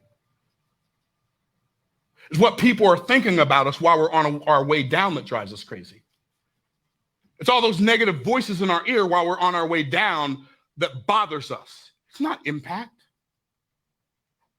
You've survived far worse than launching a campaign and only making one sale. And so what happens? Human beings, when they're getting ready to go through their learning curve, they grab onto the lowest hanging branch, climb back up into the circle of sameness, also known as the uncomfortable comfort zone. And they spend the rest of their lives doing what is already proved to them for decades that it is not going to work. Are y'all tracking? I'm going to challenge you. Hey, I'm going to tell you something. Fortunately for me, I had some memories. Russell, I had some memories. I remember what it was like to make a lot of money. But in 2007, we went through a family tragedy. My oldest son was killed in a car accident.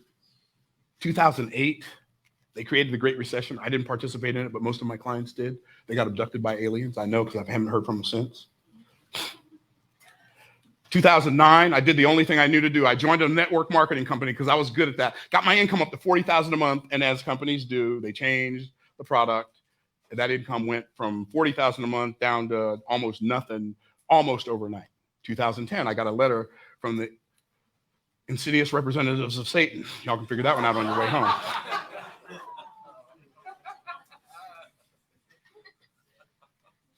And they said, basically, send us $1,065,000.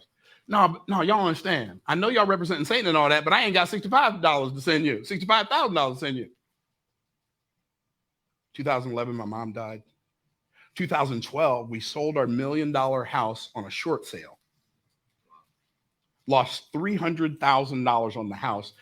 Had to turn in my S550. I was making hundreds of thousands of dollars a month before this. Like, I couldn't imagine being broke again. See, some people say, oh, all you care about is money. No, it ain't the money I care about. Here's what I care about. Never being broke again. You have to go far and wide to find somebody who hates poverty more than me. I hate it. You love money. I don't love money. I just hate poverty.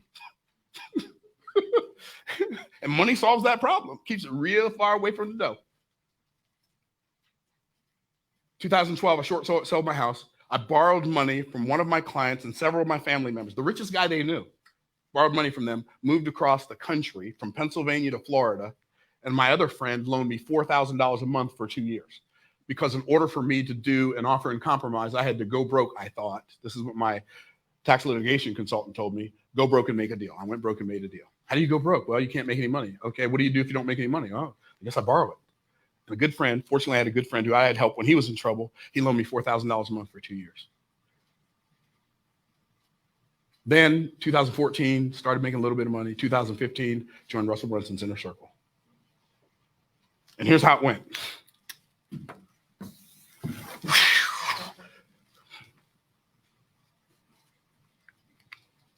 I don't need you to be impressed with me. I'm just a regular dude. If I don't use deodorant, I stink as bad as you do. Keeping it real. Sometimes you just got to help people understand what you're talking about.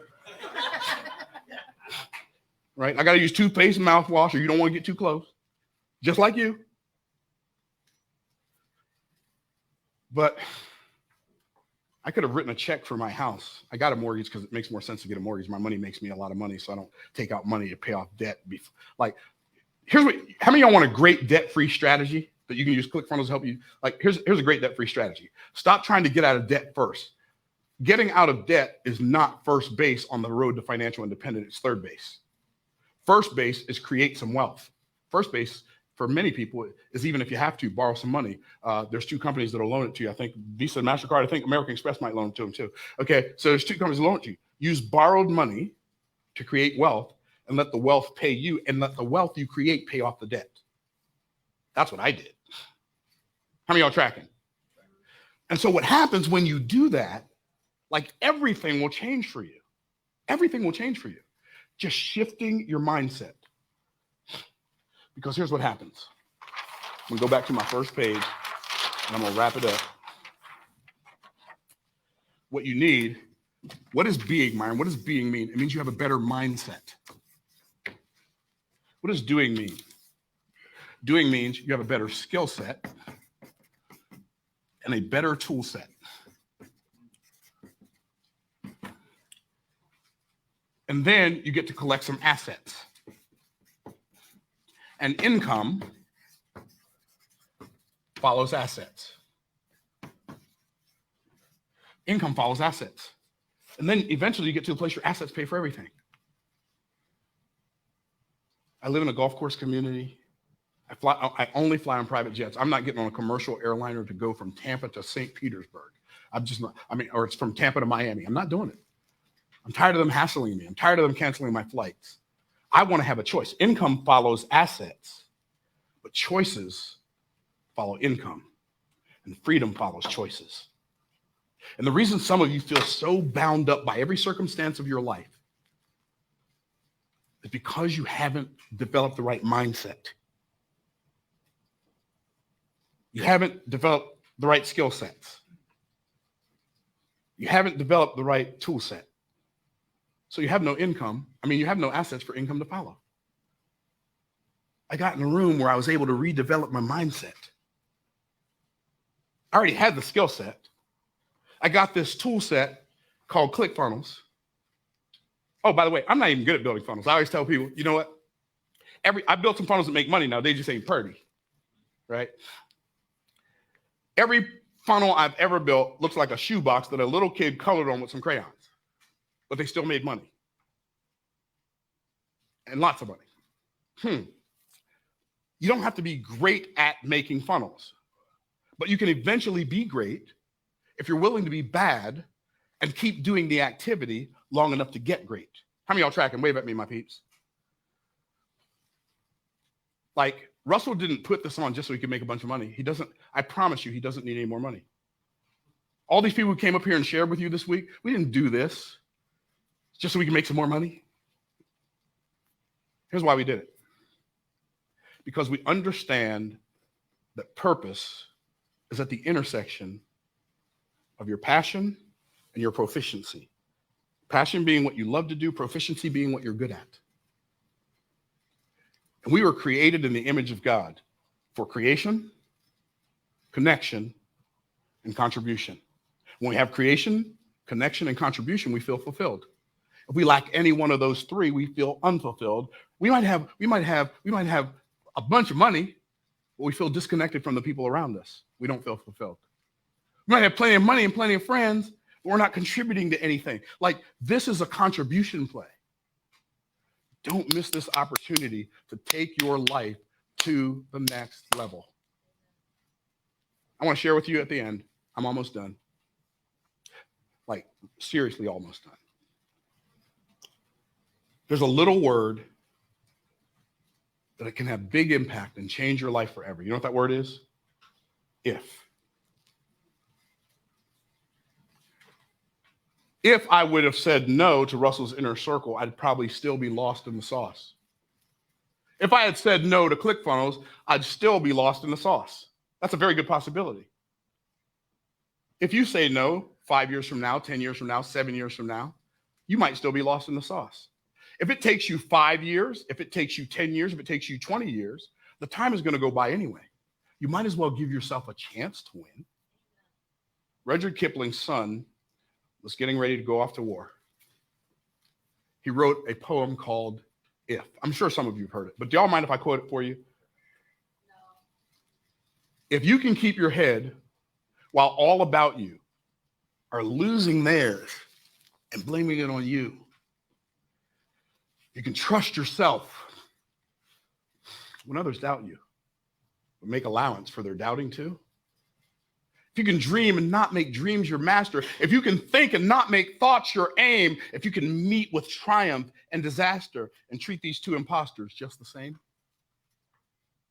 if you can bear to hear the truth you've spoken twisted by knaves to make a trap for fools and watch the things you gave your life to broken and then stoop to build them up with worn out tools, if you can force your heart, your nerve, your sinew, to serve their turn long after they are gone, and so hold on when there's nothing in you except the will which says to them, hold on. If you can talk with crowds and keep your virtue, or walk with kings, nor lose the common touch, if neither foes nor loving friends can hurt you, and all men count with you, but none too much, if you can fill the unforgiving minute with 60 seconds worth of distance run, yours is the earth and everything that's in it. What's more, you'll be a man, my son. What's more, you'll be a man, my son. Don't let the door slam shut. Change your family's life forever. Become the hero to your children and your grandchildren. Become the envy of your enemies and forget that they exist. Live the life that you were put here for. And go to the grave knowing, oh, I didn't just exist in my life. I actually lived. Thank you and God bless. Russell?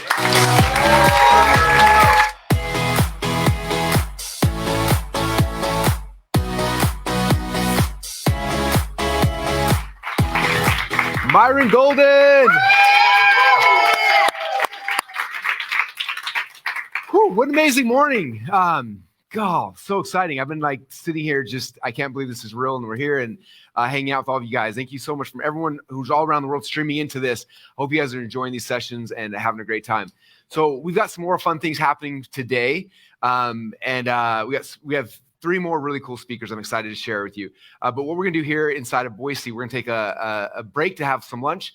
And so we're gonna give you guys a little bit of break. But before we do, I got one last quick thing I wanna share with you guys just before we break to lunch, let you guys go. A lot of you guys have been asking as I've been watching today, like, you've had that nervousness, the anxiousness, and like emotionally you were so like, yes, I wanna do this, But some of you guys logically were trying to convince yourself, like, should I do this? Should I take that step forward? Should I go on this journey? Is it worth it? Do I wanna dedicate the next 12 months of my life trying to change my life and my family's life for forever? And I've been seeing the comments coming through on Facebook, Instagram, over here on Zoom and stuff. And so I'm going to give you guys one last kind of recap of the offer. I want to make sure you guys are understanding what it is, give you guys a chance, the ability to go get started, become a VIP, go all in for those who haven't yet. And then we're going to break for 60 minutes for lunch. Then we come back, we've got 3 more speakers that are going to be amazing. Okay, so that's kind of the game plan. One of the speakers is someone who built a huge advertising agency, and they're going to talk to you guys about a whole bunch of really cool ways to create ads. In fact, on day 3, Christine Morel is here, and we talked about some fun ways to make ads. So we're gonna go deeper on that because a lot of you guys are still like trying to figure out the traffic side of this. Next, we have someone who's a ClickFunnels member who's built an insanely big business. They are sprinting towards like the $1 billion valuation mark in their business, and they bootstrapped the entire thing through funnels. And so they're here in the office, and so we're gonna show a quick video from them, and then have them on stage and ask some questions. And so you can see someone who's just like you, who's had a chance to bootstrap an entire company, not just to like a little thing, but bootstrap it to a huge company. I'm really excited to introduce them to you. And number 3, a lot of you guys know Dean Grazioisi, who's one of my favorite people on this world. He's supposed to be here in office, but him and his wife, I don't know if I'm allowed to say, they may or may not be having a baby today or tomorrow in very, very near future. So he's not actually in office, but we're going to stream him in on the big screen, have you guys, he's going to come live with you guys and share some really powerful things. And that's kind of the game plan and the goal for the rest of the day. So before we break to our lunch break, again, I want to throw up slides real quick and kind of go through, again, just one last time for those who are like, I'm on the fence. This is my last little bump. And then from there, we're just going to celebrate the rest of the day. As you guys know, we made you a special offer on Thursday to get into ClickFunnels. And I made literally the most irresistible offer of my entire life. I'm not going to spend too much time going through it, but just to recap it, the first thing you guys know, you get a year's access to ClickFunnels 2.0 for free. That means no monthly payments, no stress, no anxiety about any kind of stuff. It gives you full 12 months to just build. Right? Build your first funnel and your second funnel and your third funnel. I told you guys before, like with Trey Llewellyn, when he got into ClickFunnels, then he was account number 3. He's like, I'm going to build a funnel every single week until one of them works. And honestly, the first one flopped. The second one flopped. The third, the fourth, the fifth, the sixth, the 7th, 8th, the 9th, the 10th. But the 11th one for him was the one that blew up. Okay. And so for you guys will have this ClickFunnels for an entire year without paying any monthly fees, which means you have this chance to try and test and like be okay going on the curve, right? Going down so you can come back up without having the stress and anxiety of these monthly payments coming in. Okay. So that's the first thing. You get ClickFunnels 2.0 for free for a year. Plus you're also getting 3 ClickFunnels workspace. That's 3 separate businesses. I mean, one could be yours, one could be your kids or your spouse or whatever. And third one could be one that you go and you sell to somebody else, right? You can build a funnel for somebody, and that way you're making money, you're earning while you're learning. In fact, I've seen probably 2 or 3 dozen of you guys who in the Facebook group, literally like, I figured out, I just called a friend and I sold a $2,000 funnel building package. I'm excited to get in so I can learn how to actually build a funnel for this person now, right? Like you're using the tool to make the tool free. And so again, you get ClickFunnels 2.0 for free for an entire year. And you also lock in the lowest monthly like annual plan. So in a year from now, you're locking in a $2,000 a year annual plan, which is insane. We've never offered that even prior to this point in ClickFunnels, but you guys will get this because we're part of this huge beta launch, which makes it really fun. Number two, for those who are already using ClickFunnels 1.0, we call it ClickFunnels Classic now. You will have ClickFunnels Classic for free for the next 12 months as well. It means our existing ClickFunnels members who want to take advantage of this, you have the ability to start migrating funnels over, doing all that kind of stuff, and you won't have any stress or anxiety because you have it for free for an entire year as well. The third thing you guys get is the Funnel Builder Secrets course. This is the training. This is the platform. This is where you decide what kind of funnel do I want to build. I want to build a book funnel. I want to build a webinar funnel. I want to build a high ticket funnel. You pick which one you want. You go and watch the videos. The first training is usually of me teaching the strategy. Here's the strategy. Here's all the things I've learned the last 20 years of my life, all the hacks and the techniques on how to actually make this funnel work. So you understand the strategy. And then a guy named Greg on our team who's really good at actually using ClickFunnels. He shows you step by step in ClickFunnels 1.0 and 2.0. Here's how you actually build that funnel. And so all you do is you open up his video on the left-hand side, ClickFunnels on the right-hand side. You click play. He's like, do this. And you pause it, and then you do that. You click play, do this, do. And you go back and forth. And within an hour, 2 hours, 3 hours, depending on how long you take, your funnel is done. Like, it's not like, I hope I can figure this out. I don't know which link to click on. You just watch Greg's video, and you pause. And then he tells you, click on this button, and you click on that button. Push play. Oh, okay, pause. It's really simple. Like, I don't know how to make it more simple. Like, it's as simple as humanly possible, okay? So that's what happens inside the course. And by the time it's done, your funnel is done. If you're like, this is making sense. We have a community where you can ask other funnel builders, like, how to work. I'm stuck. There's places to network and communicate with other people who are in the program as well. So, like, some of you guys will be really good at design, and some of you guys will be horrible at design. Some of you guys will be really good at the technical, and vice versa. And you can do partnerships and JVs, and there's a whole community of amazing people there. We're not leaving. This is not something like, here's the course, good luck, and we run off. Like, we've been here for a long, long time. We've been doing ClickFunnels now for 8 years. Like, we're not going anywhere. Okay. And so there's an amazing community there for you guys to be able to leverage and network as you're building out your funnels. The third thing is I showed you guys Gira, which is the funnel simulation software, which is really cool. It was a software I wanted to give you guys all an account for, but the person who owned it before wouldn't let me. He wouldn't let me license the accounts to give them all. It was a whole big thing. And so we just bought the company. And so I'm giving you guys all an account to Gira for free as well, which means you can simulate your funnels and like map them out ahead of time before you start building them. And it's like the coolest tool ever. And you guys get that for free as well. Funnel Scripts, which is the software that helps you write all the copy. So what do you put in your ads? What do you put in your sales page? What are my videos supposed to say? What's the upsell, the downsell, the emails, all that stuff? You just go to Funnel Scripts. If you haven't used it, it's really cool. What it asks you for is, who's your customer avatar? Who is your dream customer? We talked a lot about that, right? It'll ask you a couple dozen questions about your dream customer. You fill the whole thing out, and then you click a button, and it's like, okay, what do you want? Headlines? You click a button, boom, it takes your dream customer, and it writes a whole bunch of headlines. You can just then copy and paste. Or like, I need some Facebook ads. Fill out the form, click a button, and boom, pops up a bunch of Facebook ads. Like, it's the coolest thing in the world. It does your Facebook ads, your emails, your landing page, your sales page, your videos, like all this stuff. Even your webinar presentations, Funnel Scripts will help on that process. Again, we sell this for $797 right now if you go to funnelscripts.com, but we're going to give you guys an account for as well as part of this special offer. And then if you guys have been, how many of you guys, by the way, have enjoyed learning this way? I had one of my friends text me like, I've been going to seminars for a long time. Most of them are really, really, really, really boring. Your stuff is so much fun, right? And so if you enjoy like this learning process and how it works, like the energy and the excitement and the speakers, there's an event we did called 2 Comma Club Live. It was a 3-day virtual event we did during COVID. But when you first log in the members area, there's a quick start path. And that quick start path, I put all the trainings from that. So the first thing you do is log in and start going through that quick start path. Start watching all the 2 Comma Club Live videos and help you understand exactly how this whole business, this whole industry works. Like, how do funnels work? Like, what's the value ladder? Where does it fit in? And it's a 3-day like full event. You can go watch over the next 2 or 3 weeks or whatever it is, however long it takes you to consume it. But by the time you're done with that, you'll have certainty on how funnels work and how they work specifically for you. So we'll throw that in there as well, which is total value of $16,509. And then on top of that, don't forget, this was Grant Cardone's 10X stage. We talked about a little earlier. This we had 9,000 people in the room. He let me come and speak at it, and I sold a version of ClickFunnels there, and we set a world record doing $3.2 million in sales. And then afterwards, Grant asked me if I would train all these people on how I sell from the stage. And so I did a whole 6-hour training course, literally going slide by slide. Like, slide number 1, this is what I say and why. Slide number 2, what I say and why. And slide 3. And so I did that training specifically for his people. We sold it from anywhere from $500 to $2,000. And because a lot of you guys have been asking, like, I want to learn how to sell. I want to do a webinar. I saw all these people doing webinars and doing challenges. Like, how do I actually sell on it? I'm going to give you guys this entire course for free. And so you get the 10X Secrets Mastery Program. This is kind of an unadvertised bonus we threw in the end because I wanted to give you guys everything we have to make sure you're successful. So this will help you to speak, to sell, how to do your ads, like all that kind of stuff is in here. It's really cool. And on top of that, in this package, you also get like my webinar slides and things like that. So you can like take my slide deck and then just change it out to be yours. And so we try to make the process as simple as possible because I want the next 12 months of your life to be like the future, like the launch pad for everything you'll be doing moving forward. And so that's, again, the special offer. We're going to have this offer open during lunch break. We're going to take a 60-minute lunch break. For those who are ready, like now is the time. I know you've been sitting here like, should I do it? Should I not do it? And so many of you guys have. Like, welcome to all the amazing people who have taken this first step in the journey. This is going to be my last call to action during this event for you guys to go and take that first step. So again, if you go to funnelbuilder.com/do it now, do it when? Now. Wait, do it when? Now. Yes, do it now. When you go to funnelbuilder.com/do it now, you can go get your account. When you get your account, you go in the members there, get your backdrop, throw back here in Zoom. And then, like I said, we have 3 more amazing speakers coming up after lunch. We're going to have so much fun. But now is the time, you guys. The time of decision is here. We have literally the analogy of like leading a horse to water. Like we have led you to the water. I've been pushing, I've been shoving. Like everyone's trying to get you like, because we know what it's like. This water tastes so good. It works. This is not our first rodeo. We have over 2,000 people won a 2 Comma Club award through this process, right? And now it's like it's here and like I can't do anything else. Now the choice is up to you guys to take that step, take that leap of faith into the darkness. And I promise you though, we are here to catch you, to support you.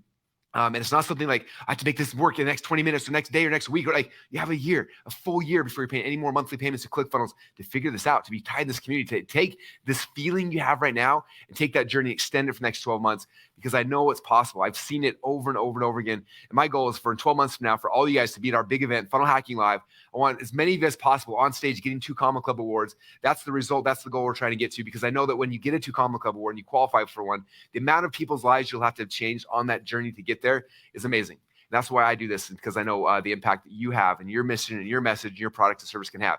And the way to get that out to the world, though, is through funnels. You've heard it from all the speakers. You've heard it from me. You've heard it from Grant. You heard it from Myron. You heard it from Jenna, from everyone. Like, this is the way, right? And now it's your time. This is your season. This is your chance to do it. There's going to be a time now in the future where literally there's people who are here in this challenge, who went through this experience, and they will become the speakers of the next generation. They're going to be, in a year from now, 2 years from now, 3 years from now, doing what Myron and what Jen and all these people are doing, right? As you guys, you're sitting here, this is the beginning of your journey. Like if you go through this process and get these skill sets, like in a year from now, 2 years from now, you will be the ones on the stage doing the challenges, doing the events, changing people's lives. But it starts with you making a decision. So now is the time, you guys. Thank you so much. Again, we're going to take a 1-hour break for lunch internally. We'll see you guys back here in 1 hour, and we'll get started on the next session. Thanks, everybody.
All right, everybody, welcome back from our lunch break. Please turn your cameras on. Let us see your smiling faces and your waving hands. And welcome back to the stage, Russell Brunson. Welcome back, everybody. All right, everyone back at home. You guys having fun celebrating with us this week? This has been so much fun. All right, I'm excited for the rest of today. We have some really cool speakers coming up. They're going to be sharing some cool things with you guys from a couple of different topics, which is going to be, I think, unique and exciting for you guys. We're trying to find as I was preparing for this event, I'm looking at what are the things I know people are gonna get stuck at? Like, what are the different things I want to make sure to try to knock down as many of those struggles as possible during this event. And so one of the ones, as you guys know, on Wednesday, we spent a lot of time talking about how to create ads to get out there and get people to find you, right? You create a funnel, but then how do you get people to see something on social media somewhere and click on it and come to you to join your list, to follow your funnels and things like that. And so I told you guys my format, right? With Hook Story Offer, I showed you guys a bunch of the funny, goofy videos I made and how we did things. And then Christine Morel came out and she showed you guys her videos, which are way more funny than mine, and showed you that format. But today I wanted to bring somebody else who is someone I had a chance to meet them initially, I don't know, 3 or 4 years ago. First time we had a chance to meet. And he owned a big advertising agency. And the coolest thing about it is he actually lived here in Boise, Idaho. And we didn't have a chance to work together for the first year or two after we knew each other. But I saw what he was doing. I kept watching his campaigns. And I'm like that stalker who, like, I just kind of watch what people are doing all the time and watch what.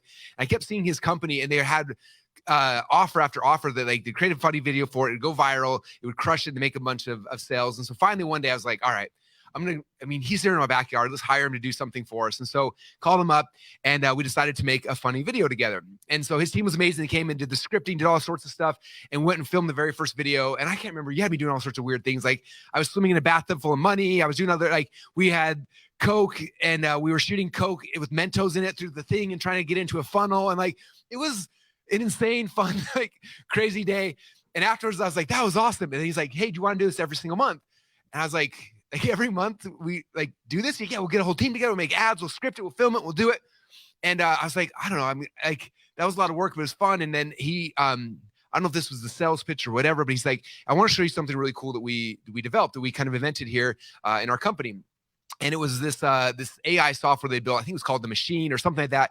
And he started showing me behind the scenes of literally tens of thousands of ads, selling all sorts of physical products. And he's showing me all different types of ads and how they work. And just all the data they had was crazy. And it showed me so many different ideas, different ways I could do ads, how we could do things. And I was so excited afterwards. I was like, yes, let's do it. And so we signed a contract. And so every single month for the next 12 months of my life, we would write a script, hire actors, get a bunch of props, and make goofy videos. We blew stuff up. They hung me from the ceiling, like Mission Impossible was hanging from the ceiling. They would drop me, and a whole bunch of thing after thing. And I had so much fun doing it. And it brought me back to how much fun this business can and should actually be. In fact, one time he had me dressed up like like Satan and then an angel. And I was like an angel's shoulder. And like, anyway, but it's like this business can and should be really, really fun when you start understanding it. And so, like I said, Travis lives here locally. He's got an insanely cool company that does this for people. He recently sold the company, but he's still involved and he does stuff. And just a brilliant mind when it comes to advertising and creating cool things. And so I wanted him to come today just to share with you guys more things about the types of ads you can be creating and how you can make these things fun and just all the different things that are possible, things that work the best today. So as you guys are starting to grow your campaigns and scale them and trying to get more people into your funnels, you have these resources and these ideas to help grow that. So with that said, I want you guys to put our hands together for Travis Chambers.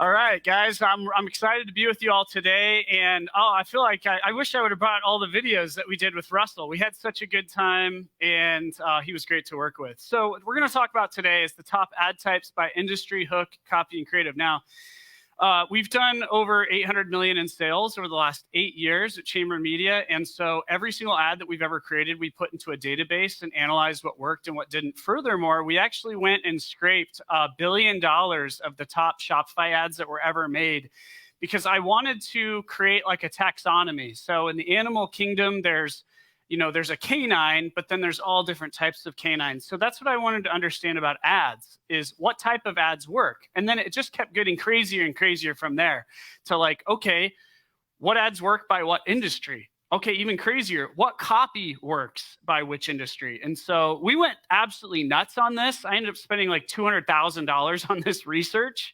And during this time, Chamber exploded. And so it was definitely worth it. Good ROI. So what we're going to learn about today is how to prevent ad waste, mismatched ad types by industry, the top 4 performing ad types, an ad copy, and then and we have a little bonus today of top 3 performing hook types, which is going to be pretty awesome. So I don't know if you guys have ever felt like this, that sometimes with creative, you feel like you're trying to put one in the chamber, or playing like Russian roulette with your business or with your life financially. And funny enough, Chamber Media actually started out called One in the Chamber because at the time we did viral video. And back then, back in 2016, viral video was kind of like one in the chamber. Like it has to be this big video and you make it go viral. And so over the years, ads have gotten smaller, shorter, quicker, more to the point. And so as we kind of evolved into this like micro video kind of world, we realized that we went from trying to get this golden bullet that sometimes didn't work to just getting a volume of assets where we could fill every part of the chamber. And so I stopped feeling like Vin Diesel trying to launch from one building to the other at the Burj Khalifa. And so as great as this felt right here, sometimes, very often, I would just miss the other building and it would just crash in flames. So this is some of the things that we've done over the last 8 years. Exciting enough, by following our own rules, I actually sold 80% of Chamber Media about a year ago in an 8-figure sale to private equity, which is awesome. But just last year alone, we made over 35,000 ads. We have a 16,000 square foot studio facility in American Fork, Utah, and there are hundreds and hundreds of assets being made every day with our team of 100 full-time people. These are some of the brands that we've worked with: Tuft & Needle, ClickFunnels, Potbelly Sandwiches, Mr. Cool. We actually, Mr. Cool actually started working with us 4 years ago. They were doing $10 million a year. And as of this year, Mr. Cool has surpassed $200 million in revenue, and 90% of that is trackable to our ads. So Mr. Cool is now a $1 billion valuation company. 90% of that has been driven by paid social, which is absolutely insane. So if you need an AC unit, shout out to Mr. Cool. So anyways, for a long time, for 5 years, I was growing the agency through networking and speaking at conferences and trying to get press. And it was just really hard. We got to, 2 million, 3 million a year, LinkedIn posts, and it just got exhausting. So then one day I thought, if we're really good at ads, shouldn't we be able to run our own ads as an ad agency? And that decision made me a millionaire. Thank you for this idea. So we decided to stop being the doctor who smoked.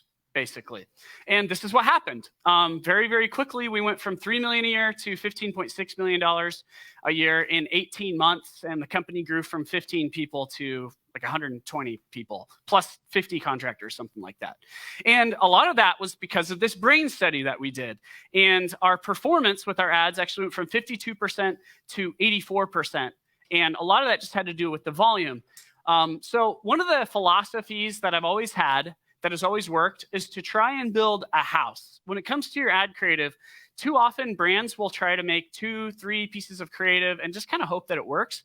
To me, that's like building a thatched hut out in the savannah. Like you get one tornado, one storm, and it's over. You have to build a brick house. And when you're building a brick house with your content, you need to be making dozens and dozens and dozens of pieces of content. And now with TikTok, it's just even more so.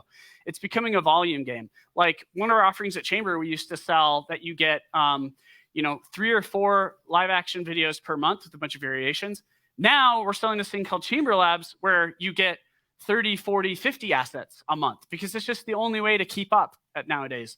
So one of the things that worked really well for us, Icy Breeze is a company that we scaled from 100 grand to a month into the 7-figure monthly revenue. What we did is we actually started realizing that when the iOS update happened and we just lost so much of that rich targeting that we used to have that worked so well for us. Well, at the time, the thing that worked best at Chamber for our own ads was not lookalike audiences. It was actually interest audiences. Like, thank you to Gary Vaynerchuk for driving $1 million to Chamber Media through targeting people that like Gary Vaynerchuk. More so, thank you, Nike. Nike alone, people who just wear and are interested in Nike, drove over $6 million, just that one targeting audience alone for Chamber Media. So that's when a light bulb went off where we thought, what if we're not just making creative to sell something to an audience of people? What if we have to really make absolutely different pieces of creative for every type of person? Because that's what we started to do, is we started to create an avatar for Chamber Media. And what we found out is it's a 40-year-old guy who likes to mountain bike. He likes Red Bull. He wants to be rich. He wants to have a yacht someday. He likes watches. He wears Nike. He likes Gary Vaynerchuk. He likes Grant Cardone. And we thought, well, let's make ads that this guy just would love. And that's what happened. And so with Icy Breeze, we started to analyze, we started to realize we have different segments of customers. It's not just the use case of the product that you're selling a type of person. You're selling the outdoorsman. You're selling the guy who plays tennis. You're selling the lawnmower. You're selling the handyman. So in this new iOS world that Apple has absolutely destroyed for all of us, thank you, suck it, Tim Cook. I think that what we need to do is realize how powerful interest-based targeting is. We can't just rely on this unprecedented data. I don't think that's ever going to come back again, which means we're back into a TV marketing situation where you're choosing the golf channel, you're choosing the outdoor channel, you're choosing ESPN. When you choose these channels, you're choosing a certain type of person. And so when you're making ads, you need to make them based on the interest groups that are going to work. And you might have some, Nike is a massive interest group. It's millions and millions of people. But after 8 months, it's saturated, right? And we had to try new things. So that's one of my big insights for today. So better creative, stronger hooks, more revenue. I don't want you guys to be the Nickelback of ad creative, okay? Nickelback made the same song over and over and over again, and that's why they're Nickelback now, okay? Don't be the Nickelback of ad creative. That's not what we want. So let's go ahead and dive into some learnings from the brain. This is a little shot of our UX. Right now, this is only available to us because it's technically we're not allowed to sell Facebook data to you.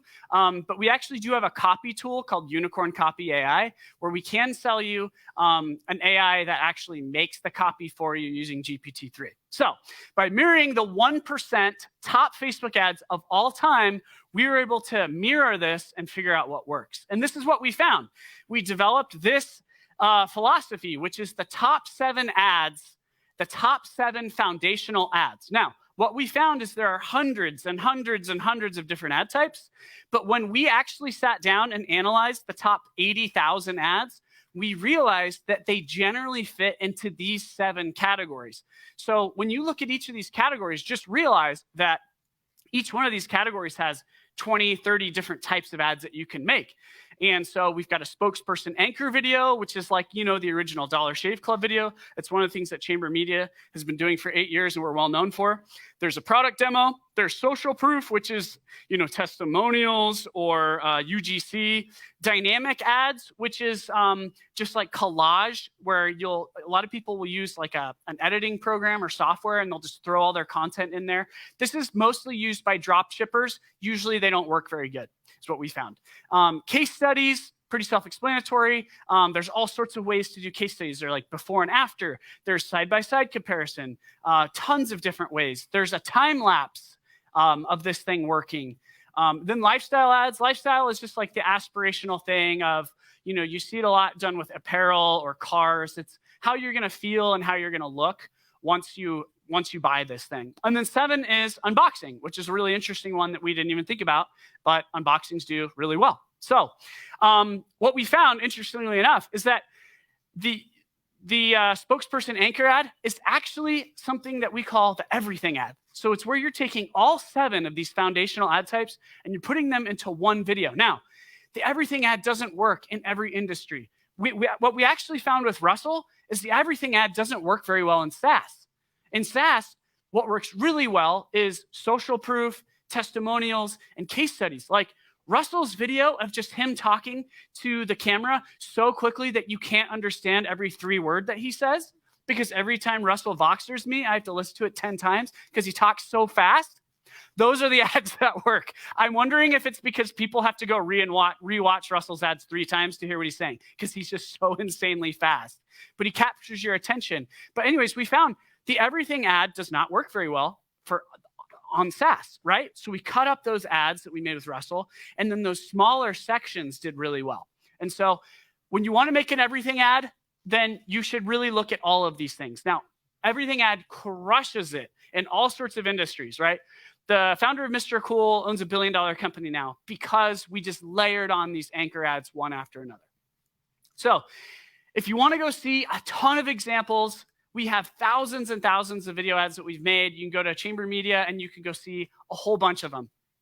So let's get into some specific insights, because I just want you guys to start thinking about different ideas. So we looked at electronics. In electronics, a spokesperson anchor video, social proof, and product demo do very well. But dynamic ads and lifestyle ads don't do that well. So what does that tell us? When people buy electronics, it's not a lifestyle choice. It's actually a credibility choice. They need a face to tell them that this thing is quality. Why? Because electronics break. They break. And once an electronics break, it's impossible to fix it, right? That's why social proof and product demo are so important. Now let's look at cars, okay? We even looked at unedited videos versus edited videos. And what we found out is that raw, unedited videos did better for cars. I don't even know why. The data is the data. For jewelry, we even looked at, should you send to the homepage or a landing page? Because we actually had some clients where we were getting higher performance sending to their homepage. And we think that it's because it increased the average order value, because people wanted to buy more products without necessarily even having to go through a long tail funnel. Right? So if you're a one product company, then you might want to have one product page. But if you're a multiple product company, you might want to test the homepage as your main driver, which kind of defies logic, but that's what we found with jewelry. And so I want you guys to just all realize that these are things that you should all be testing, right? The brain can't tell you everything that's going to work. It can't predict the future. We even had an ad where one of our employees is, he's this fortune teller with a big mole on his face. And he's like, I can't tell the future for you. So anyways, it's not about hitting a home run every time, right? It's the Moneyball concept. It's a volume of content, and it's about how many base hits that you get, and they all ladder up on each other. So this is the biggest slide that I'm going to show you guys today. And this is the most informative, important thing that we learned in our whole study. These are the types of ads that we found to be the top performing by industry. And I found it interesting that men's clothing and women's clothing is different. It's almost as if with spokesperson unboxing, men are more likely to follow an authority figure, and men want the satisfaction of unboxing a product, right? It's almost like maybe men are visual. I don't know. It's like that no one's ever said that before, but men might be kind of visual. I don't know. And then with women, it was more about the lifestyle and the case study, which means women really think more about how they're going to feel. It's like almost like someone has said that before too. Like women are going to envision the future of how they're going to feel wearing these clothes. Also, it means that women are just more skeptical, right? They've bought clothes that don't live up to their expectations or that are low quality, which means they're probably just better at buying clothes. I don't know. But that means that a case study is more likely to work. So I just recommend everyone to screenshot that slide, and it's really powerful. So we have a little intermission commercial right here. If you or a family member have run ads with mismatched ad types, you might be entitled to monetary compensation. Dial 1-800, call Travis, and we'll help you out. But I've seen this so many times, right? We've worked with hundreds and hundreds of brands, and so often we'll see that brands will put a lot of money into ad types that are never going to work, right? Like with Russell, right? We made these spokesperson anchor videos. Some of them did really well, but most of them didn't work well. We had to cut them into pieces because it's just a tough game with SaaS. It's people just buy in a different way. Like Russell's authority and his figure on like a raw kind of unedited video is as, or if not more powerful, right? Than like these big sets. But when you're selling toothpaste, you don't have a Russell, right? No one's interested in toothpaste. And so you have to put someone on wires hanging from the ceiling, flying all over the place, because otherwise nobody cares, right? So these are really important insights to figure out. Another thing we found from the study was the ideal ad length. So this is something that we get so many questions about. And what we found is that, lifestyle ads and product demos and social proof can be pretty short, right? It's an easy thing to communicate. But if you have a complicated product that's difficult to understand, like Mr. Cool, it may mean that longer ads in these types of categories are going to do better, right? Because if I'm going to install an AC unit myself in my garage, that's a very scary decision to make, right? It's a $1,500 decision. So I'm going to need a 2, maybe 1.5 minute video to put me at ease, right? But if I'm buying toothpaste, I don't need a 1.5 minute video to convince me that this toothpaste is the greatest toothpaste. I just need 10 seconds and then I'm out. I don't need any more toothpaste information. So another thing we found is that 25% of the ads, speaking of this, on the food and industry ad are dynamic ads.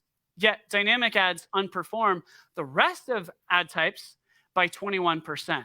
So dynamic ads are the worst ad type to use in the food and drinks industry. Now, if you're in this industry and you don't know this insight, you may end up making the wrong thing. So here's a really cool chart. So this is actually the percentile breakdown. So we also took a look at, of all these 80,000 ads that we studied, right? What portion of those, the top Shopify stores in the world, what portion of creative are they making?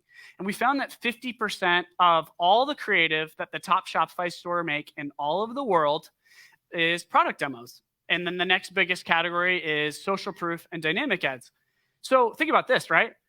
20% of the ads they're making are dynamic ads, yet dynamic ads underperform in almost every industry compared to other ads. So what does this mean? Well, this means brands need to be making an aggregate more case studies, more spokesperson anchors, more lifestyle videos, and more unboxing videos. And they could probably chill out a little bit on product demos. Because think about this, okay? If 50, as a consumer, as just an average person, right? If 50% of the ad creative that I'm consuming is product demos, am I going to pay attention to more product demos? Or am I more likely to pay attention to an unboxing video that I only see 1.5% of the time? Or a case study that I see less than 1% of the time. Just imagine the power of a brand that has case study videos. And you're like, okay, well, how do I make a case study for skincare? Well, we worked with Nerd Skincare. This is one of our big first huge videos. We took the founder, I put a helmet on her face with a GoPro, and I had her put bacteria on her face and grow acne on her face and then use the skincare to get rid of it. Okay. Now, Facebook does not like before and after photos, right? So what we did is we took the time lapse of her face over 10 days, and I made her wear a helmet for 10 days, by the way. So if Russell thinks it was hard to what we made him do, he didn't have to wear a helmet for 400 hours straight. But what we did furthermore is we put Laura Clary, who's a really big Facebook influencer, and we actually put the footage of this time lapse of her growing acne and then getting rid of it with the skincare product. And Laura did a weather report about her face. Oh, it looks like we got some clusters coming on the northeasternly. Oh, it looks like we got, So that was one of the ways that we bypassed the Facebook's rules about before and afters. It was like so many layers deep that their algorithm or their interns or whatever couldn't even catch it. So there's all sorts of ways to pull off these concepts. So that's what I have for you on the ad creative. Now let's jump into ad copy. This was really interesting because so much of conversion performance depends on the copy you write. And sometimes you guys probably feel like you're playing Russian roulette with your ad copy, right? I'm going to put a ball in there, I'm going to spin it, and we'll just see what happens. And it's like, how are you even going to know, right, what type of ad copy works? It's not like you're going to sit there and write 20 different types of ad copy for one piece of creative. It's just like the variables just become unlimited. And so it's really important to just know some basic principles that generally work. So, so my whole point here is we're all trying to climb Mount Zuckerist, right? And Zuckerberg doesn't even care about us anymore. He's off in the metaverse. Like, he has left us all here just to survive, right? I mean, he can't even get people to work at Facebook anymore. If you work at Facebook in Silicon Valley, you're like shunned. Like, no one will even talk to you, right? He's just abandoned us. And so if we're trying to climb this mountain, it's best for us to start with some principles and some repeatable rules that we know, so we can start at base camp rather than trying to hike our asses all the way from frickin' Kathmandu, because that's a really long way. Okay, so these copy principles are going to help you to do that. So these are the top 4 types of ad copy that we found that are performing. Number 1 is storytelling based. Number 2 is question based. Number 3 is benefit based. And number 4 is feature based. And remember, this is from the top 1% of all performing ads in the world, okay? And we found out that there are patterns by specific industry. So what I'm telling you is, if you try these 4 types of ad copy, you will find out pretty quickly what approach works the best with your customers.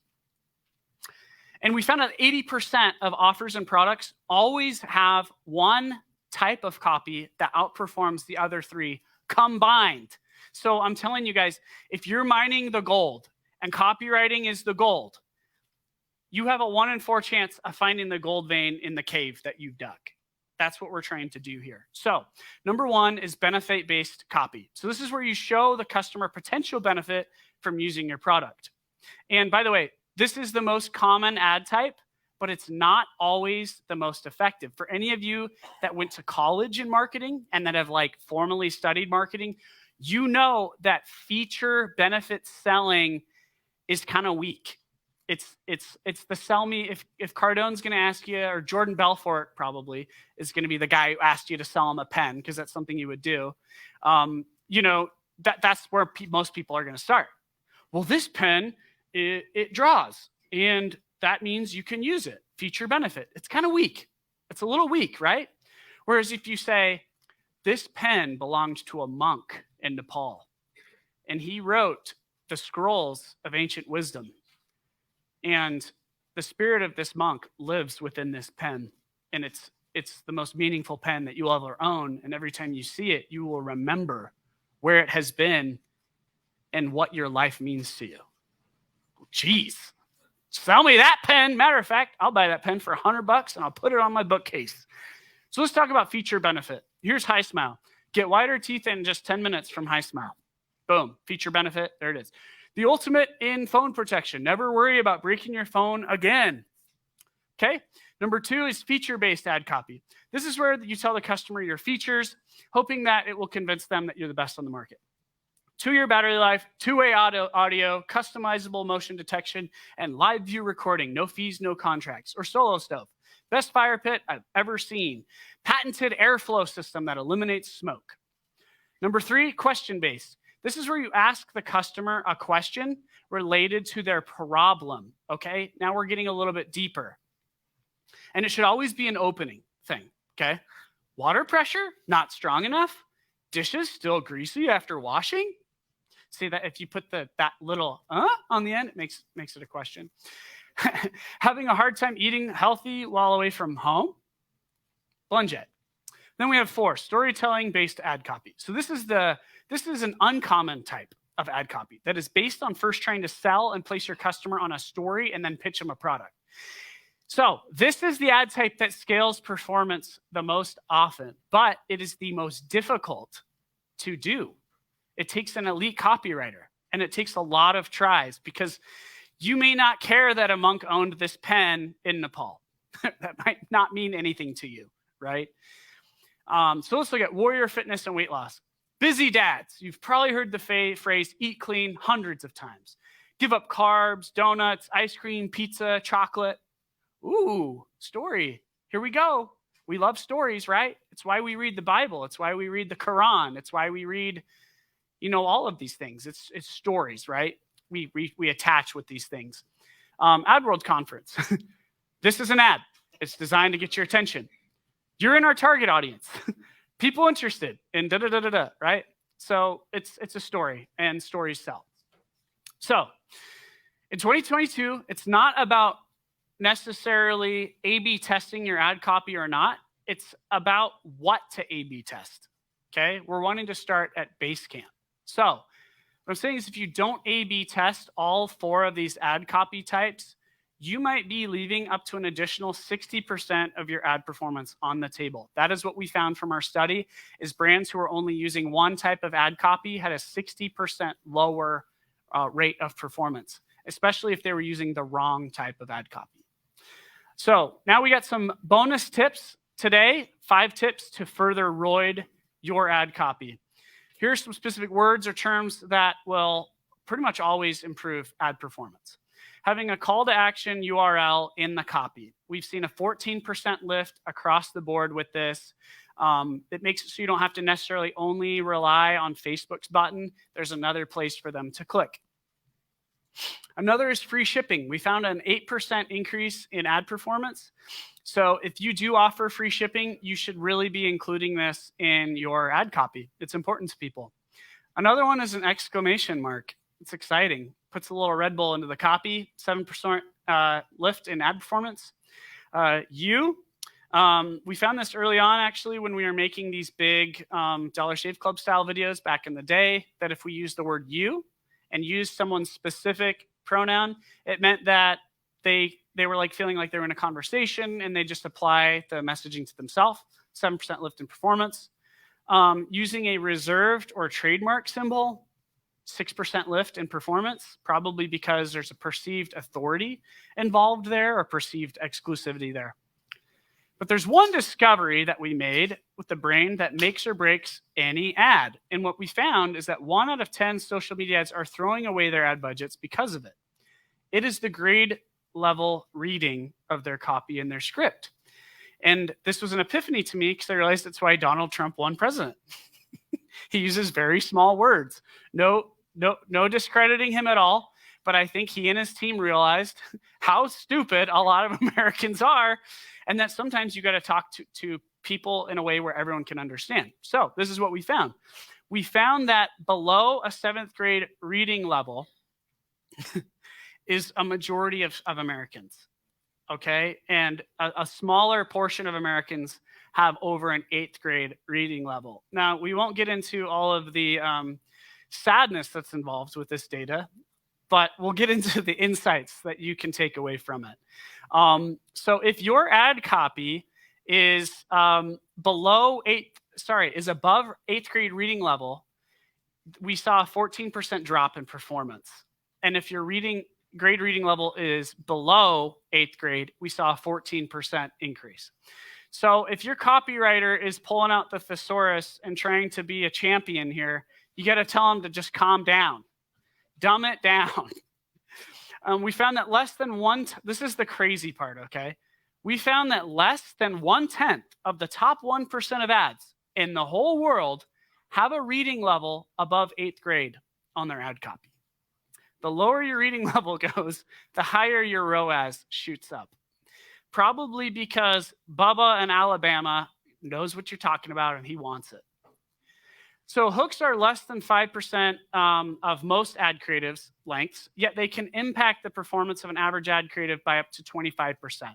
So here's some quick hook insights for you guys. We're running out of time, so I'm not going to go super deep into these, but the 3 hook types that we found that get the most performance is intellectual, so it makes you think. So superlatives, bold claims, visual demonstrations, sparking curiosity. Here's an example of an intellectual hook that drove $1 million. Choose organic. Say goodbye to plastic. It's an intellectual hook. Sensory. It makes you look or listen. In one of our biggest Mr. Cool ads, one of our actors throws a sock and hits the screen and says, "Stop scrolling." That's a sensory. It's catchy. It's contrast, volume, something like that. This is an example of a sensory hook that drove $2 million. Emotional works on fear or worry or nostalgia or aspiration. It just makes you feel emotions. And here's an example of an emotional hook, $500,000 generated. So those are the 3 hooks. We tested this with our own chamber media ads. One of them, I'm just standing there in a field. Whereas in the next ad I made, I was standing in front of 100 people in front of our building. And these are the top hooks by industry. If any of you guys want to screenshot this, because the same thing doesn't always work in every industry. So there's a 107 slide version of this presentation. It's about twice the length of what I just did. If any of you are interested in that, you can email my assistant, Katie, at Chamber Media, and she will send it to you. And I thank you guys for your time. Thank you.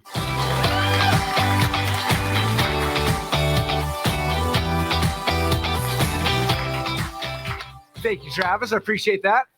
All right, you guys ready to make some ads? Yeah.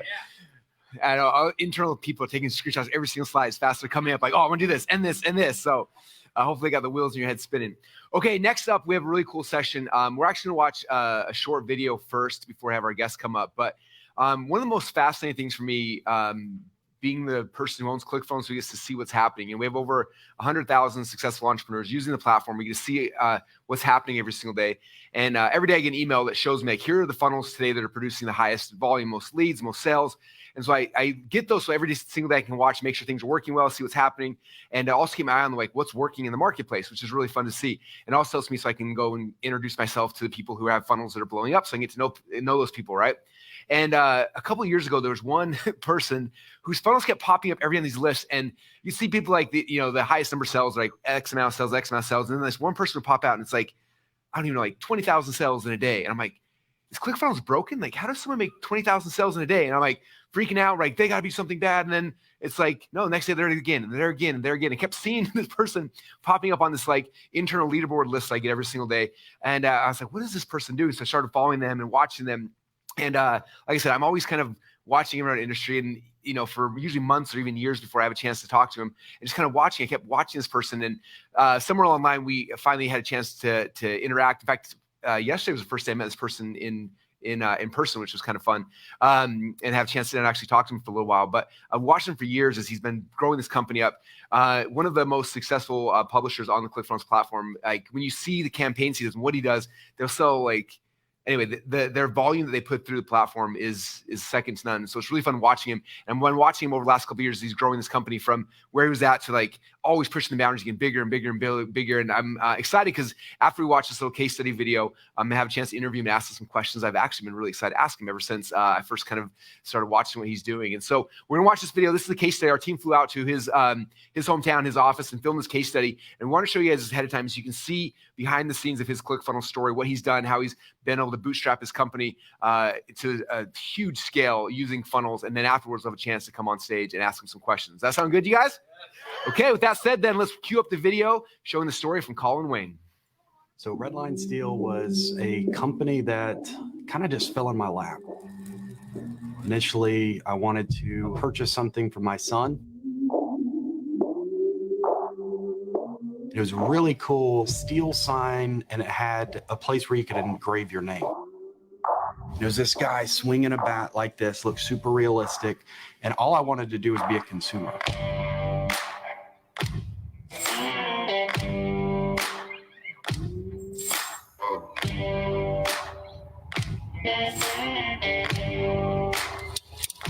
I'll give you the short story. The guy ended up being very backlogged, said that he couldn't make this for me within a certain amount of time. He would reach back out whenever he was caught up. So I said, no worries. 10 minutes later, he reached out and said, holy crap, it's Colin Wayne. Can't believe it's you. I'd love to be at your level one day.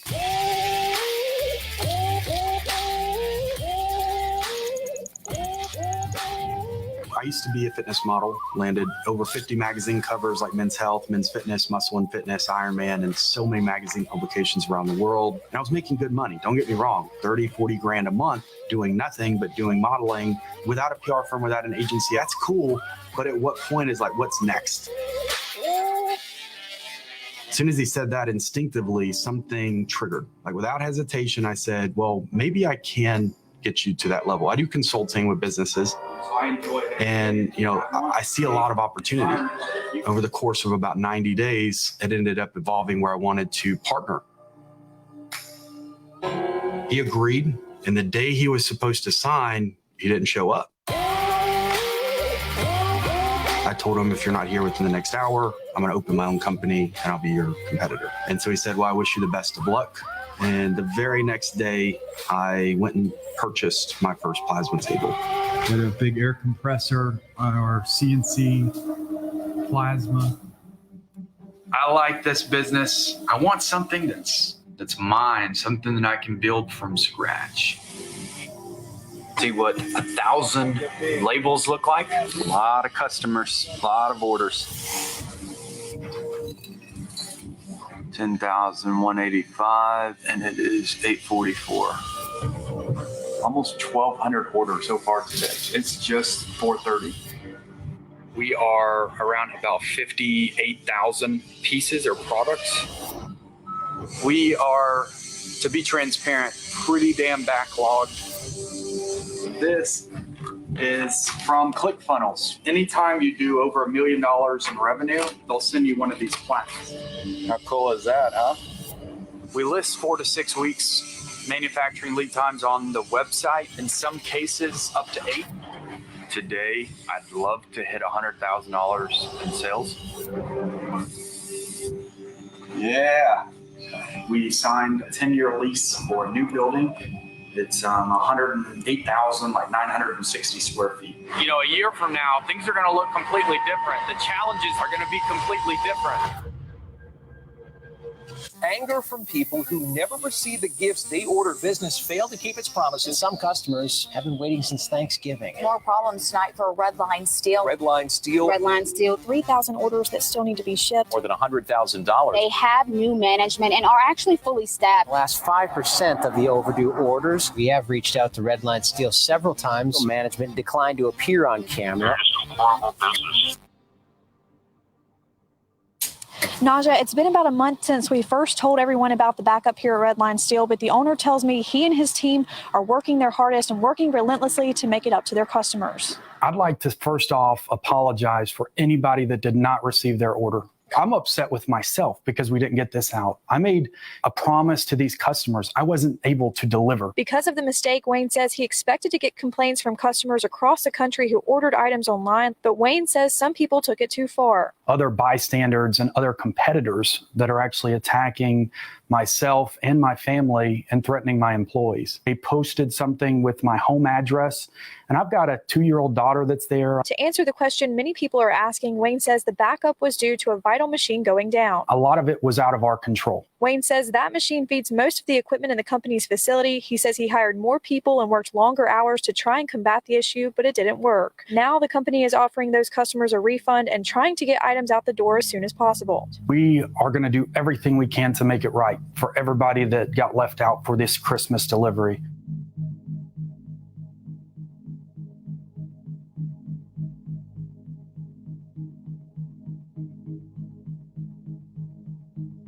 This year, there were some massive takeaways from that. So essentially, one of the biggest things was now we're leveraging stock items and bundle packs. So we have multiple shells, Alpha, Bravo, Charlie, Delta, Echo, all the way down to hotel. I've got at least $4 million in raw material ready to be shipped. So this is one of my main prospecting funnels. So we ship thousands of these on a weekly basis, and those are all prospected through landing pages. And so from this, we upsell them on a hope and a love, which we have inventory of as well. And then we'll ship the exact same piece to thousands of customers across the country using a funnel. That's what we've done this year that's uniquely different than last year. Last year, it was more, how many orders can we get in the door, without a clean and precise strategy of what is the KPIs that we can take away from this year. And we're actually using funnels for the first time for retargeting. Whereas we only used it for prospecting, now we're using it, and we built several landing pages built through ClickFunnels so that we can leverage our own internal audience to purchase higher average order value costs. So instead of more orders, which is equating to more product manufacturing and flows through the entire shop, I would rather put an emphasis on what can I do as a value perspective to the consumer so that they spend more money. So value tiers. If we're not innovating and adapting to those changes, we're not making it better. We're going to make it worse in the long term. The world's constantly revolving. It's moving. Same with marketing. What's working today will not work tomorrow.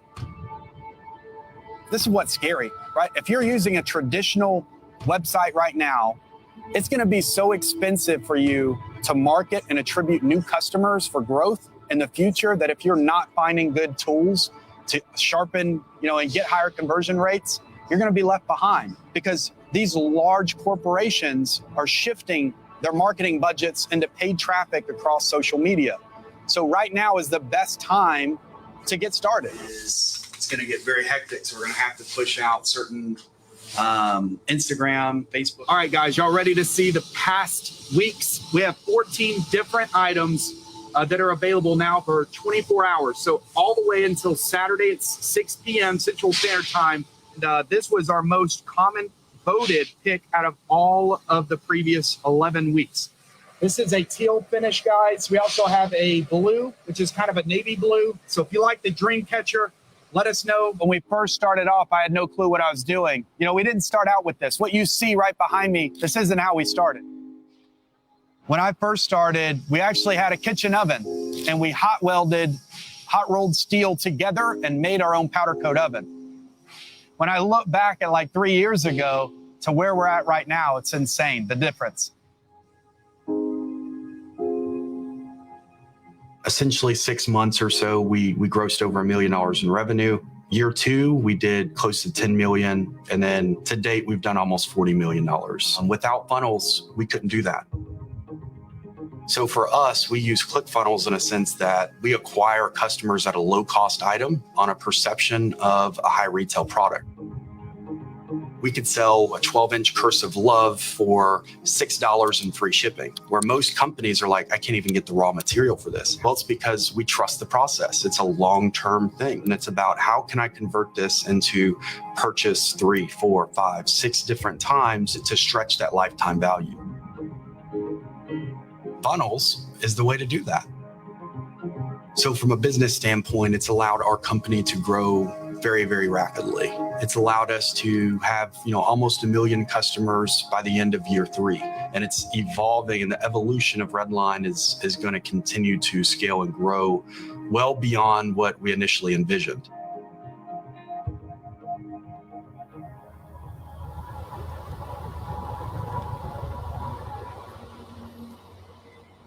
This is my second time coming here.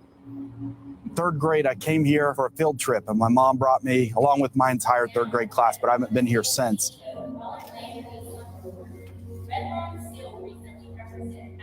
And to be personally invited by the governor for my business, and I can't even put it into words. Like, I'm still in my 20s, and we're getting asked by the president of the United States, the local governors. What's great about that is keeping that momentum and keeping it moving in a positive direction. Yes, ma'am. Thank you.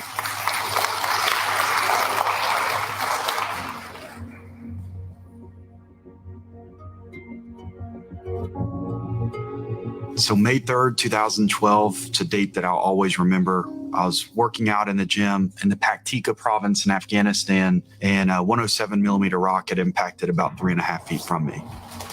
From the grace of God, I'm still alive. And I'm the type of guy that looks 10 years ahead and wants to support not only myself, but certain veterans. So the big vision is that Redline, essentially what I could see is almost a rehabilitation center for veterans and an outreach program to get them back into the workforce. Building a compound, let's say 300, 400 acres, so having essentially everything that you would need within the compound of our own installation.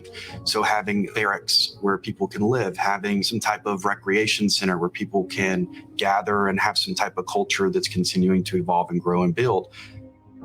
It's not just the money play. I love concept to reality and also the humanitarian side where there's a lot of homeless veterans that need the chance. They need something to look forward to. And all they need is a small stepping stone. And so I want to be a voice for those people.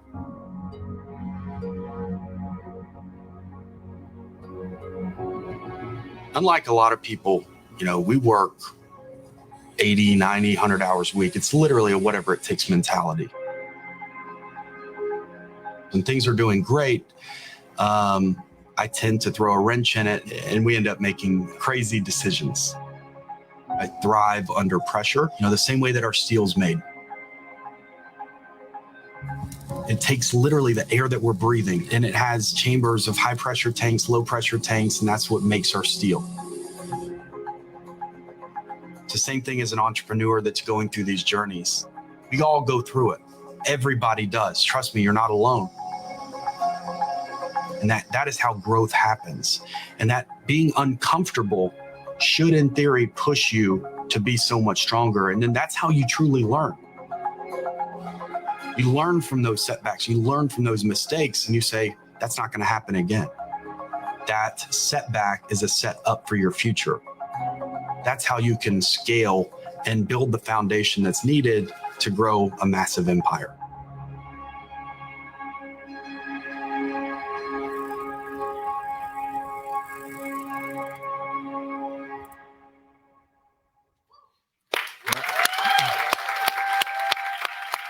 All right, let's put our hands together for Colin Wayne.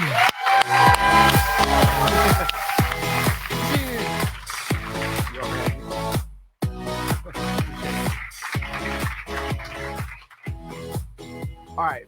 So first off, that's like the coolest story.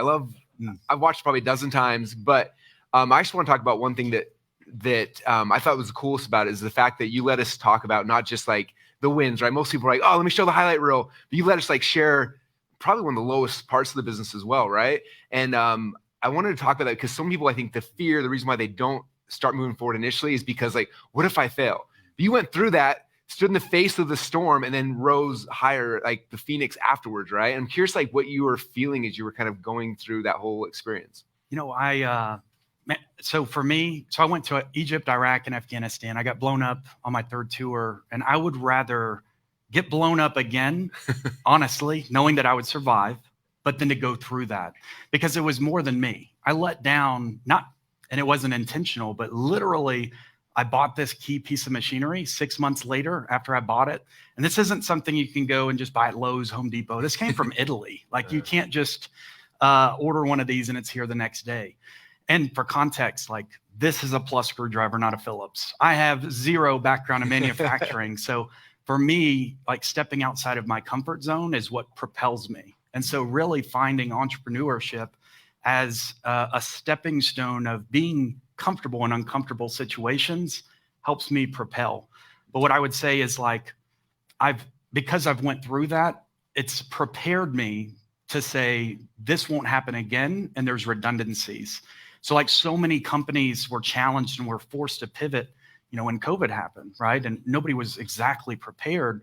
And I would say to those that went through a challenging time financially as a business owner or entrepreneur, if you're here and you're still doing your thing, like absolutely take that into consideration when you're going through challenging times. You made it through that. You can make it through anything. Mm-hmm. And so this is just one stepping stone to give you that internal confidence and jump in with both feet and hope you swim. So cool. So I love, because like when I think about ClickFunnels, I look at like, we've bootstrapped our company. We're very proud of it. I watched you done the same kind of thing. Like, what do you think has given you the ability to not just put a business out there that's successful, but to grow something that's like substantial and huge, where you're creating jobs and you're creating like all these amazing things. Like, what do you think is the things that made you been the most successful on the journey along this? I would say, just like you, man, you've humanized your brand in an incredible way. Like, people love, when I think of ClickFunnels, I think of Russell. Mm-hmm. When people think of Redline, they think of me, but it's more than just me. We embody our customers. We embody, we've got multiple customer ascension models called Redline VIP Group, and which is our lower tier, non-paid. They don't have to do anything. And then our elites. And all that happens is we pay attention to them, because it doesn't matter what I like. What matters is what they like and what they want. And so that consumer feedback loop is huge. And so we've leaned into that extremely, to the point where we'll host and hundreds of people will fly down for Elite Day for our top tier customers. And, we'll get photos together, and we'll do, like, my demographics, predominantly older women, 40, 65 plus, Christian conservative married homeowners. But so we'll do arts and crafts and stuff that I typically wouldn't do, but I want, like, in your warehouse, you're doing. Yeah, of course. Yeah. And it's fun though, man. Like, when you can interact and you can see photos from what we're making from concept to reality, just like entrepreneurship, but we're actually manufacturing it, fulfilling it. And these are millions of units every single year. I would say that that's a huge component of our success. And then more than that, to tie it back into ClickFunnels. So we use Shopify since the inception of our business. The first month we started implementing ClickFunnels, we saw about a 3.5 times increase in order volume, and then as well as like sales. And so what I started to think about was, like, instead of sending traffic directly to a site that's distractions, what about 10,000 SKUs? Yeah. It's like, I'm a watch guy. I love watches. I would rather focus on, if there was consumer interest, like, I want to show them exactly what they were interested to begin with. I don't need to show them 100 other things, because they're on Facebook not to buy watches or to buy a steel product. And so when we started implementing funnels into our business, we started to, the highest day, we did 38,000 orders in a single day.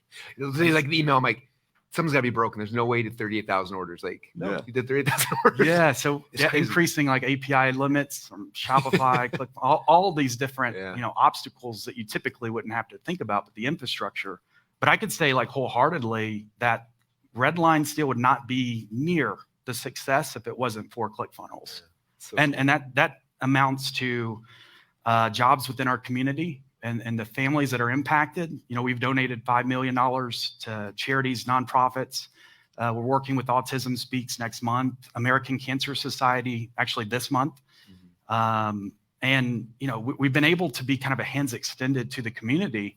And we use landing pages for all of these campaigns through ClickFunnels. Yeah. And so it's a huge testament to what you've built. So cool. Let's give it up for Russell. How about that? Yeah, So I want to share. So I want to give some strategy to people, because I've seen what you've done, and I want you to talk about it, because I see from the outside, it's so cool. So the first time I saw you do this was with a church, I believe. The second time I saw you do it was with Megan Fox, who I was like, you hung out with Megan Fox, and that's pretty cool. But like, you're using outside influencers or churches or brands to partner with you to drive tens of thousands of sales. You talk about the strategy behind that, because sometimes we think it's just our business, but you're so strategic in, like, how do we leverage other people to have these huge sales, days and weeks and months and stuff like that. I'm just like you. I'm big in faith, and I believe that God's opened so many doors that our philosophy is people over profit. And so because of that mission first kind of mindset, what we've been able to do is work genuinely with nonprofits that we care about. And with that, there's celebrities that are directly connected and tied back in. So they become an outlet for us where we can work and be a hands extended to give back to these nonprofits. And then the distribution that comes from that by being on Kelly Clarkson's show or Today Show, or, trending thousands of articles, People Magazine, TMZ, E! News, like, it all helps build the entire ecosystem. And even if I don't make money from the first time, that's okay. Like, I understand the process, and I would much rather give it away than to pay Facebook, a premium for acquisition. And so instead of us looking at it from a traditional, I guess, direct-to-consumer ad side, we're thinking a little bit outside of the box and getting creative with the approach to be more of what can I do to leverage what we have internally and offset acquisition by doing something that you really wake up and you feel good about. So we try to partner with a group every month and different nonprofits, charities, and really just focus on that as a part of our growth strategy. So cool. Yeah, like walk them through the model. So like you'll partner with a charity or a person or celebrity or whatever, and you make their own custom thing. Is that right? And their own custom landing page, and it's like that becomes like their product, their offer, right? Yes. So we'll manufacture a specific part for them. So let's just say like American Cancer Society, we have a Hope ribbon, and the ribbon is in different colors for cancer.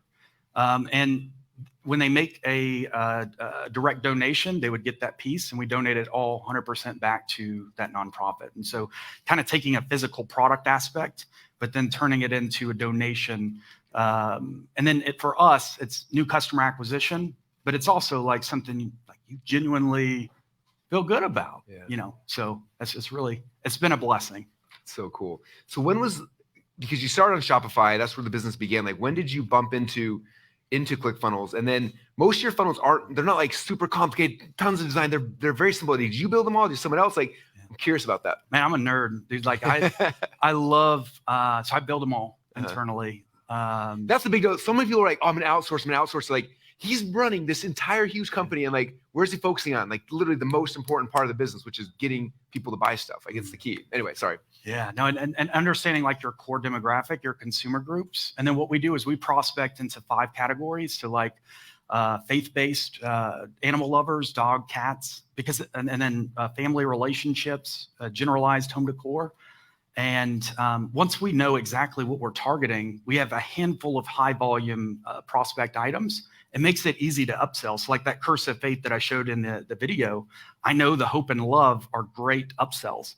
And now thinking about coming into fourth quarter, Christmas, it's like repositioning the copy and creative where it's perfect gift idea. So whatever they bought on the first one, show them exactly the same thing again, right? And so just reposition. You bought it, you should send it to your friends. Yeah. Right. And so, but that's fun for me. And same with like email marketing. So segmenting based on consumer behavior, predictive genders, what's their buying frequency.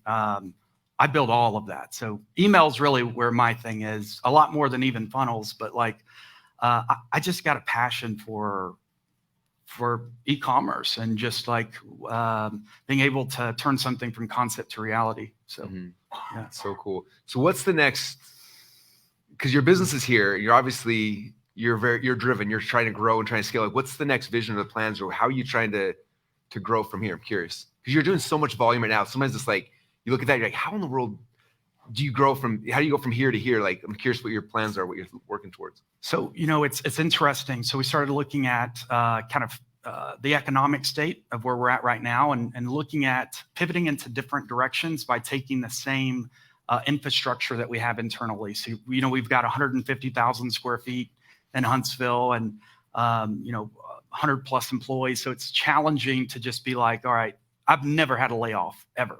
And I really don't ever want to have one. So I'd rather just get creative or not take distributions or put money back into the organization to make sure that I can be there.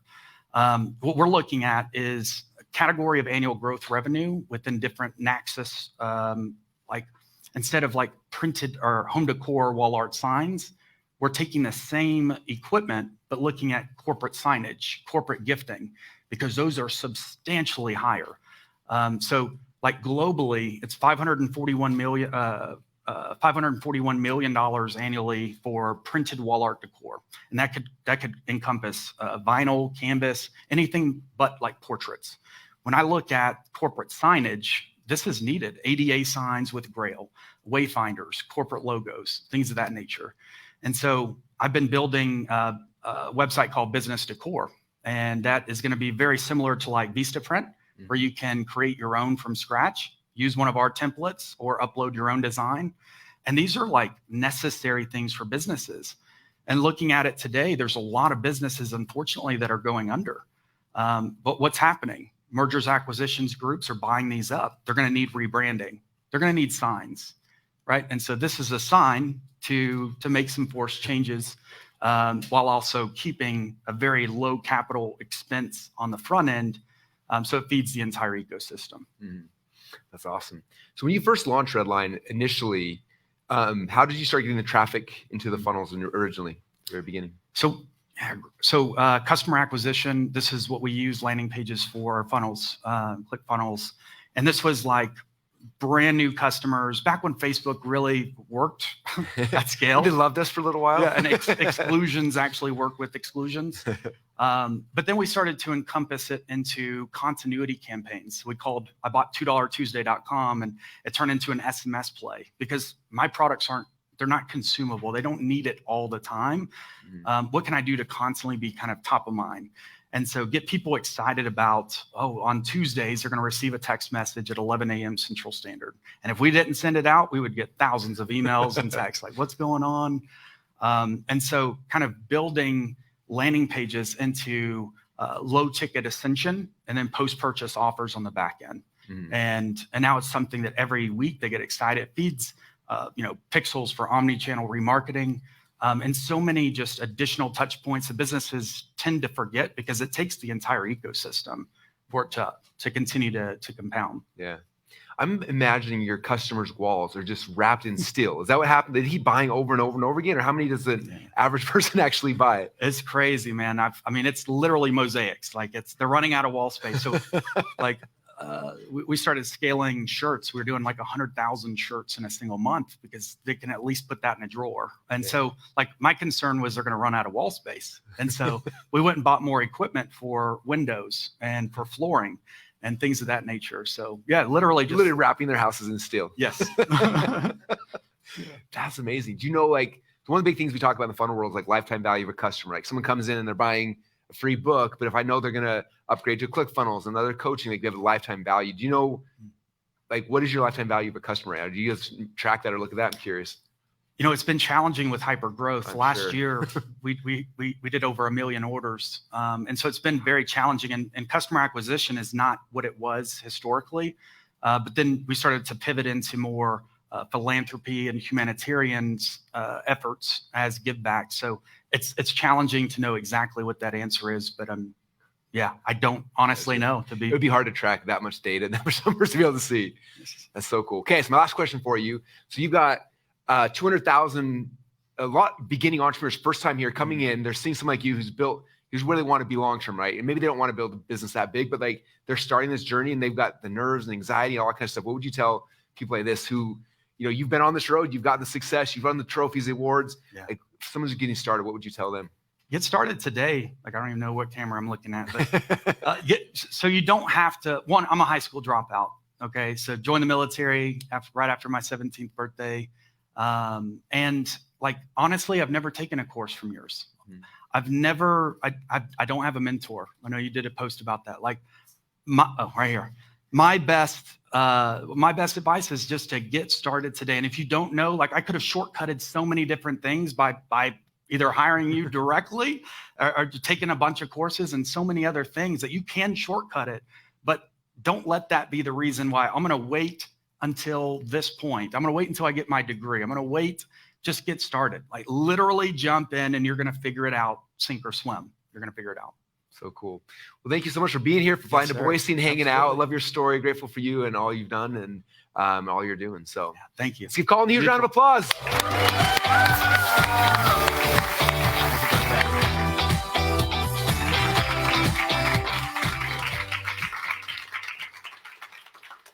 Oh, so fun. It's fun for me because we get to see behind the scenes, watching the stats and the funnels and stuff. And then again, our team flew out and captured that whole story, but it's just fun to be able to see the practical application of this thing, right? When we started this 8-10 years ago and started thinking about funnels, how we're gonna create these things, we didn't know who was gonna be using this. I would have never in a billion years thought, this guy who owns a steel company is gonna use this to sell millions of things of steel.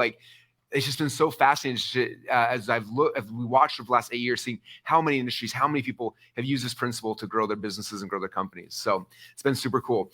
All right, so we're going to transition to our last guest speaker of the event, which I'm so excited for. Before we do, when this speaker's done, we're gonna kind of wrap at the end. But all the VIPs, we've got one last VIP session. We got a bunch of people who are gonna do. We'll open up for Q&A for one last time. So if you are VIP and you have a question, now's the time to start dropping it in the comments so our team can grab those.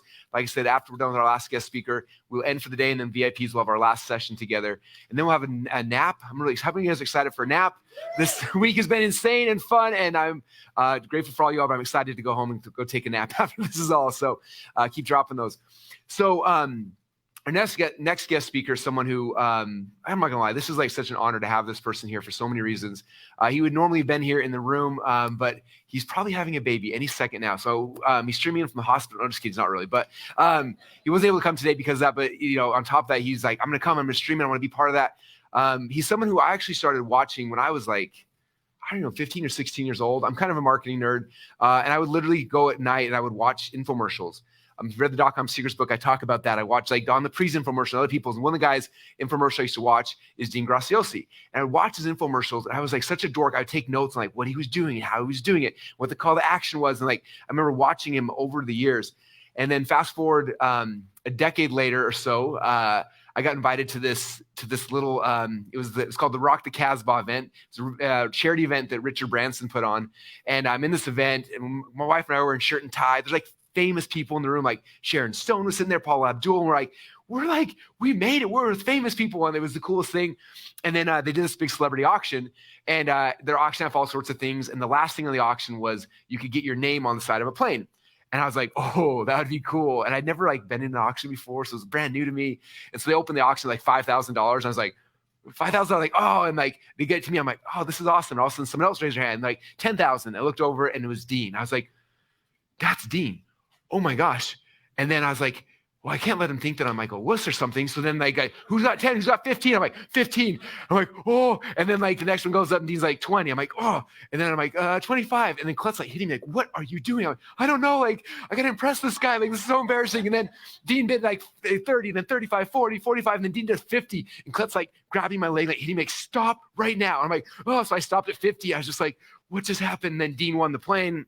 And then Richard Branson comes on stage. And he's like, hey, who was the person that bid 50,000? And I was like, me. He's like, come up here on stage. I'm like, oh no. And I come on stage. He's like, how about this? Dean, we'll give you a plane for 50. Russell, if you pay 50, I'll give you a plane as well. And I'm on stage next to Dean with Richard Branson, looking at everybody, and there's Paul Abdul and Sharon Stone. And people, I'm like, yeah, I'll do that. And like, I was like so scared and nervous. And that's how I met Dean initially. And I don't think we really connected other than that experience happened. And then fast forward like 3 or 4 years later, we're in a room and we had a first chance we had met each other. And I was like, you probably don't remember me, but you remember getting in a bidding war with some guy over a plane? He's like, yeah. I pulled out my picture. I was like, I was the other guy. And I'm like, oh, and we started a friendship then. And we've had a chance for the last few years to work together on so many fun projects, a lot of projects with Tony Robbins and him and me. He's been such a big supporter of ClickFunnels from the very beginning. He was using ClickFunnels, like one of our first users, but also one of our biggest users, and consistently did it for his brand. He runs a lot of Tony Robbins' business now, which is why Tony's most of his entire brand is around ClickFunnels as well. And he's been somebody who's been a fan of like our movement and helped us so much along the way, and I'm just so super grateful for him. In fact, I know that tons of you guys came into this challenge because Dean was the one who told you to come be part of this thing and help take your ideas and your products and help scale them. And so I'm grateful for him. And so I believe Dean is here. Dean, are you here right now in the virtual room? What's up? Hey, Russell. Hey, everybody. How's it going, man? Thank you so much for being here. Let's everyone put our hands together for Dean real quick. I was all planned to come up, but my wife is going to give birth probably today, tomorrow, Monday, the latest. So totally stoked. But I'm so glad to be here. I've been watching for the last couple of hours. I see so many. I got the VIP chat. I can see hundreds of those that are in this room behind me and other rooms. So I get to see so many of you. And it just, this lights me up. And Russell, you're doing such an amazing job. You had your funnel hacking live, then you got this done, launching 2.0. I know it's been a crazy month, but can we all give it up for Russell on how much dedication and commitment he puts in for really wanting to serve you guys? So Russell, thanks. You want me just to have some fun here for 40 minutes? I'm going to hand the mic over officially to you. Have some fun. You guys, this is Dean, one of my closest friends online, and he's going to serve you guys for the next little while. So thank you so much, Dean. I appreciate you. You got it. Hey, everybody. I figured today You've had so many incredible people present. Just watching today, and I got to catch a lot of it over the 5 days, but even watching today, who's excited about all the information while simultaneously you feel you got drowned by a fire hose all at the same time, right? It's like, you get to like ads and you're like, I'm going to do ads someday. It's like, oh my God. And there's 7 kind of ads. And then I got to track that. And then, right. So I thought today, if I have permission, I don't have a slide presentation. I just want to spend the next 40 minutes with you, given what I believe your heart needs this time in history with the shifting world. Hey, and if you don't mind me asking, I can see regular VIP here. I get to see people online. I get to see people in this group. Raise your hand if you're new or kind of new to this world. If you could. Raise your hand if you're new or kind of new to this world. That's the majority of you. Raise your hand if you're like, you're doing okay, but you know there's another level for you. Raise your hand if you know there's another level, right? Thank you, Michael. I see Cheryl. I see you, Sharon. Appreciate you guys so much. I say, hey, Carolina, good to see you. Good to see you, John. Good to see you, Maureen. Okay, raise your hand if you're just crushing it and you know there's another level waiting for you, right? There's a couple of those awesome hands up. So here's what I thought. With all the amazing information you have, our brains sometimes, can we just admit this? There has been times in your life where there's a millimeter between the conversation of, man, I'm not someone who can build a 50,000 square foot warehouse and buy the equipment and run funnels and manage. And oh man, that last guy, he donated $5 million to charity. Oh my God, so amazing. But I'm not even good with technology, and I don't really have a big following. And am I really the expert? Anybody ever feel that conversation, right? Can I really scale this? And then a millimeter away is screw that. I am meant for more. I can do anything I put my heart to. I could serve others. I could share my message. I can impact other people's lives. I can create success, abundance, and joy in my life while simultaneously growing to a whole nother level. Who's got that voice inside of them too, right?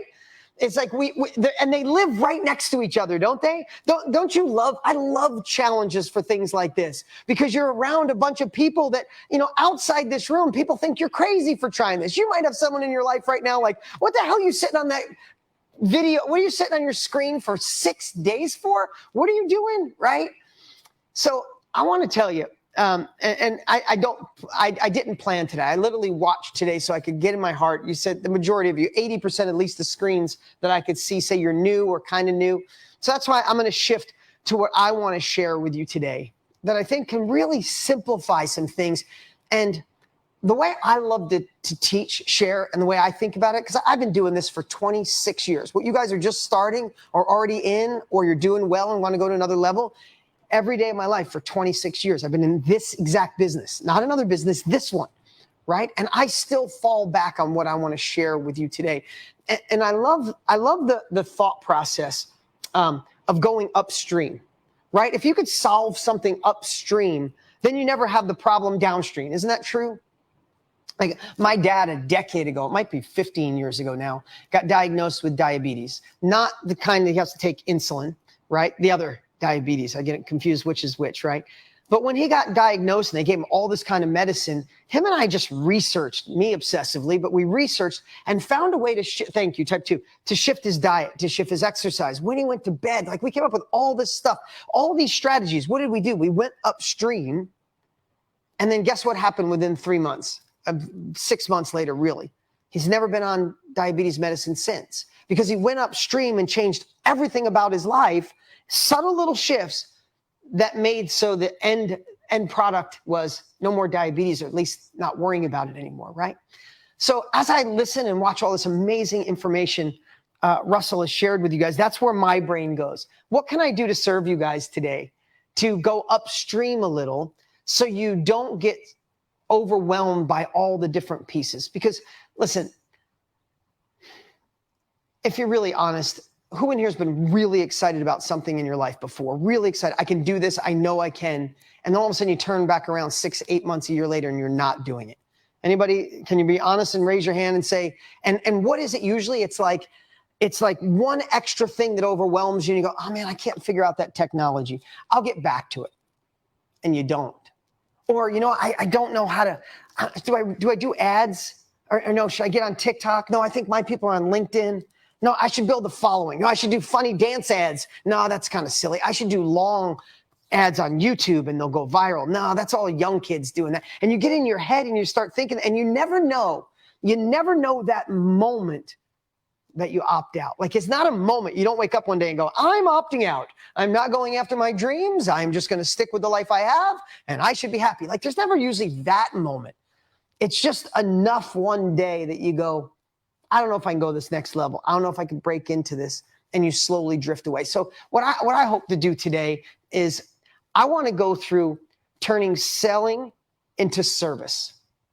And I want to go upstream because you got some great tactics. And listen, those of you that I see that are in this screen, you already said yes to Russell. Congratulations. He is an awesome man. He obsesses on what he does. He cares about his clients in a way that most people wouldn't realize. When you see his authenticity, when you see how energetic and talking fast and excited, that's how he is when no one's around. Like, he starts talking about his next funnel. Listen to me. Every time I'm with Russell for the last year, I got to listen to the hype on 2.0. It is unbelievable. But when they first crafted it, once a week, I got to hear the story of 2.0 because he's authentically that excited about serving people on another level. So anyway, yeah, he does go to another level. So I want to tell you, I've been at that place where I had both voices. Mine was 25 years ago. I was walking down the street thinking of going in the self-education industry.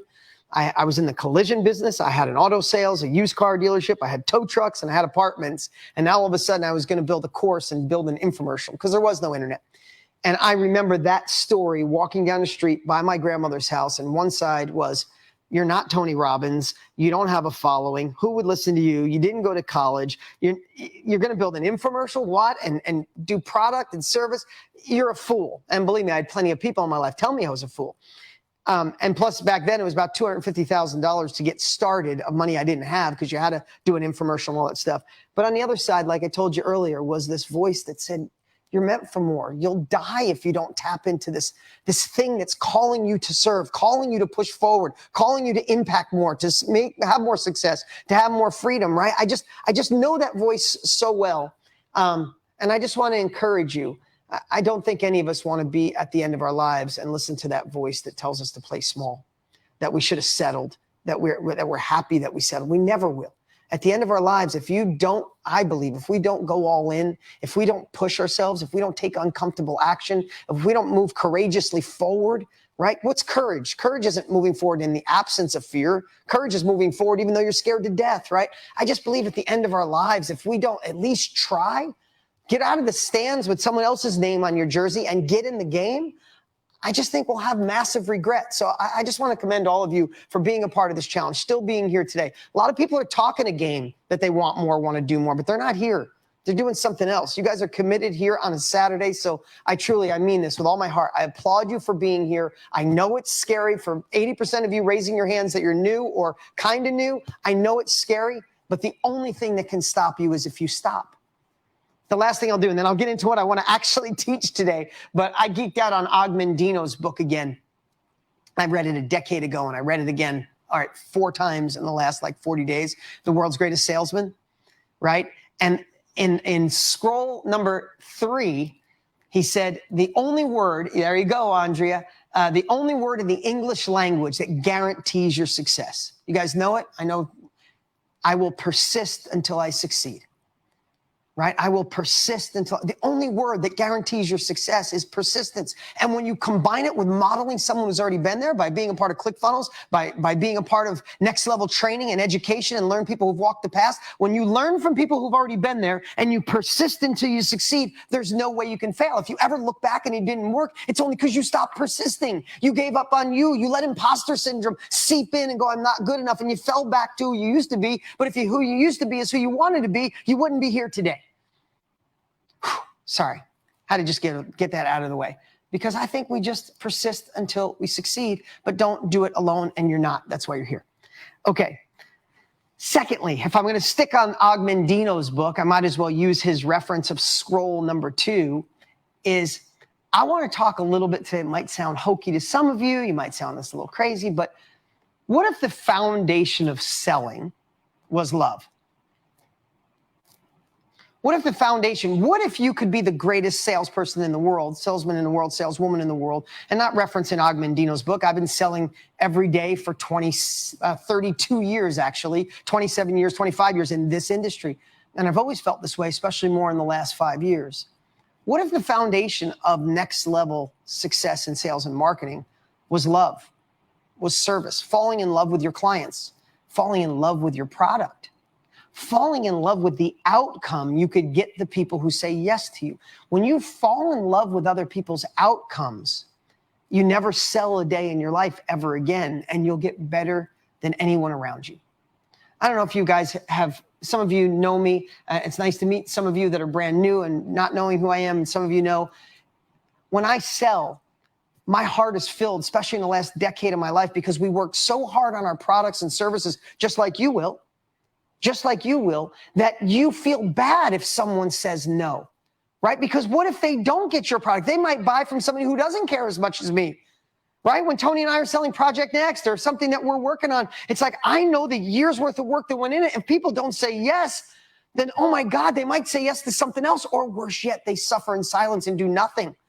So I want to fall in love with my client. That means if I love them, I better sell them elegantly. I better get them to say yes. I better deliver something insanely good, something they need, something they not only need, something they want, and delivers the results they want. And when you combine this is upstream. You got so many great tactics and funnel. But if you don't have this innate feeling, this is what I believe. I could be wrong, but I've kind of been doing this 27 years, and we didn't used to do it big, right? We still did probably the biggest launch of the year this year. We just got done with it a little while ago. So we're still out there making an impact. And I want to give you some of these foundational pieces.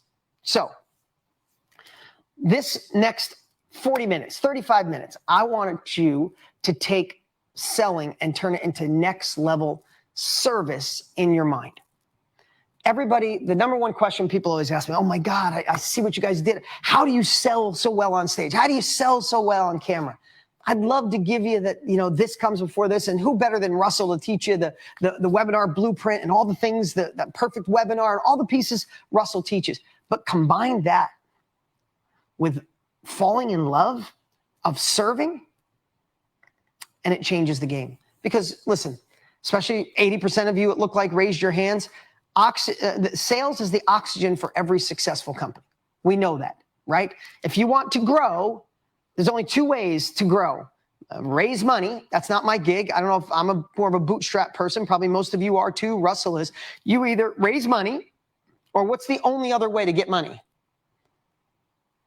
Is selling, right? So we have to get better at selling, obsessively better at selling.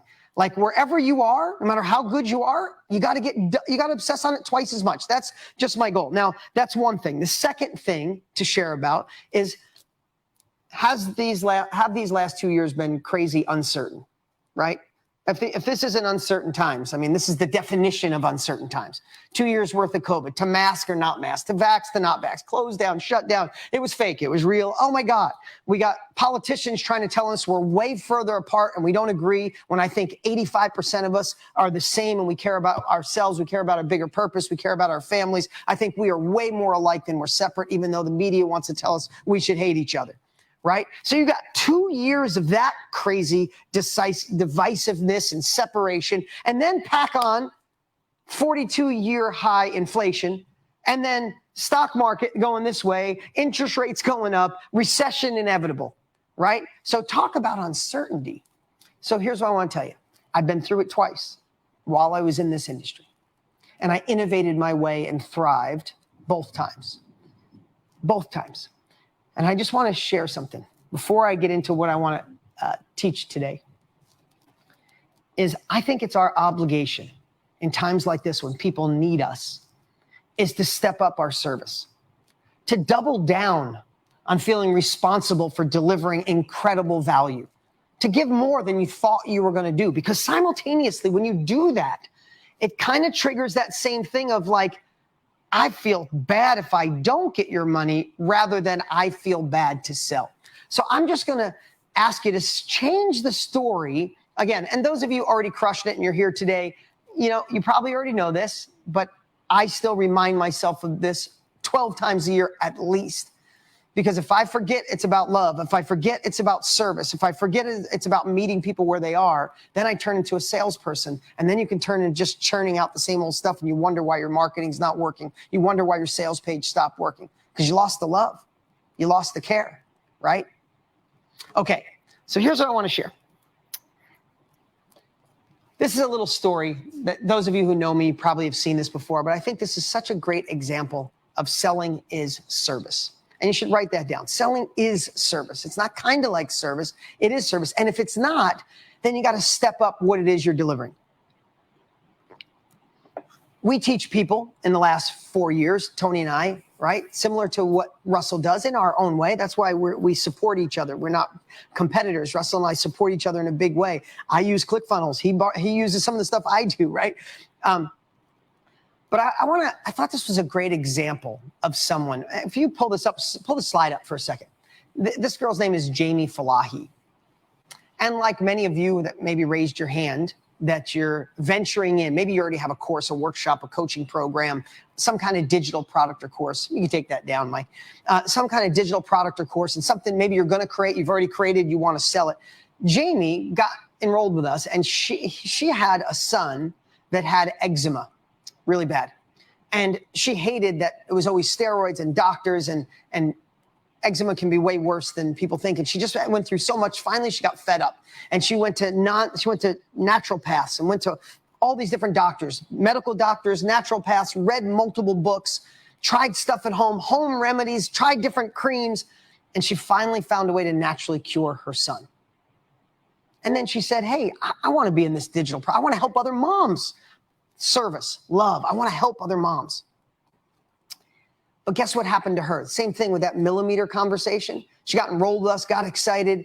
She got right to the edge, and guess what? I'm not a doctor. Who's going to listen to me? I don't have a following, right? Can I really? I mean, I'm thinking they go to the doctors. People have insurance.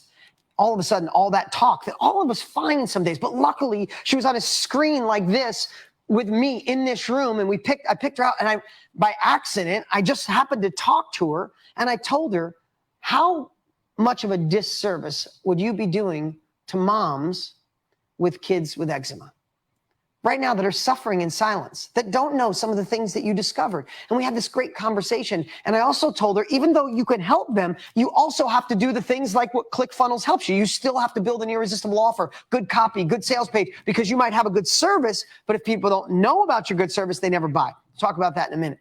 But long story short, what is the irony, or there's a better word. You guys will think about it in a moment. What are the chances that I tell her, she says, the heck with it, and she takes her phone in her kitchen, lays out the whole thing, and she films a course. I never talked to her again. I didn't know it. And then pull this up. I don't know, 6 months, a year, 2 years later, maybe 2 years later, my son Luca's born. That's my boy Luca, born with severe eczema, right? And now I know eczema because my older boy, who's almost 14, had a little bit of it, but not like Luca. Luca, we had to put gloves on at night. We had to put tape literally around his gloves because he'd rip his gloves off. And if we slept too much, he would rip his face up and rip his arms up. So he slept next to us for the first year so he wouldn't scratch himself up. And no exaggeration, I came home one day and my wife is watching Jamie's course. She didn't call and say, hey, I'm Dean's wife. Could you send me that course for free? She found it, and she was going through the course. And here's what she told me. I feel blessed. We have access to great doctors and all that kind of stuff, right? She said, I knew a lot of what Jamie shared, but I didn't know all of it.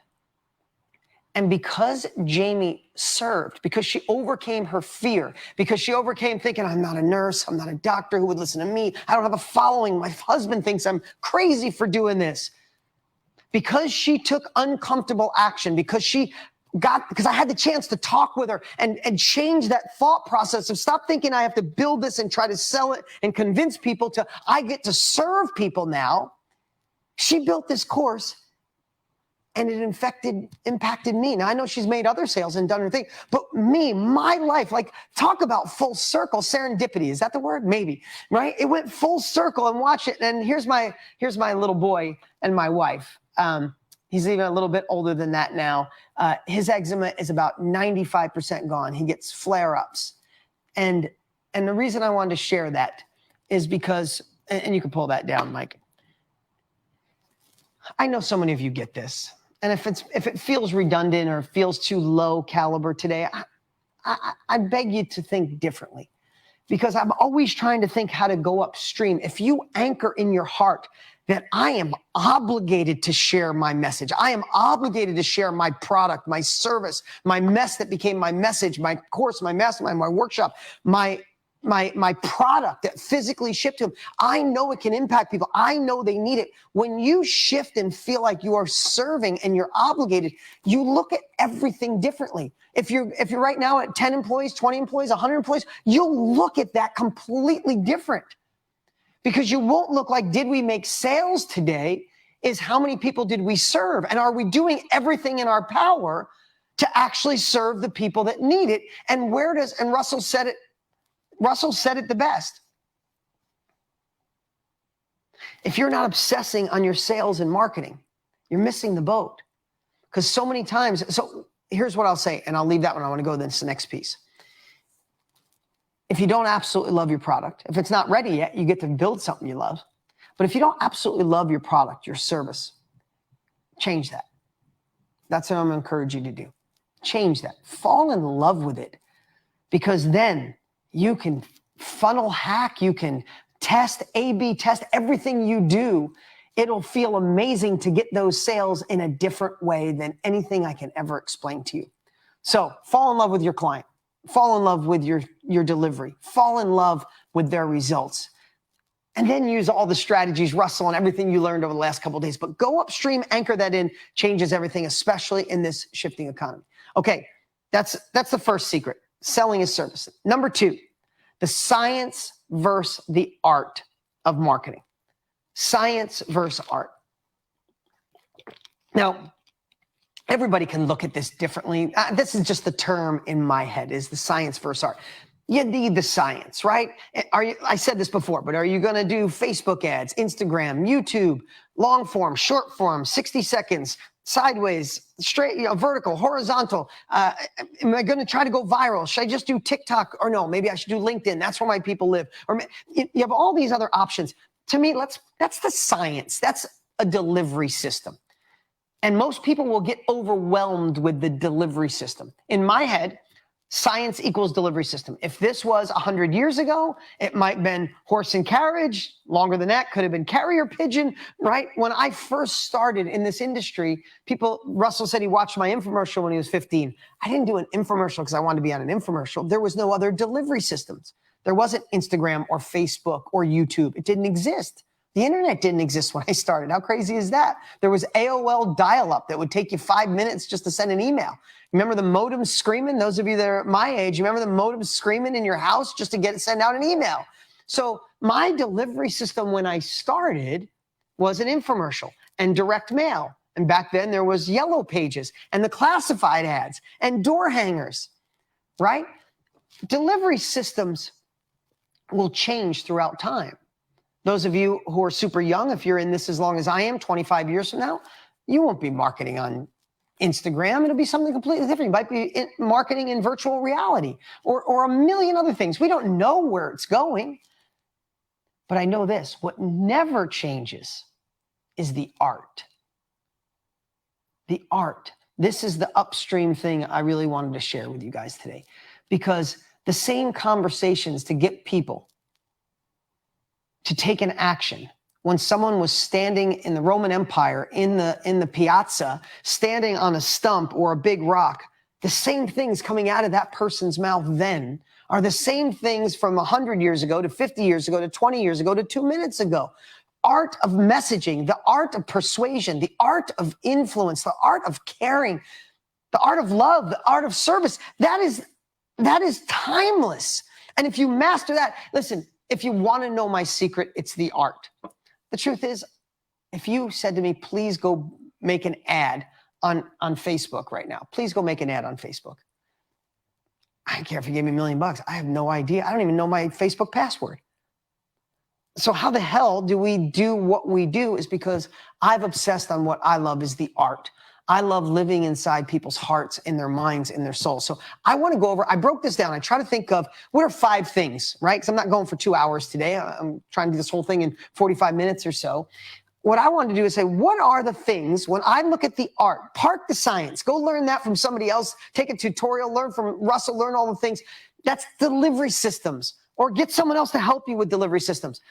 But who knows, even if you have a delivery system, if the messaging isn't right, doesn't mean crap, right? So number 1. Okay, I want to pre-frame here. Again, I told you it's going to be casual. I told you I was going to just speak like we're hanging out here on a Saturday afternoon. Thanks, Leah. Thanks, Peter. Bob, I see you. Thanks, Tootie. I'm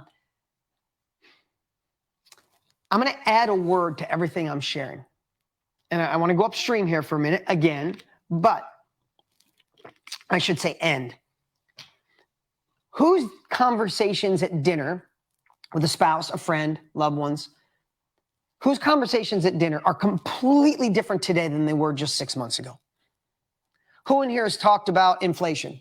Who's talked about, if you're here in America, the election that's coming up? Who's talked about a possible recession? They're saying it could be a depression in 2023. People smarter than me. I'm not trying to say there is. I'm not predicting the future. I'm just saying, who's talked about interest rates? Who's talking about maybe I shouldn't buy a house now? Maybe I shouldn't try to sell my house now? Whose conversations are different today than they were just 6 months ago? Raise your hand if they're different. So if your conversations are different, is your marketing different? If you have the same message today as you had 6 months ago and you're wondering why it's not working, why do you think it's not? So number 1, I added a new word. Number 1 is enter conversations going on in your prospect's mind. Enter conversations going on in your prospect's mind. And I want to add one word to that. Now. So enter conversations. So what does it mean to enter a conversation? You see, so many times in life, we come up with our dialogue of what we're trying to share and what we think, but we're not entering where people are now. Are people a little more uncertain and insecure about their future today than they were just a year ago? Right? 6 months ago, 3 months ago. Does that change possible buying decisions? Does it change possible if you have a continuity? If you have a SaaS, if you have a membership? Could it change where they'd say, I got to cancel something? Is it Netflix or is it Karen Thomas and her new monthly thing? Which one should I cancel? How do you enter conversations in their mind going on right now that you become more of a umbilical cord for them, more of a necessity to them than Netflix? Like our goal would be to make something so powerful. Hell yes, I'd cancel Netflix. I'm hanging out with Mercy. I'm hanging out with Lori. This is way better. This changes my life. Like we have to do that. But how do we get there? We have to enter conversations going on in their minds now. I'm going to tell you a little story here. And again, I might digress and I might go 5 minutes long, 10 minutes long. So here we go. In 2007, I was in this industry. And in 2007, I had an infomercial. In 2007, I taught people how to invest in real estate, how to get into your first house, right? That was what, in my 20s, I became successful because of real estate. And I didn't have money in my 20s, so I had to figure out ways to get real estate done with no money down. So I helped people. I didn't teach people how to do multi-door or how to become a millionaire overnight. I just taught people how to get in their first, second, third houses. And we had massive momentum. And 2007 comes. And what was 2007? The real estate market fell off the cliff. If you guys live here in America, Donald, do you remember looking down the street of any street in America? Every third house had a for sale sign on it. Every fourth house had the little sign across the top. Remember what the sign across the top said? I saw you mouth it, Mac. Foreclosure. Like highest rate of foreclosure. Highest, and I'm teaching people how to make money in real estate. And I remember thinking, everybody in this space is like, this is it, it's over. And this is the story I told my team. And I want to tell you this story right now. This is entering conversation. I'm going a little long on this one. I got some more, but I want to go, because this is important. I got with my team and I said, we must enter conversations going on in the mind of our prospects now. Not of 6 months ago, not of 3 months ago, now, when the world seems like it's going over a cliff. And here's the story I told my team in 2007. I don't know where it came from. I just love stories. I said, imagine if you were selling tickets to the maiden voyage of the Titanic. Imagine that. How cool would that be? It is the fastest ship ever. It is the biggest ship ever. It has got 5-star chefs on it. The service is amazing. The beds are amazing. It doesn't rock. You won't get motion sick. Oh my God, you're going to be in New York faster than ever before. Imagine how aspirational it would be to sell a ticket to the maiden voyage of the Titanic, right? That's really what we had over the last decade. Anybody who's in business for the last 15 years or less, you've only known aspirational. I got to be honest with you. You have not gone through an economic winter. You have not gone through a downturn. This is where you build grit. This is where you go to another level. When you come out on the other side of this, your business will take off on a whole nother level. So don't go at it alone. Stay connected, stay engaged, right? So the last 10 years, you've been selling the maiden voyage of the Titanic. Does that make sense to you guys? Can you see it as aspirational? It's nothing but perfect. But what about when the Titanic hit the iceberg? Do you think anybody cared about how fast it was? You think they cared about the beds or how good the chicken parm was or the steak? What did people want? What would people do anything for when the Titanic hit an iceberg? Yeah. Lifeboats, better lifeboats. That's right, Sydney and Patrick and Peggy and Daryl and Evan. And here's what I noticed. That was the story I told my team. And I said, if you look at the other people in the real estate space, they're still selling speedboats. They're still selling aspirational. This is not a time for aspirational. People are scared to death. The world has shifted. So we need to enter conversations going on in the mind of our prospect now. And I said, we are switching to life preservers. That's what lifeboats is better, but I said, we are switching to life preservers. And I switched my whole marketing. Back then, I switched my strategy to be a wholesaler, meaning don't buy, you'll get killed. Don't buy and hold, you'll get killed. Don't buy and flip, you'll get killed. All you want to do is find investors who are buying cheap properties to hold and be the supplier of those cheap houses. Now, I'm not telling you about real estate strategy. All I'm saying is we innovated, we changed, and instead of selling how to make lots of money, I shared a thing to maybe make a few extra grand a month by supplying houses, by being the conduit between a buyer and a seller. Our business took off. I did my biggest infomercial ever. I did an infomercial saying, I remember the opening line was, hey, back then it was a lot of money. $700 million just got put into the economy. I think Wall Street felt it, but did Main Street get it? If you didn't get out of that money, I have a way that might help you. And all I did was sell life preservers. And 07, 08, 09, our business skyrocketed. It was the most growth I'd ever had while a lot of people were struggling. Why? Because I entered conversations going on in the mind of our prospect now. Now, some of you have a recession-proof business. It doesn't even relate. You might be teaching how to play guitar or play piano. But still, people's mindsets are in a different place, and we need to enter it there. Does that make sense? Okay, number one, I went really deep on that. But that is my most, I didn't make that up. I heard that 20 years ago, enter conversations going on in the mind of your prospect, and it stuck with me forever. Before I go on stage, I say that to myself. Before I do a live interview on, a morning show or a podcast or whatever it is, I'm like, today, when I saw you guys, I said, I switched what I was going to share and said, I want to enter conversations going on in here. And when I asked you guys who was new and 80% of you in both groups raised your hand, I want to meet you where you are. Those of you already crushing it, going to the next level, this is still good stuff, I promise, right? So number one, enter conversations going on in their mind now. Number two, your job is to solve a problem that they have now. Now, you know all this. I mean this. Today, if I'm nothing more than a reminder service, then I'll be a reminder service. But our job is to solve problems that they have now. So has the shift, let me see just by sharing in the chat. Has the shift in the economy, higher gas, inflation, recession, all this stuff, do you think it affected your client, yes or no? Put it in the chat, yes or no, if you think it affected your client, right? I haven't seen a no yet. I got a lot of definitely's and absolutely's and hell yes and heck yes, right? So do you think some of your clients have a little bit different problems today than maybe they had a year ago, 2 years ago, 3 years ago, 5 years ago, right?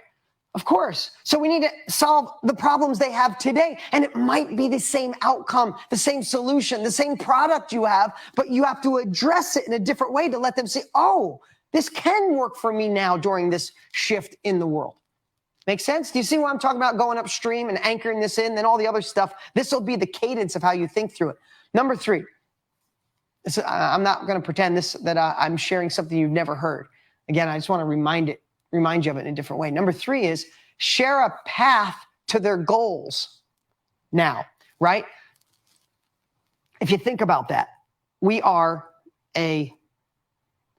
people make a decision because they want to move away from pain, solve a problem, or what else they want to do? They want to move towards pleasure, right? It's only two.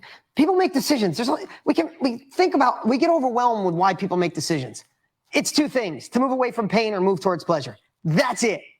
Everything we do. You guys are here today because you either want to move away from a painful situation with the job you have, the career you have, the life you have, you're not happy, or life's kind of good, but you know, Frederick, there's another level for you, right?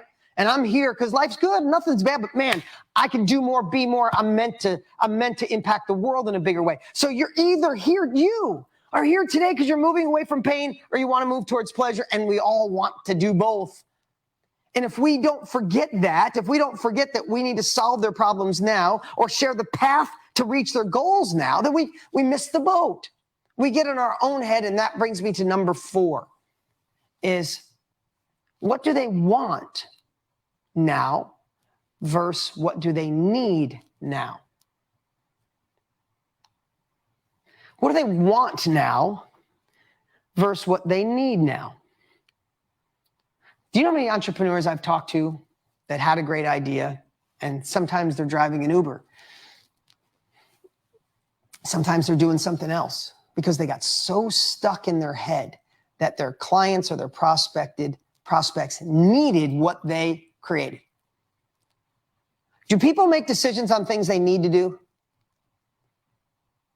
Not usually. Raise your hand, completely honest. Who needs to go to the gym a little bit more than you do right now? Just be honest. Who needs to eat a little less bread when no one's watching than you do right now? Guys, who needs to listen to your wife or significant other a little bit more when she's talking and not saying to yourself, oh my God, could she just get to the point? Could she please just get to the point? This is painful, right? Who needs to? Be honest, right? You don't change any of that. You don't go to the gym, stop smoking, stop drinking, listen. You don't do any of that until you want to do it. I watch everybody. When I watch people sell and I'll see a great product and I'm like, they're selling the whole thing because they believe people need it. They're not leaning into why people should want it. We make decisions based on want, not on need. People need to be a little smarter with their money right now.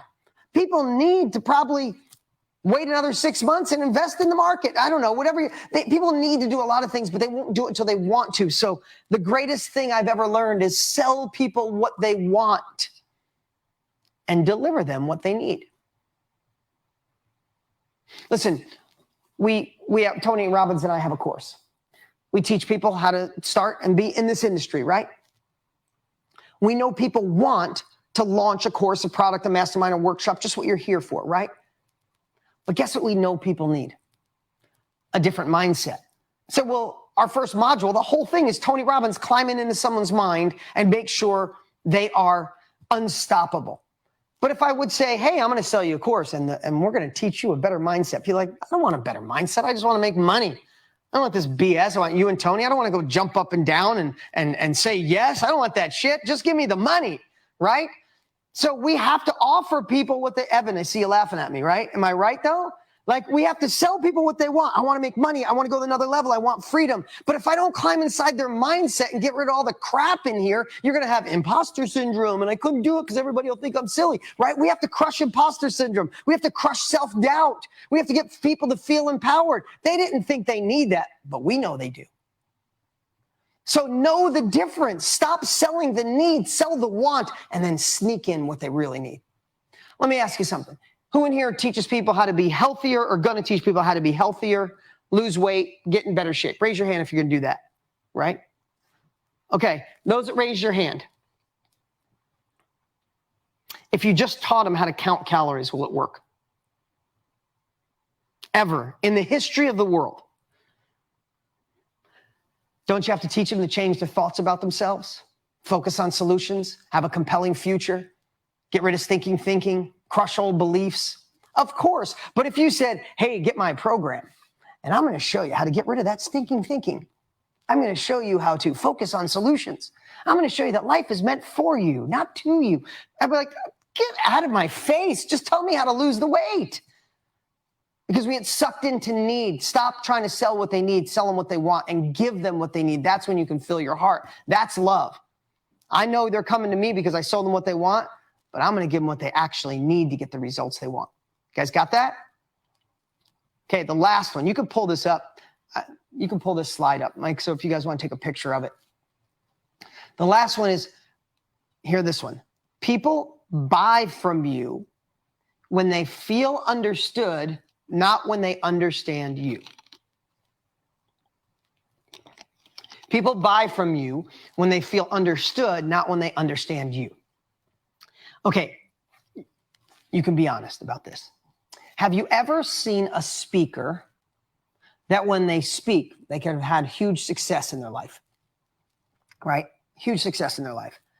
And they speak and you give them you give them gratitude, like badass what they did. And you listen to them and they talk a little bit about themselves and everything they talk, you're like, cool. And when they're done, you're like, man, that's pretty cool.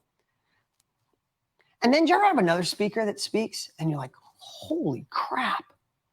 That's exactly what I'm thinking. You're writing notes as fast as you can. Your heart is pounding. You're thinking like, oh, I got to change this. That's right. That's me. Do you guys know the difference of the one speaker that you respect, but you really didn't take a note and you don't feel like you're doing anything different? And the other one, you're like, is this girl looking in my journal? Like, people buy from you, learn from you, respect you when they feel understood. So that means going back to number one, we have to enter conversations going on in their mind, not your mind. We have to go to where they want to be. We have to solve their problems now. We have to share their path to their goals now. And if we do that, then people are like, damn, she knows exactly where I'm at. She gets me. He gets me. And how do you do that? It's pretty damn easy. In so many cases, your client is you of 2 years ago, 5 years ago, 7 years ago, 10 years ago. And if it's not, then go find out where your ideal client hangs out and spend some time there.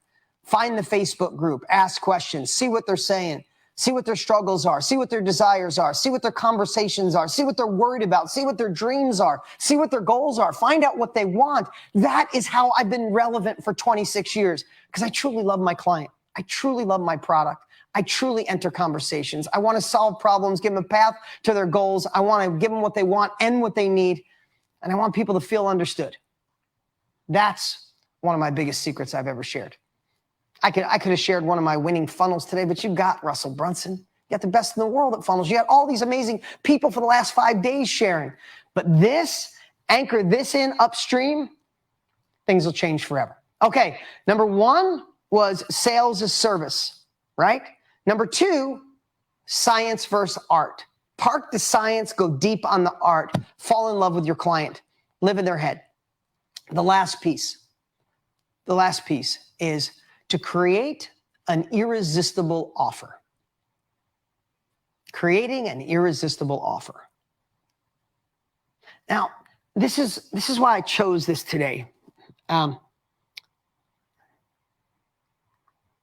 I think people believe an irresistible offer, and I just want to give you a different frame, is something where it gives you a lot of stuff at a really fair price, right? Like lots of stuff, cheap price, irresistible. What if we shifted that whole mindset, got rid of that? And I'm going to go through 6 or 7 things that I think make up an irresistible offer. You ready? Do this kind of in rapid fire here. Number one, meet people where they are. With your product, with your service, number one is meet people where they are. What is, in my opinion, what is the best definition of marketing? Is attract those you want and repel those you don't.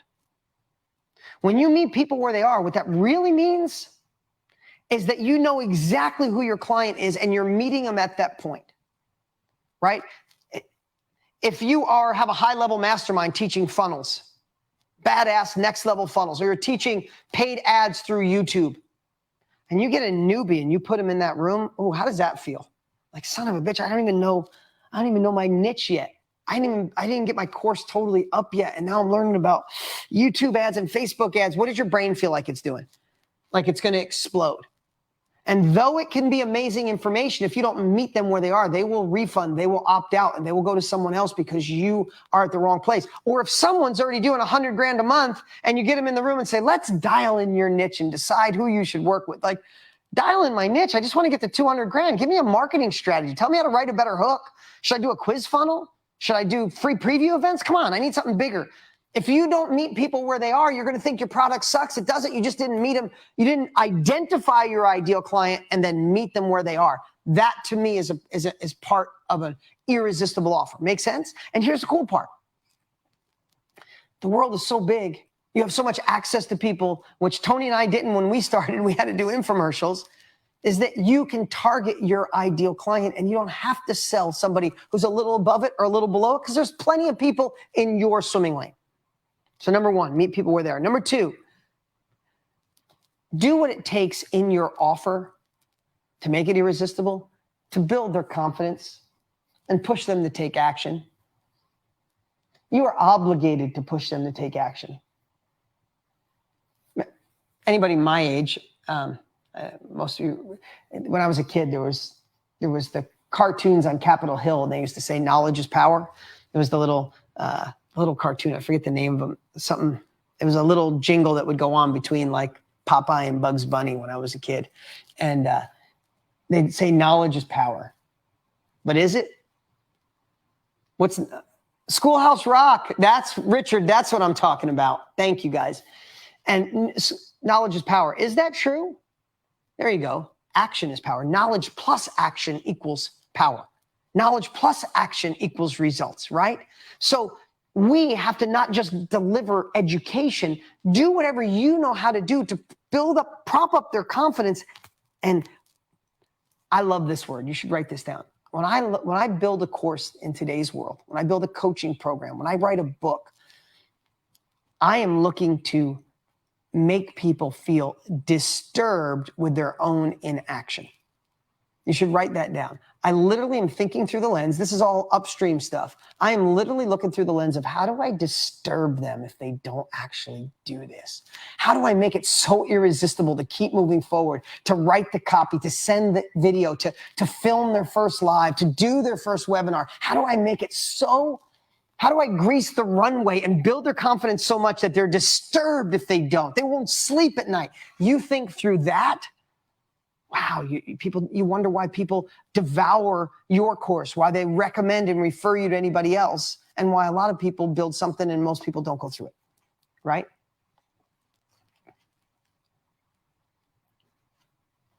Okay, number 3. Thank you, Audrey. Let them see, this is number 3. Number 2 is build their confidence, push for action. Number 3, let them see exactly where to start and then what's next. If you're really honest, who in here has wanted to do something, but you didn't know where to start, and when you tried a few times, finally you gave up? Raise your hand if that's true. I want to share something that haunted me for years. I'm a part of a mastermind with some buddies. I don't know if you guys know Eben Pagan. Eben's been a friend for 20 years. He's a marketer, really smart guy. And he's held a mastermind, Craig Clemens, Jeff Walker. It's this great little group. And we met for it once or twice a year for a decade and just would go and share our best practices. This great little mastermind. And probably a decade ago, we met once in Paris. That was where the mastermind was. We flew to Paris and I was in the mastermind. I'm thinking it was a decade ago. And Eben, who's always a futurist, if that's the right word, always looking to a bigger future. Each of us have our own core competencies. He's like, hey, I'm telling you, there's this thing, Bitcoin, and it's like $700 a coin. I think this thing's going to be worth $5,000 someday. And man, he just, and I'm not the crazy gambler. I can be in control of my marketing. I can be in control of my companies. I invest in my own companies more than anything else. But man, he was so certain that this thing was going to go. I remember I went home and I'm like, I'm going to do it. And I transferred a big chunk of money, whatever a big chunk is, it's all relevant. $5, 500,000, whatever, it's relevant to you. But it was a decent chunk of money. And I could not figure out how to get Coinbase or whatever it was back then to make it work. And anybody I called, no one knew. It was so new. I tried like 5 different times. And then it was like the bank needs to call you because it seems like a fraud. I tried for like 10 times. I'm going to share something with you. I'd never share this publicly. I was going to put $500,000 in at like $700. It was so much work. I never did it. Evan, I see you right now. I see you. You're going to cry. I went years on my phone going to the calculator going, son of a bitch. Oh my God. It was an ungodly amount of money. An ungodly amount of money. I'm past it. Can't you tell? I've grown through it. I love what I do. I get to serve people. Who wants an extra $150 million for doing nothing? I mean, you know what I mean? Who would want that? I didn't do it because I didn't know where to start. That's an extreme example. You've never heard me share that on stage. It's true. But you got to think of the same thing. How many times have you joined a monthly membership and you get plopped into like the like general population? And you're like, wow, there's a lot of stuff in here, but what the hell do I do first? Confusion causes an exit. That's not an irresistible offer. A ton of killer shit with no path on what to do first is not an irresistible offer. So an irresistible offer is say, this is what you do first. This is where you are. Let's build your confidence. This is where you start. If someone would have just given me 10 steps to investing that money, I would have been way better off, right? Okay. Number 4, overcome their objections in advance. On their way. Meaning an irresistible offer means to me, if I'm training how to be better on camera, I got to think in my head in advance, what are some of the things that are going to make them feel like they're not good on camera or they don't have the courage to be on camera? I already know, so I might as well insert that into the irresistible offer. I call it the M&M close, right? Anybody ever see 8 Mile? If you didn't, it's okay. Just when Eminem, he's rapping, right? And long story short, he's at his final battle and he's going to go up on stage and he's nervous as, the whole mom's spaghetti he's throwing up in the bathroom. He's a nervous wreck. He's got a black eye, looks like crap. He's going to, was it Papa Doc? He's going to go battle Papa Doc, who's got the car and the influence and all that stuff. And he's just about to get on stage. And I forget the guy that was always like the goofball that shot himself in the leg. Forget his name. It's been a long time since I saw that movie. Anyway, right before he goes on, Cheddar Bob. That's right, James. It was Cheddar Bob. Cheddar Bob goes, I can't believe you're going to go rap against him. I mean, that guy, he like slept with your girlfriend, beat you up. And all of a sudden it clicked in Eminem's head. And what did Eminem do? He went up on stage and rapped and said, this guy slept with my girlfriend. My mom lives in a trailer park. That guy kicked my ass. My mom's white trash. I'm this. I'm a white piece of crap. All this stuff. He took away all the juice. And then when Papa Doc got to, I think that was his name, when he went to rap, there was nothing left. He already took away all the juice. Well, I think about that when I'm creating an irresistible offer. Take away the juice. Take away what you know is going to be an objective or an issue for them. Why not bake it into your course or your training or your product or your service or how they contact customer service? Go through, find their objections, solve them in advance. That's upstream. Guys, this is 27 years I've been doing this every day of my life, right? So I didn't want to give you the traditional stuff. I wanted to give you the stuff that took me 27 years at 53 years old that's now turned from a good thought into intuition, into wisdom, right?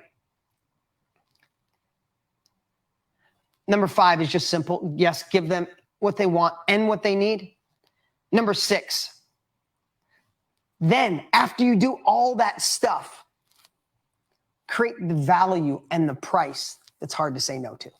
That's the last thing, not the first thing. People think an irresistible offer, that would be number 1. It's towards the bottom of my list.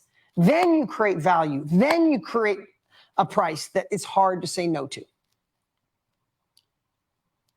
And then the last one, I said, there's two more actually. If you want to pull these up so someone can take a picture of them. The last two, create what you wished you had. That's some of the things that I simplify. When I get done, I'm like, do I wish I had this course? What do I wish I had when I started? Right? Do I really have everything I need? Rather than just creating the thing, right? And I know there's all kinds of entrepreneurs on here. It's not all digital products. I get that. But what do you wish you had? How do you wish your customer support would be? How do you wish it was delivered to you? How do you wish it started? How do you wish you overcame obstacles? If you think through the lens, like, what do you wish you had? I know it sounds too simple, but it's not, because sometimes you catch it and go, I wouldn't want that. Right? I wouldn't want that. That doesn't make sense. And then you make that shift. And then the last thing, it's just terminology that I use, is really, what are we in business? We're just bridge builders, meaning you've been through experience, you've been through life, you've figured things out, you've been through the valley of life to figure things out. And all people are cutting us a check for is to go faster, to build a bridge, to get from where they are to where they want to be faster. That's really what people pay us for. And if we really think we're bridge builders, then just build an amazing bridge. And the last thing I'm going to end with, I shared this at my live event a couple of weeks ago. It was the first time I ever shared it. And I wanted to end it here for something that you think about the human potential of what's possible. You could pull the slide up. Think about what's possible, right? That's an oak tree. Like, if I was going to be a tree, I'd like to be an oak tree. Like, it's strong, it's mighty, they grow, it's the hardest, it's so hard and strong. And when I grew up in upstate New York, there was oak trees everywhere. And I just used to be mesmerized. They're the ones that turn bright red. Those in maple trees are the bright red, pretty leaves. But think of, that's just a tree, and it has no choices. But I loved something probably in the book, in Ogmandino's book, it made me do, I went and got this, but it was something like human potential. We're all playing too small. Our beliefs are too limited. Our beliefs on what we can accomplish are too small. We have to step it up. We have to go to another level. The only way to get from where you are to where you want to be is stop being satisfied with mediocrity. Stop being satisfied with okay. Stop having small goals. I'm not talking about dreaming. We must persist. We must gain capabilities. We must stay engaged. We must do all those things. But we have way more potential than we give ourselves credit for. And I was using this example of an oak tree. You know, an oak tree, right, can be made into toothpicks. Same tree can be made into toothpicks. They're pennies, right? That same oak tree could be made into firewood. And that's hundreds of dollars. You can buy a cord of wood for a couple $100, right? That same oak tree could be at a board table where $1 million deals are done, and maybe it's a $5,000 table. But then I found this violin made from oak that sold for $3.8 million. That's an oak tree, has no choice. You can end that. Take that off, Mike. An oak tree has no choice. We're not an oak tree. We are human beings. The most amazing thing that God ever created or put on this earth. We get to choose who we want to be. So stop fighting to be toothpicks or firewood when we have the opportunity to be a violin. We have an opportunity to have a limitless potential. We just got to bust those old beliefs. We got to gain the capabilities from people who are doing it. We got to go all in. And lastly, learning from Russell, and I mean this. If you know, I don't promote a lot of people. I know a lot of my family are here. Thousands and thousands of our tribe is here today. Good to see all of you. I don't promote a lot of people. I don't suggest. I work with Tony, and I have amazing friends.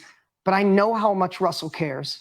I know how much work he puts in. I know how great his products are because we use them. And I know he created an unbelievable, irresistible offer with all of those same components for you guys. Those of you I'm looking at here, I know you're already in. Congratulations. Those of you I'm looking in VIP, some of you are going to jump in. I just want to tell you, that's the definition of an irresistible offer, to meet you where you are and get you the outcome and the results you desire. And I just want to say congratulations for being here. Congratulations to those that take action. And it's been amazing spending this time with you on a Saturday. Thank you, everybody.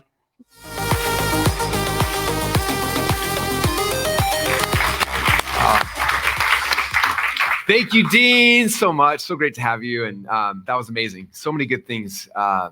Anyway, grateful for your friendship, man. Grateful for you showing up. Grateful for you helping let people know about this. So, all right. You guys, this has been an amazing, man, the last 6 days has been crazy, I'm sure. For you, for me, for all the people here in the office as well.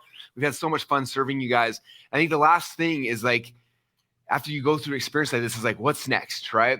And so I want to address that for a minute, because I know in a challenge like this, my goal is to be able to cast a vision so you can see what's possible. I want you guys to be able to understand that here's the opportunity, here's what's possible. But sometimes when we cast a big vision like that, it can be overwhelming a little bit, right? Like, there's so much to do. Like, am I ready? Which is why I wanted to spend maybe 30 seconds or so going through, like, what do you do first, second, and third? Like, now that this is over and we're gonna be wrapping this up here in 5 minutes from now, like, what's the path moving forward from here? So I wanna make sure you guys are successful. So you guys cool if I write down like the 4 or 5 steps real quick?